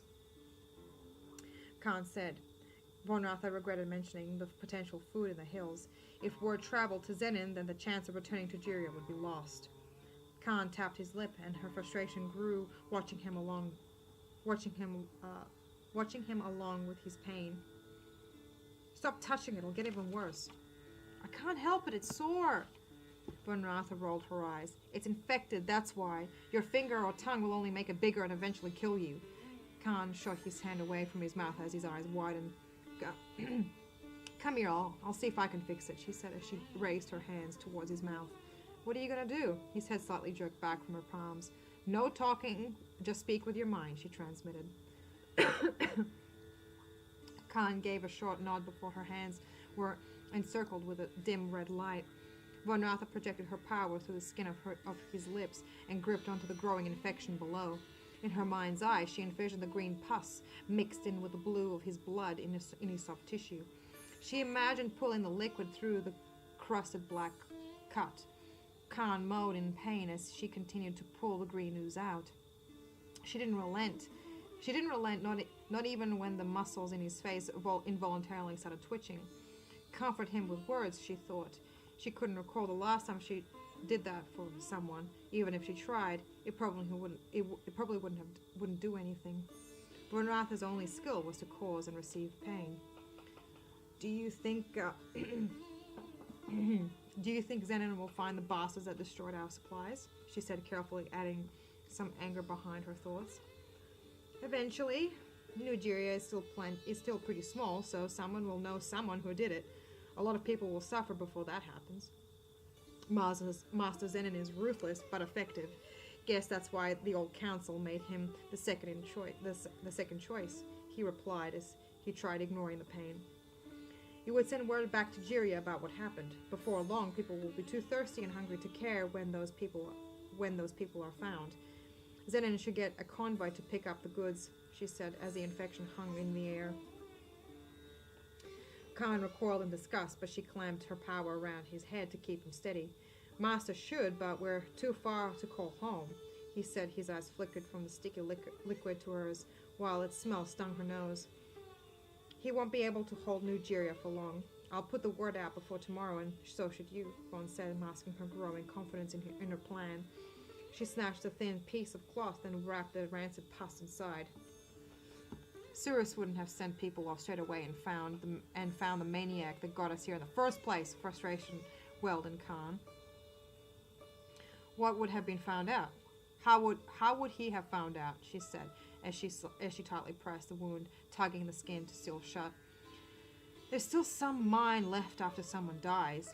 He could read someone's final thoughts or senses of their last moments, even who or what killed them.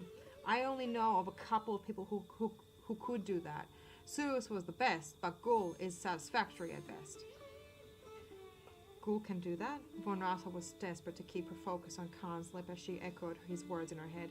I've seen him do it. I'll bring it up with him tomorrow before hunting as well as everything else, Khan chimed. We don't want to bring too much attention to ourselves. Zenon will think we did it. The confidence in her conviction waned as she tried to suppress her stress from his senses. But if we know who did it, if we know who it is, then we can bring them to Master Zenon, and he could do a deep scan for himself. If Gul thinks that horrid Black Blade is the one that did it, then we can finally watch its head being hammered on a spike for all its sins. Rage billowed inside Khan with enough force for Von Ratha to be pushed back, breaking the telekinetic hold over him.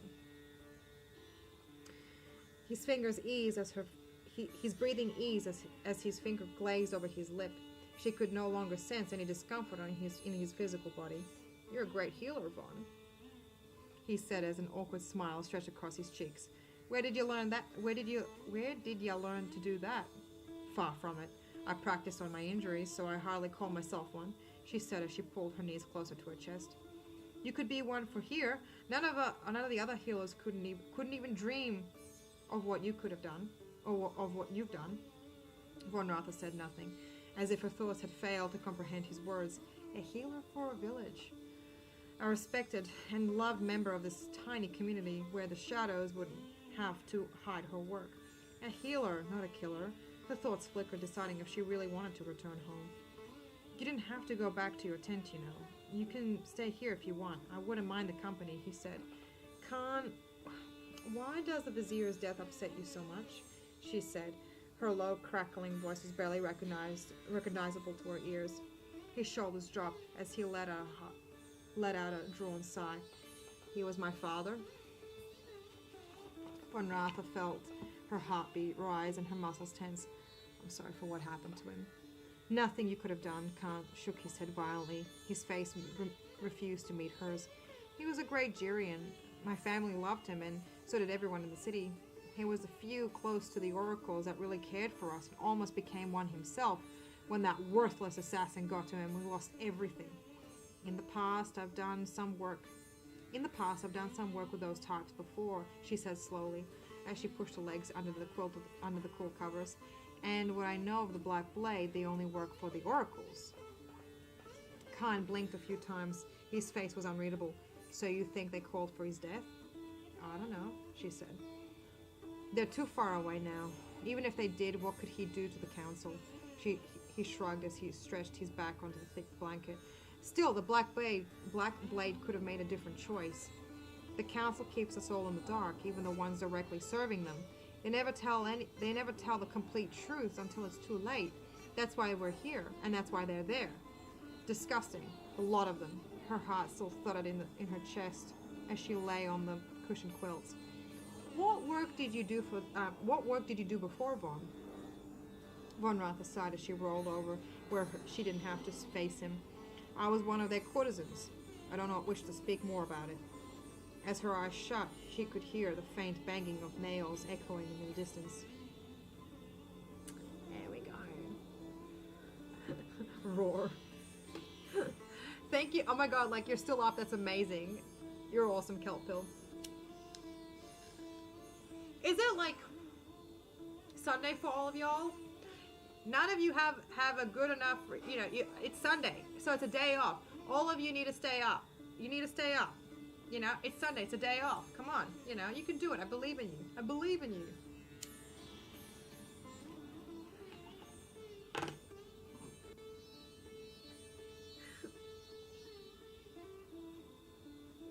Alright. For real though, I'm actually thinking of calling it. I am wrecked. We're up to 103. So we did 103 pages together as a family. So aren't we proud? Holy shit. Yeah, thank you so much to everyone who partook in this stream and listened to me and all of it. I really appreciate it, and yeah, I hope to see you all again very soon. We'll continue this another time. Like I thought I was gonna have enough energy to be able to push through until the very end of this part, but I'm like, I'm dead tired. All right, guys. Well, yeah, thanks so much for dealing with my many mistakes when it comes to reading. All right, guys. Well, I'm gonna go and just pass out for a bit. Okay. Ciao.